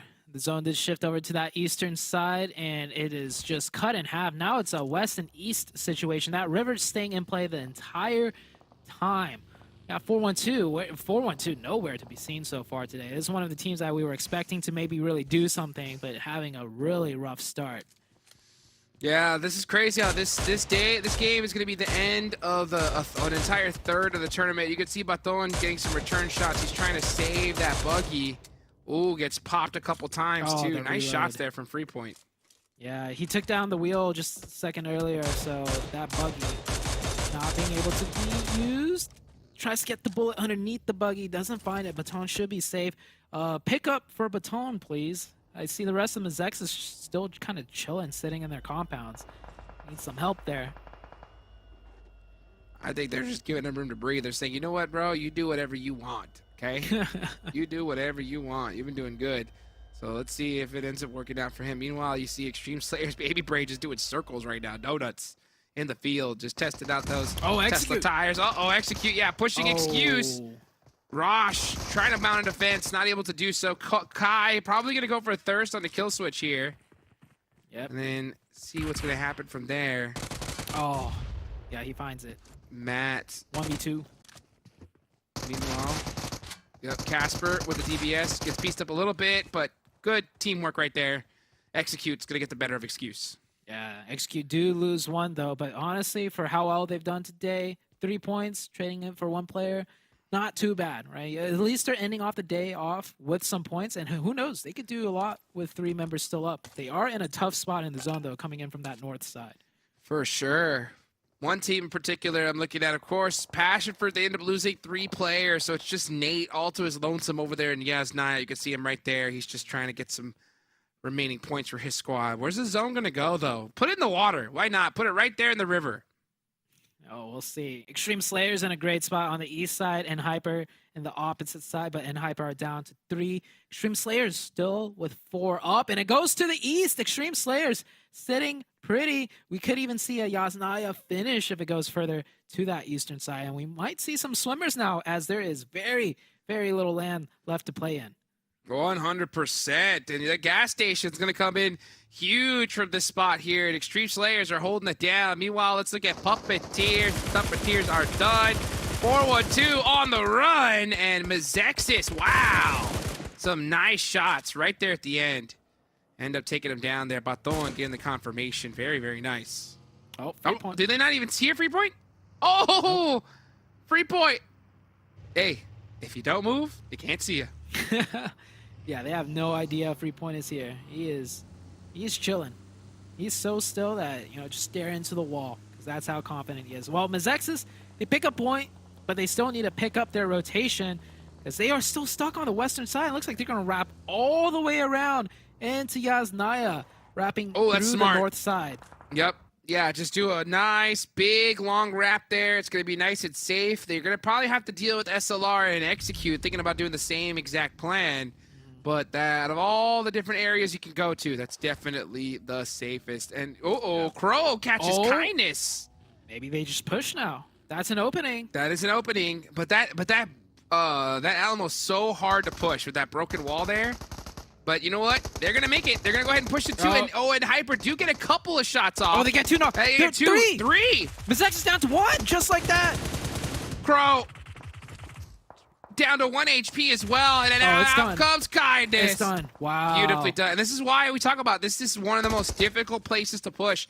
That broken wall just leaves you completely out in the open. Yeah. And Hyper take advantage of it. Yeah. One of the best at defense, and Hyper, even though they're down, can't count them out. And Execute, hey, they did the swim strat game 1. It worked out pretty well for them. They're going to do the swim strat, or actually, they don't even have to swim. They have a ridge line to play with over there. So if the circle goes east again, then they could swim over. So Execute electing to take this area. They're clearing that wizard tower to make sure no one's ratting up on the second floor, because we saw that happen just a second ago with 412. Very, very smart play. So Execute are going to look to lean more towards the bridge. So they're going to try to hold that down. Extreme Slayers holding the other side. Looks like they got a little bit of a split. Robert over here across the street, and the rest of the team holding down the gas station. So Extreme Slayers trying to capitalize here. Meanwhile, BOPE holding this blues, not moving a muscle. This is the stuff that kind of frustrates me about, like, you got to make sure you're in a position where you're getting at least some information. Nightcroc's not able to get a lot in his position, but he's just trying to put himself in the best place possible. But the rest of the team just kind of staring inside of buildings right now. Yeah, they're just playing the zone. They're waiting for it, because I mean, they got a great spot in the zone where they'll make plays happen the next circle. They're just chilling. They're waiting. And Hyper, yeah, in a very tough spot. They gambled on the west side. It went to the east. And Hyper and Execute might get into it now too, as Casper peeking up, taking some shots. We're going to head in the next circle. It's going to pull hard east. And, oh, Canadian Eagles, by the way, Jukes. I think they have 4 up right there. That's a great spot for them as well. Woo. Yeah, I mean, now they're going to be big sitting. We talked about the circle going east. It went all the way to the west side. That's actually a really good zone for YKG, too. They're on the south. They don't got to move much. And they're going to still have a lot of sight lines here. They're most likely going to try to make a push on either to BOPE or to Extreme Slayers, but the Extreme Slayers being the more difficult one of the two. They could head up to that, use that Wizard Tower as a checkpoint, and then go from there. But that Wizard Tower is going to be tough, because they're going to be able to make it to their vehicles, but afterwards, yeah, that's going to be pretty much no man's land. Yeah, they got to deal with everyone across the bridge, right? And Hyper has great sight lines onto them, and vice versa. Right? YKG can decide to go to, you know, the left of the Wizard, or not the Wizard Tower, the gas station, right, which would be the west, and try and clear out everyone around the bridge sides, because there's not a lot of cover for Hyper to work with there. So it's going to be a tough decision for YKG. If anything, we might just see one more circle pop out before they really make a play, because they're in a great spot. No matter how the circle shifts, they have 4 up, and they can make a play when they really 100%. Casper getting some nice shots there onto Ace of Spades. Very nice. Now the team is, which is the team's going to have the most eliminations? Zute, who are you going for?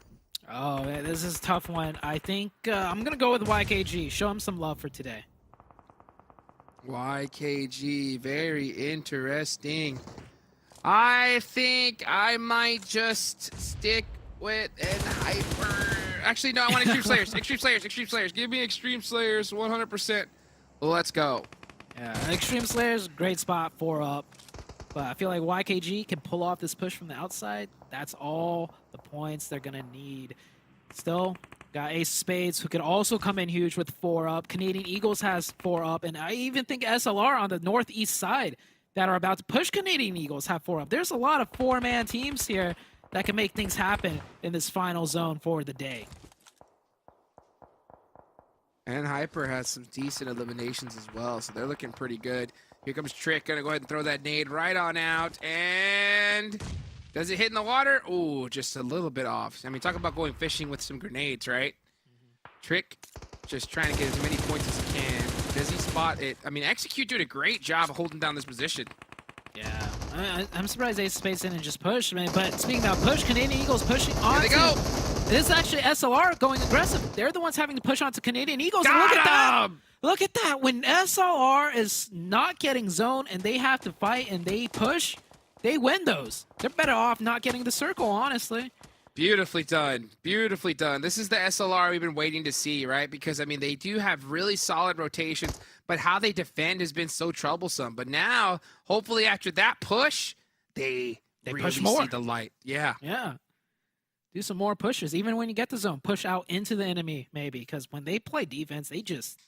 Oh, it is the most painful thing to watch, honestly. They just all stand still, each in their separate corners, and wait for stuff to happen. It hurts. I don't know why. I don't know why. But let's see where the next circle goes, and it pulls up to the mainland. You know, as expected, now YKG have a decision to make, right? I think they're going to take that fight with BOPE, like you mentioned. But SLR in a great spot. They have that compound that's still in the zone. Okay, so YKG instead is going to take the ridge line, and they do get the knock onto Robert. So now they have this side of the map to themselves. Now, this could be pretty dangerous because you can get pretty much sight lines from a lot of different angles here. But let's see how they hold it down. They leave Joey behind by the shack to try and get some shots in. And YKG, wow, making it there safe and sound. Let's see how they're going to be able to handle against Remix. Ooh, they do make some peaks, but 24K gets knocked. That's going to hurt. Yeah, 24K got naded. It looks like they're going to be able to get the revive. I love the spacing out of YKG here. Notice how they don't go for that revive immediately and stack a player up right where he was knocked, because nades are going to be flying his way. Extreme Slayers down to 3. They lost a player that they sent across the roadside. Joey's hanging back to support this crossline side. If they send everyone there, Extreme Slayers, they could swing one out to where Joey is, and it'd be trouble for the side of YKG. But yeah, let's see what Joey can do here. He's got to time it correctly, though, when he leaves, yeah. 100%. It's going to be tough to even leave in the first place. Let's see if he even can. Meanwhile, we're starting to see SLR put some nice shots there onto BOPE. And as we see, Ophelia does get knocked. Fears is just literally in fear right now, just stuck right behind this vehicle, just trying to survive as long as he possibly can. So playing this spot, this is a very good one here, but you have to kind of keep a 360 view around you because you can get spotted from almost every single angle, and you can see them putting that pressure. Ooh. Nate finally goes down in 9th place, not even able to get a placement point for his team. SLR putting in work onto BOPE. BOPE had 4. They're cut down to 2 now, which helps out YKG a lot. That's the team that they were worried about on their backside. But SLR essentially holding the angles onto BOPE, so BOPE can't even peek out over that ridge side to take shots at YKG. And Hyper still up with 3. They lost one so early on, and they somehow managed to win the western side bridge fight against so many teams that they're making it across. Look at that. XAZ putting some... Just kind of keep an eye on the lay of the land here. Oh, why Joey does go down in that position. 412 trying to creep on up, and Kindness shuts him down very kindly. Meanwhile, Jiwoon is stuck in the water as well. Not able to make anything. XCZ from downtown just trying to apply more pressure to YKG. I'll tell you what, though. Ed Hyper has 8. Super Lazy Reflex has 6. And Extreme Slayers not able to really ramp things up. Only with 2 eliminations so far. Yeah, that's what happens when you have all 4 at the gas station and this zone closes around you in a way where you just end up getting trapped amongst so many squads. In Hyper, they lost a player early in the game, like for free, pretty much. And they are doing so much work. They may as well be a 4-man squad with how they carved through the zones. They're fighting everyone on the way through, and they're looking in a good spot to maybe win the game because the next circle pulls up more north onto them. It's possible. It's totally possible. Let's see what YKG could mount here as they are in a pretty good position to push on this ridge line. But Extreme Slayer is going to be coming up right behind them. Nightcrocs trying to get Chico. Ooh, that nade was way too close for comfort. Chico, oh, he actually found a crate, so he's full level 3'd out. He throws a nade, I think, right back at him, and does piece up one of their vehicles. But Rin gets a knock onto Jiwoon, very nice. And Hyper, man, really turning things up here right at the end of the day. I mean, and Hyper, they haven't won a match yet. This will be the one to do it. Oh, look at Extreme Slayers.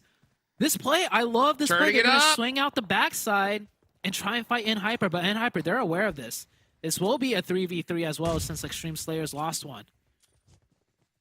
Kindness chunking every single nade he has. He's trying to buy himself some time, allow the blue zone to do more damage than anything else. And Hyper, Frady get caught by Frady. That's got to be tough. Are they going to cross the road? That is dangerous. I don't think they have the smokes in order to do so, but they have the nades, the Molotovs. They're throwing everything they can to try and finish out in Hyper the easy way. Yeah. Because I'll tell you what, crossing that road is going to be the hard way. Frady, yep, just gets pieced up the second he even touched that asphalt. Yeah, I think Extreme Slayers were too slow. If they were a little faster, they could take the underside bridge as a way of pushing so they don't have to cross the road. But they're down to 2. Hyper will stabilize, and I love how Hyper didn't go for the revive for 1 second. They knew they had to fend off the push, let that stabilize, and then they could get the revive. So Hyper stays up as 3. Kindness. Extreme Slayers will get cut down. Kindness picking up the points. Remix, last up, and he gets caught. Got him. Beautifully done right there. So now Hyper focusing their eyes on inwards, and I do agree, if they would have just left a little earlier, Extreme Slayers could have done something. But I'll tell you what, it's Hyper's time to shine, baby. They're on the other side, but hey, don't count on SLR either. SLR's got the full squad up. They're playing it very passive, but they've been putting in some good shots downrange from these angles. So it's all about who could hit those shots the best. Next circle does pop. And we see yeah, I mean, so many squads need to move on in. Yeah, YKG has 4. They have a small chance at doing something. This is smart. Yeah, take out the other team that's stuck on your side. Joey is knocked, however, so BOPE has 2 up. Joey is knocked, so that's going to slow things down. And I think YKG realizes they just really need to win this fight. So they don't want to rush this and lose this fight. They know the one afterwards is going to be really tough and probably not doable. So they're going to put everything into this. They're even going to slow down and get the revive. Oh, man, you can just see all that pressure coming out right now. You see Chico throwing out the nades. He needs to take out BOPE in this position. They do get a crate drop. I wonder if that just fell down. No, I think that was the one that was there a little bit earlier. Yeah, Chico was the one that took all that. So Nightcrocs now forced to run up. Oh, he looks. I think he found something there. And Chico being so patient. Wow, the timing so perfect. Saw the player. The flick, and down goes BOPE, just like that. Yeah, I think for YKG, that's a win. That's a win for sure. Because now when they cross the road, they got Hyper and SLR to deal with. Hyper just firing so many shots at SLR. SLR did end up losing 1 out of their 4. Trying to get behind cover, and Hyper are looking so good. Hyper gets another opening. Wow. That's GK first popping off. 24K catches XCZ. There's shots coming all over the place. Let's see who's going to win this match, because right now it's just YKG? Stellar, and SLR is eliminated. It's YKG versus Hyper. Who is going to win this? 2 of the biggest rivals. These 2 teams were fighting for that PMGC slot all tournament long, and Hyper stole it from him. 24K gets a nice shot onto Kindness. That was the last bullet that he fired off. The fadeaway headshot. 3v2 now. And I like how they're not rushing this too fast. Joey's in a great spot to get close for the nades, and they get the other one. It's all down to Ren. Ren's going to get that revive. Fierce on the flank. No first aid. And here comes the push. Here comes the finish. YKG for the dub. The run over! The run over misses, but the shots are good. And YKG, I counted them out, even though I picked them. But they end up getting that chicken dinner. I thought they were done for when the zone went up north, but they played it slow and steady. And they do it in fashion. A huge chicken dinner out of YKG, Hot Jukes. Man, YKG showing up. Unbelievably clutch. It is crazy. 11 eliminations, 2,600 damage. You know, YKG has got to be stoked out of their minds right here, especially to do that against Hyper. Yeah. Right? The team that took away that PMGC slot right from underneath you. So this is what they've needed. I think they needed this confidence boost, right? We always saw their play style before. It just looks so shaky. So for them to clutch it up here, I'm so excited to see what they do in the next 2 days, Zoo. Yeah, great game. Great way to end it for YKG, because not a stellar performance until that last match. So we still got a few more days, only 2. So don't go anywhere, guys. We'll be back after some quick highlights, and the desk will close things out.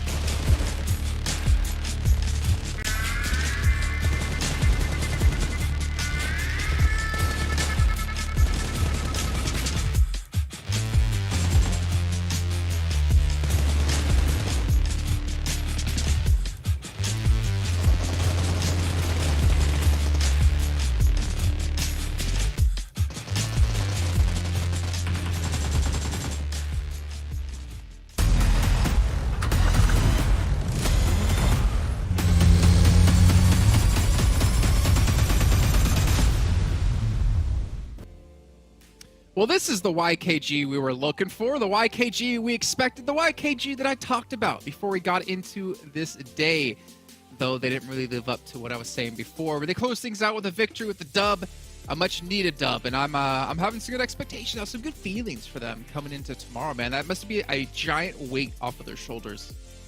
It's going to be massive, honestly, for them to be able to finish off with a win. I was even starting to question. I was like, what's going on with YKG?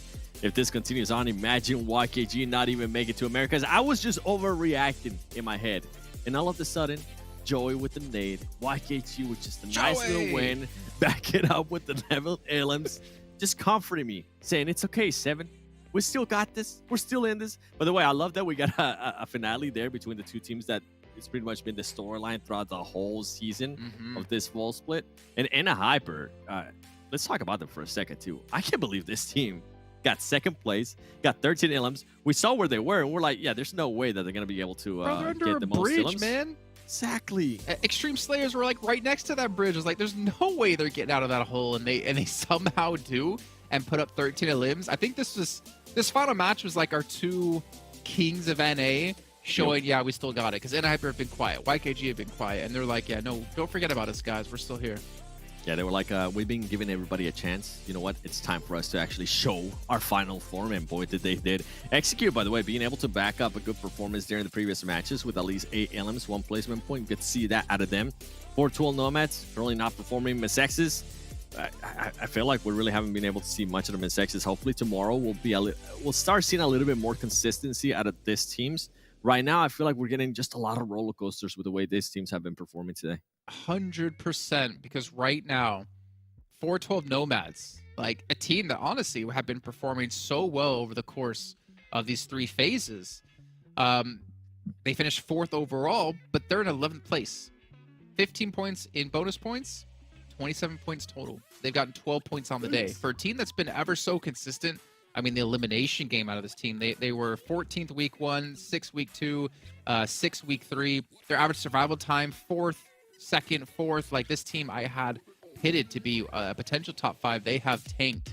And then looking at, 4th and 5th place, do you know who's in 4th, 5th place right now, 7?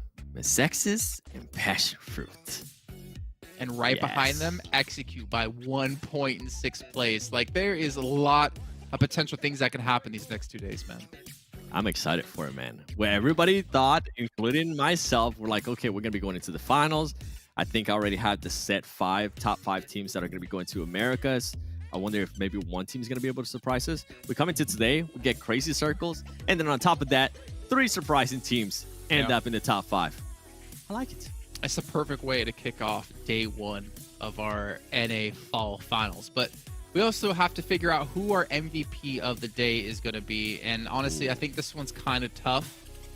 Do you have any predictions of who you think it's going to be? Just from looking at the overall, it has to be somebody from PASSIONFRUIT, maybe Juancho. Okay. He did have a pop-up performance. I'm going to throw a crazy one at you. Oh. Trick from Execute. Oh. Okay. Who's it going to be? I'm still taking Juancho. Oh, come on. That's awesome, though. Bro, because this is a player that's been elims? performing so well, too, and he's continuing it here in the finals, and now it's not just him. Now it's also the whole roster, the whole squad. I mean, I was talking about earlier how Fate was able to start performing really well here in the finals. This is great to see, actually, for Execute. This is very, promising for the next couple of days. Okay, I'll tell you this. I did cheat. I did look at Power Stat database. But I'll tell you this, man. He's got 17 elims. Second closest is Remix from Extreme Slayers, then Wancho from PASSIONFRUIT. So 17, 15, 13. That's the breakdown. Okay. But damage, I think this is a really surprising part in a couple different ways. He beat out GK First. So he had 3,200 damage. GK First had about 2,900 damage. However, GK First had 7 eliminations less than him. But still, I mean, we've talked about Trick as being a potential power player for Execute, and it's nice to see he can step up when he's given the opportunity. Yeah, it comes down to consistency, right? We want to see this again tomorrow. Maybe not the MVP. Maybe that might be asking a little bit much of him. But if he's able to put up those elims and Fate and the rest of the squad also continues to put up numbers, this could be interesting considering, I'm telling you, roller coasters from everybody today. Yeah. And you know what? Hopefully some more roller coasters to come up in the next 2 days. But before we can end off the show, I got to remind you guys once again to make sure to tweet and post with the hashtag PMPLNA. Hopefully you guys have answered Seven's question about pineapple if it belongs on pizza. I say yes. Seven. Oh, I was going to say something so different. But yeah, I knew you would say yes. I'm not going to say why I knew that. I almost got punched in Italy, actually, for asking pineapple on pizza. So you better watch out. Yeah, you might get punched in Poland, but that's for a different reason. All right, so ladies and gentlemen, let's end off our first day of our finals here at PMPLNA. But we still have 2 days of action, so make sure you guys tune in at the exact same time to find out which new teams are going to break through into our top 5. We'll see you then.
Throws the grenade, but Bane comes in. He does it! He does it! He